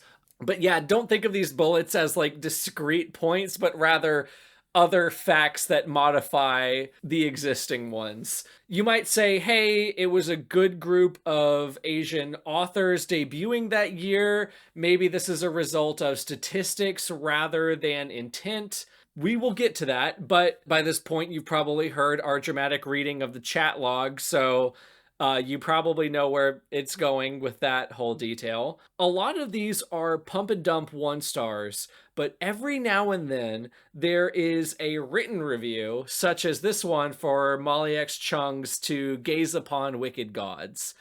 And I quote, I can't believe Del Rey spent $500,000 on this when they could have spent $500,000 on anything else, unquote. Oh, I hate that one. Right, that's crazy. So it's really bad. Right. So for better or worse, publishing does a really bad job at understanding and communicating data, especially when it comes to money. We did a whole live stream about this and how this created Lightlark as we know it today. You would not know how big someone's advance is on their book unless they told you. It's kind of like knowing someone's salary. They either tell you or you are so in the know that you just know, you know? Yeah, because someone that they told you. Right. For example, I did find like one fluff piece article saying Molly Chung got like a 6-figure deal, possibly for her own publicity, but it didn't specify that it was specifically $500K. So that's not super important, but it kind of just goes to show you that whoever was doing this had insider information into the publishing world. But I do want to say, as an aside, addressing you directly, Jay, my faithful comrade, legitimately, you have been beside me steadfastly in some of the best and worst times of my life. We have been friends for nigh on a decade at this point. I could not imagine life without you. I love you in a lot of words that would translate differently in ancient Greek. Mm-hmm. And it is because of that love, Jay, that I tell you, I would kill you for a 50K advance. And that's a 10th of what Molly X. Chung allegedly received. Correct. Okay. Correct, if you're doing the math. For a 10th of what Molly X. Chung received, I would murder you. Okay. I'm sorry. I feel like you should know this. I appreciate that level of transparency. I appreciate that level of direct and open communication. I think that's very in the spirit of Crown of Starlight that you would do that. Right. A direct and open admittance to problematic beliefs. Yes. At least I have that on her. So, final piece to this pattern, and this is what gets me. They all unanimously rated Crown of Starlight 5 stars and would put them on these community-maintained, quote-unquote, like most anticipated new releases, best of 2024 lists on Goodreads, which is just like playlists, but for books. I don't really know how to equate it to like other social media things. It's basically like if you were evil and you were... don't know how else to put this. If you were an evil person that was trying to sabotage a bunch of other new releases and also boost the prestige of your own upcoming release, right? The main thing you probably wouldn't want to do is make a bunch of Smurf accounts that tank a bunch of other books' reviews and then boost your review, because then people who are investigating this would be able to see there's a bunch of Smurf accounts that were created around the same time that tried to sabotage a bunch of other people and boost you, and they would trace it back to you. That's not foreshadowing, that's just me sort of speculating. I don't know how this story is gonna end, so like, I'm just kind of riffing here. Right. And to that point, I know hindsight is 20/20, but I genuinely do not think that anyone in that Slack workspace wondered for a second who was behind the reviews, but we will never know. There was allegedly an attempt to resolve the problem internally, but that must not have worked. And this is like a huge deal to the other debuts that this thing is happening. I want to take an aside to say, like, if I were projecting my cool and stoic and aloof persona, I would be like, it's just a stupid website millennials use to post Doctor Who gifs. Like, genuinely, like, logically, I don't think that 10 one-star reviews is going to ground a Penguin book. But I don't know whether Penguin itself thinks that, right? Plus, let me tell you, like, I don't have a corporate backing for this thing of ours, Jay, but I am always on YouTube analytics. My day was ruined a couple weeks ago because our podcast went from 5 stars to 4.8 stars on Spotify. There is a certain curve when a new episode comes out that I need to follow in terms of like views and watch hours. Otherwise, I feel like a failure for the foreseeable future. No one makes me do that. So I totally get, even absent of any like publisher pressure, this idea that like these numbers are something that needs to be maintained. Who gave us a less than 5-star review? I don't know. If you did, please come forward and receive your punishment. It's not a punishment. We're just gonna have you wear the bone dress. It's not like a big deal. Like, just wait. Listen, it's not comfortable, but it looks really cool. Come forward, wear the bone dress, give us $5 on Ko-Fi, and we can all go about our days. But yeah, no, Goodreads reviews don't really matter. And I don't know a single book consumer who bases their opinions on Goodreads reviews or takes them seriously at all. Personally, I used it as a personal shitposting site, even under the SBU name. Follow me on SBU_Andrew on Goodreads. None of my reviews are very serious. I usually write them in 5 minutes, and the stars I take off for like very arbitrary reasons.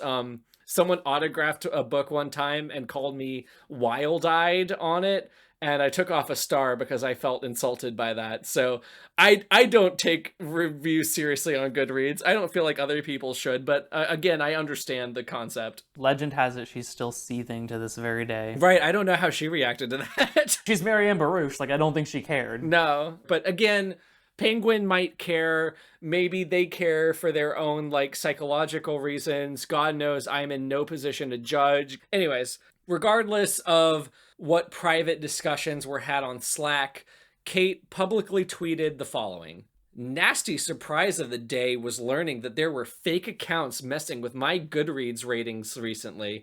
If you've actually read my book and want to rate and review it, that would be great, as reader interest pre-release tells my publisher that the book is worth investing in. I guess this explains why my rating was fluctuating so much. If you like my book, please rate and review it. If you hated it, you're also entitled to share your opinion, but making fake accounts to manipulate my book's rating is something else entirely. I'm gonna go be sad now. Which, hold on.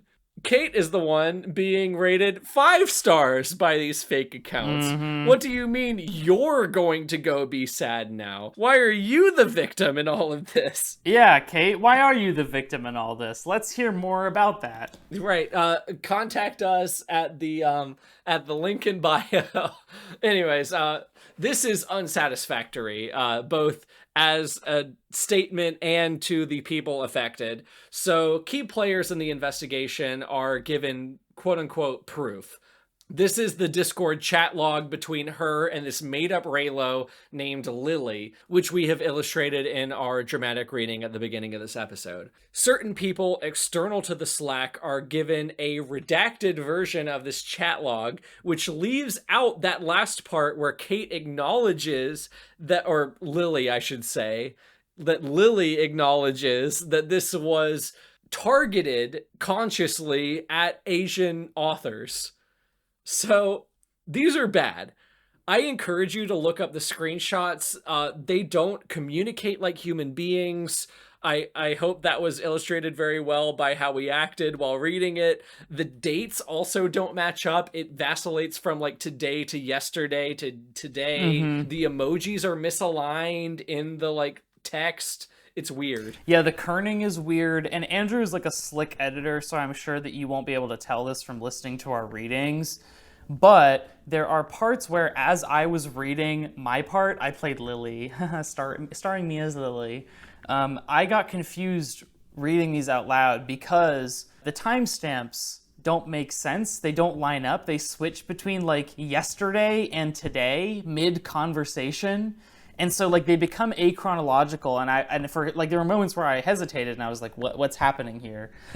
So I encourage you to look these up and read these for yourself, because it's like immediately transparent, even if you're not familiar with Discord, that these don't make sense. So this is even more unsatisfactory. And when confronted, Cait refused to give any other socials for this Lily person and claimed that Lily had deleted her Discord. On top of this, the Raylo fandom comes out of the woodwork to deny the existence of any Lily at all, which I 100% believe, because I was mutuals with some of them on Tumblr, and they're crazy. Like, they mind their own business. They're not like annoying, but like they're really tight knit and they're very enthusiastic. So I believe it if a Raylo said there's no such thing as Lily. They're insular, but like /pause. Right. I don't have a problem with the Raylo fandom, to be clear here. Yeah, you better not, because if you do, they'll come for you. Right. This is getting a lot of public attention. Everyone is mad at them. So Cait just throws up their hands and is like, yeah, I did it. I was struggling with substance abuse and I was switching my meds, and I made up this fake conversation with a fake Raylo. I'm so sorry to all the people I've hurt. There might be some people I've hurt that I don't even know about. I'm checking myself into a rehab/mental institution. There was another interview after this. I think it was in February of 2024 this year. I don't even feel like talking about it because it was just her saying, I'm totally not racist, guys. It was the meds that made me racist. Don't think of me as a racist person.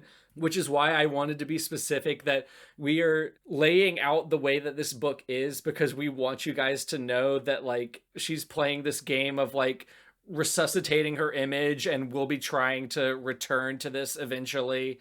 I just want you guys to be like prepared for that kind of thing. Also, the article didn't really tell us anything we didn't already know, and it didn't convince us that what we knew already was untrue.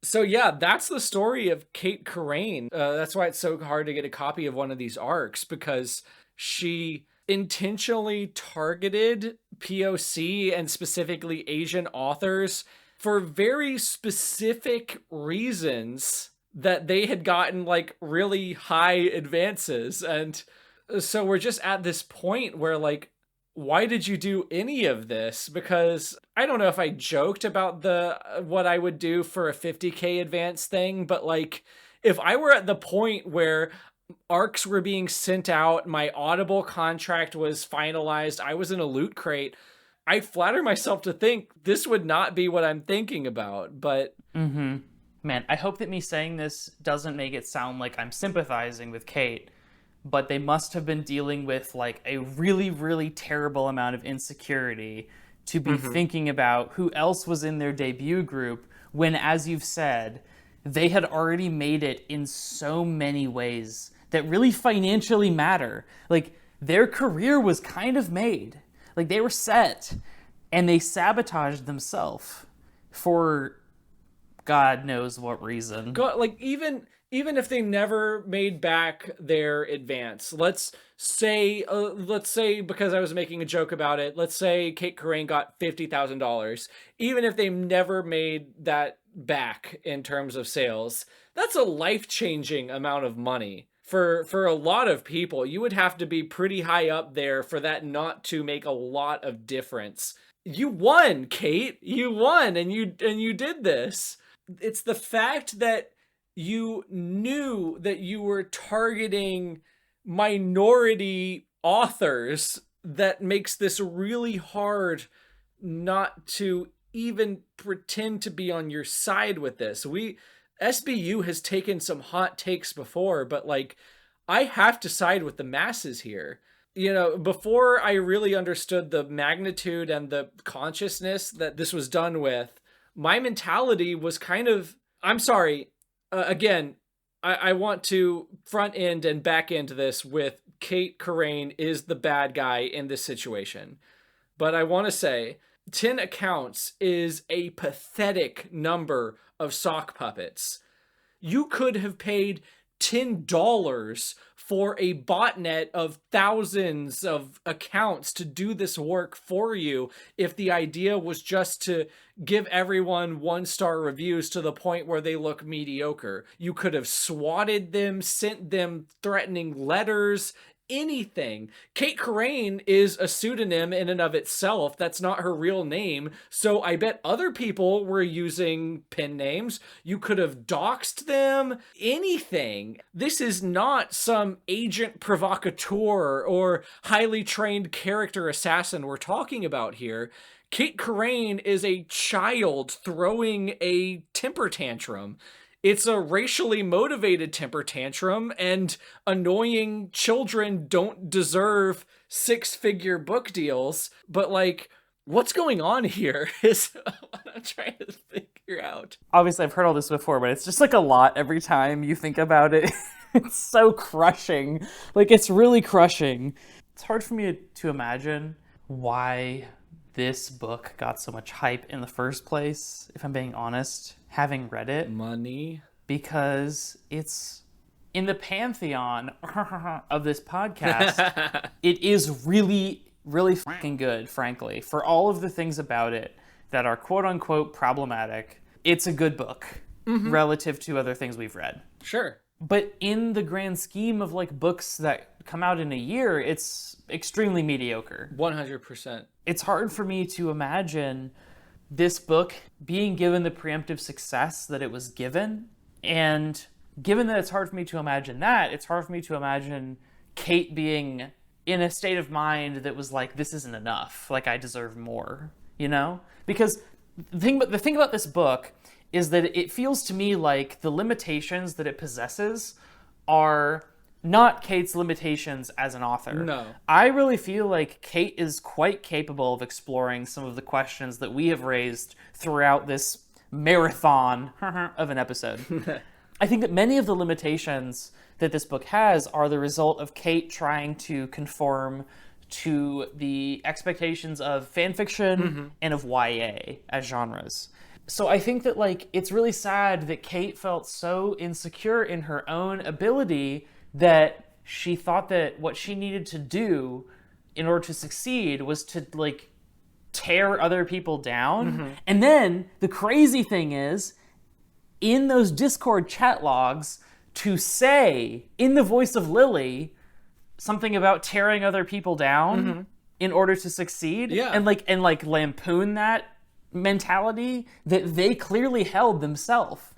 And it's like, it's this bizarre look into somebody's psychology that like you rarely get, and it's so uncomfortable. I'm kind of rambling now, but like it's really horrific to see it played out in the public sphere because you rarely get to have this insight into somebody that is a stranger. If this were just a petty, vindictive, evil person, I might not be half as mean as I'm being right now, but this is racially motivated, and we know it's racially motivated because Cait Corrain confirmed this with that chat log. Yeah. And in retrospect, that chat is disturbing, not funny, because I don't want to be too real here, but with compulsive behaviors, you are conscious of what you are doing in the moment. And these behaviors, they're nonsensical, but here's the twist, and here's why I find it impossible to defend Cait Corrain even as a thought experiment. They don't come out of nowhere. You don't magically become racist by being on or off certain medications. I refuse to believe that. You feel unable to deal with your inhibitions. And on one hand, I don't want to other Cait Corrain too much for that, because it's disingenuous to imply that there isn't any one of us that doesn't have some sort of deeply held problematic belief or some bigotry that we have not addressed in ourselves. To imply that Cait is alone in being racist, ironically, kind of undoes what we understand about where Western culture is right now, right? Like, I mean, you swim in the dirty water of culture and you get dirty yourself, and you can't help but swim in it if you're born in America. Like, it's just gonna happen. So, like, Cait is not uniquely afflicted with this racist impulse. No. But it's like, it manifested itself in this, like, really malignant and blatant way that's super unusual in this particular community, I think. I think what's so harrowing about that is how it illustrates how susceptible we are to lapel de vide. Throwing your phone off a ledge, whipping around and punching a random kid in a crowd, throwing a racially motivated temper tantrum in public. Cait Corrain does not deserve our clemency. Cait Corrain is not a good person. I don't want this book to ever see the light of day, as good as it is. But we should take her story as a reminder that somewhere out there in the labyrinth of our mind is a minotaur of our own, and the ability to navigate that maze is as tenuous and easily severed as a single golden thread. Is this what we want to take away from this? Is like a cautionary tale about our own abilities to be problematic if we aren't careful? Actually, you know what? Scrap that. I don't care about whether or not it's problematic. I care about whether or not it hurts somebody. Is that what we ultimately want to take away from this? Is that, like, anybody is capable of hurting somebody that's in, like, a more marginalized community than they are? I don't want to phrase it in that exact way, but I think we should be conscious of the fact that we all have something in us, and we all have, even if, okay, let's say we're a saint on earth, we still have a responsibility to other people to not be shitty. And this social contract is easily and often without any sort of consequences broken. In this case, we got lucky and Cait Corrain got consequences for her actions, but she could have easily gotten away with this. Even in the beginning of the drama, quote unquote, the group didn't want to come forward with these accusations. They wanted to deal with it internally. Cait could have gotten away with this, and we would have been not even talking about this book because it would have been available for $5 on thrift books and everyone could have gotten it. Like, I don't want any of this to come off as like defense of Cait Corrain, but I just want the message to not be, wow, look at this crazy racist, but like, hey, we all struggle with things, whether that's mental health or preconceived notions, and it is our responsibility to not make it other people's problems. I also think it's really hard not to get kind of like armchair Freudian about it, where you see the way Cait acted in these both real and fake chat logs, and couple that with the way that Cait acts in the foreword and the afterword of the actual book that they wrote, and think that, like, man, it seems like in the foreword and the afterword, they're really insisting on their own progressivism. Meanwhile, in their actual actions in real life, they're kind of regressive in ways that are really, really significant. And it's hard not to, like, see the connection between those and be like, is there something going on here where they're, like, trying really hard to... This is me fully speculating and not trying to make a claim. Like, I am trying to make sense of this thing that is really complicated and, like, kind of scary because of how uncertain it is to me. It seems like they're trying to project this kind of progressivism at the same time that they harbor these really regressive impulses. And I think that maybe that is the object lesson that we can take from this, if anything, is, like you said, like, we all probably harbor these problematic, if you want to use that word, thoughts, but then we have a responsibility to not make other people's problems. I think that's another kind of harrowing aspect of the whole story, is now, unfairly on my part, I'm not saying I'm rational in doing this, but the next time I see a content warning or like I see some book explaining why we're not being problematic now, I'm going to be wary of that because I'm going to think, oh yeah, just like Cait Corrain, and that's not fair. That's not fair to people who might be genuine in those beliefs. You're saying the well is kind of poisoned. I don't know if the well is poisoned, but Cait Corrain has put a sign up and said, hey, this well is poisoned. So now I'm going to think twice before drinking from it. You know what I mean? Like, Yeah.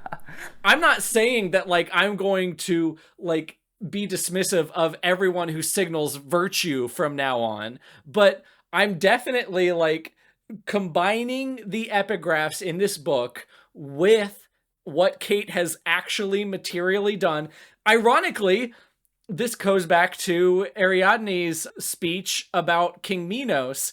She says, don't listen to what King Minos says. Listen to what he does. Watch what King Minos does. Yes. Exactly. Yes. And now I'm not going to take any Cretan king seriously because I'm like, oh, it's just another Minos. Can't wait for him to throw me in my Minotaur pit. Like, there's a lot to this. And I wish, for one, I wish the narrative wasn't Cait Corrain made a bajillion sock puppets because, again, 10 is the highest number I could come up with. And again, that's not even that much.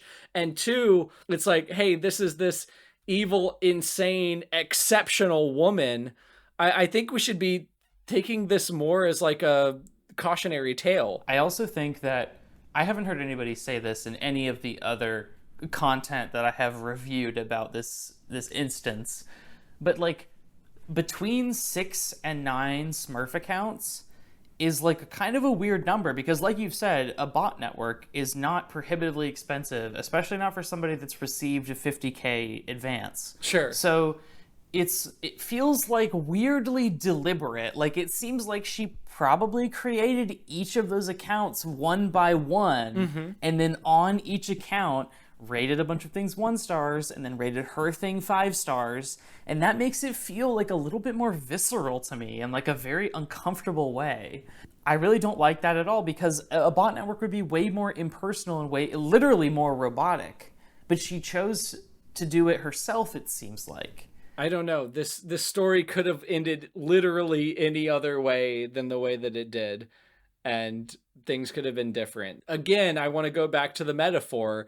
This is a golden thread that separated us from this other reality, and it just so happened to sever. Shit just breaks sometimes, and here we are. And I think that in our conversation about this, we've demonstrated how hard it is not to start psychoanalyzing Cait because they write about these instances where people's words don't matter and their actions communicate much more about who they are. Right. And then Cait has created this book where they have said they are this person and then their actions have indicated something else outside of the book. I think ultimately we're never going to have like a really comfortable or definitive conclusion about Cait as a person. Like on one hand, it is really easy to say like Cait is a bad person. And also, I think that just declaring Cait a bad person is its own kind of unsettling discomfort. And I think that it's okay to live with that forever after. Like maybe there's a chance that they don't write anything after this. And admittedly, I think that's a low chance. I think that you're right, Andrew. Like probably she will come back maybe under another pen name, a new pen name. Right. And write something else that eerily resembles this. Maybe not. Ultimately, I don't think there is like a really comfortable final way to resolve this story. No. We know for sure what Cait did, and we know that this book was canceled because of it, and deservedly so. Sure. And that in itself is like really unsettling because this book is quite harmful in some ways and quite good in others. And that's just the nature of the kind of fiction that we reckon with weekly on our weekly podcast that we do weekly. While I agree with everything, I'm just not comfortable othering Cait Corrain.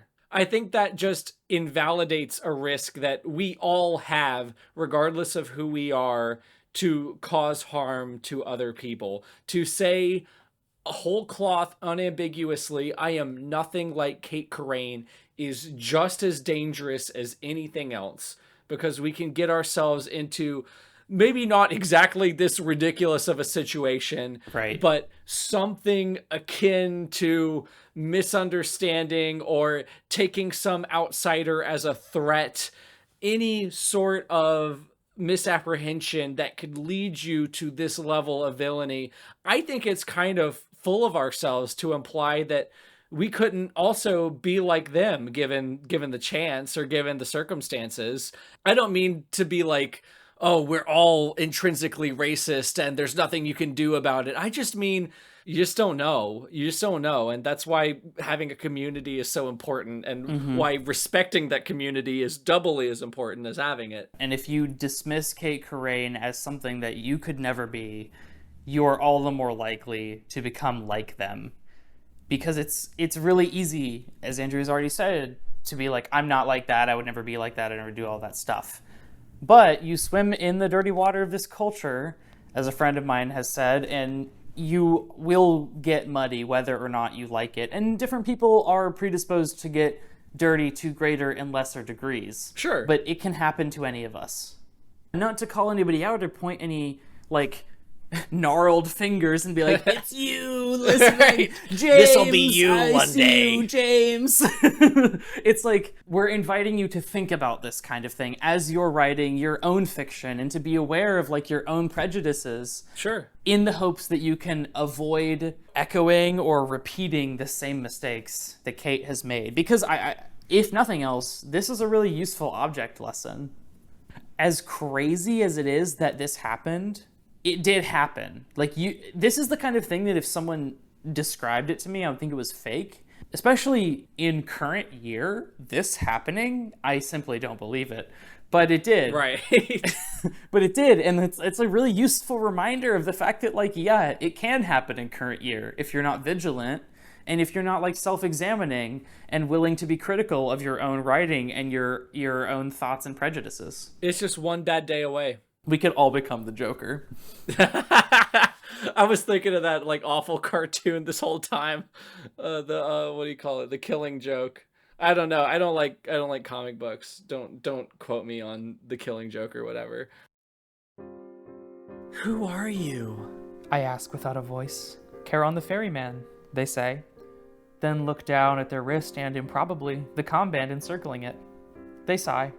I'm also running behind schedule because I let you stay to watch how things ended, so if you don't mind getting back into the boat... I don't want to. They sigh again, heavier this time. You and everyone else, they say. But I'm afraid you don't have much choice in this matter. Shades can't survive long outside of the ship. You can either come with me or slowly decay into nothing over the course of eternity. Personally, I'd recommend the former because the latter is rough. Cait, I hope you got something out of this. I realize this is probably one of our heaviest and I hope longest. If this ends up being shorter than our Zenith episode, I'm going to be pissed. But I've enjoyed this process.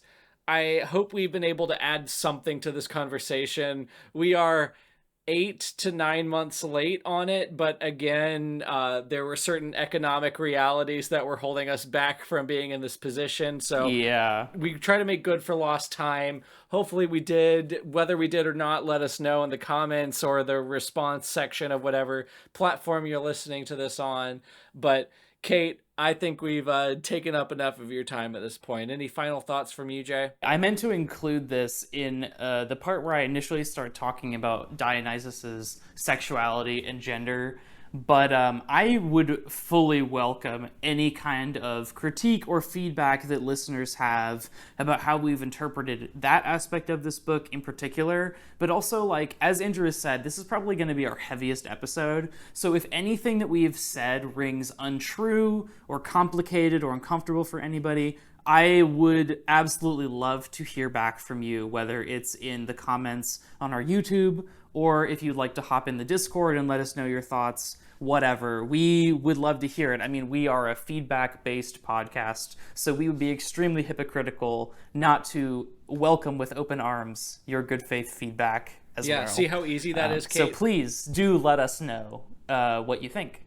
I sure have enjoyed this book, which is the literary equivalent of Euro Truck Simulator, where it's really boring and it takes forever, but you can't really fault the people that are really into it. I have been Andrew. And I've been antsier than a derrick on a tin roof in the heat of summer. We have been the SBU English Club podcast. Welcome, Cait Corrain, to our membership list. Be sure to hang out. Let us know what you think, and we will see you guys around campus. Man, see you around campus.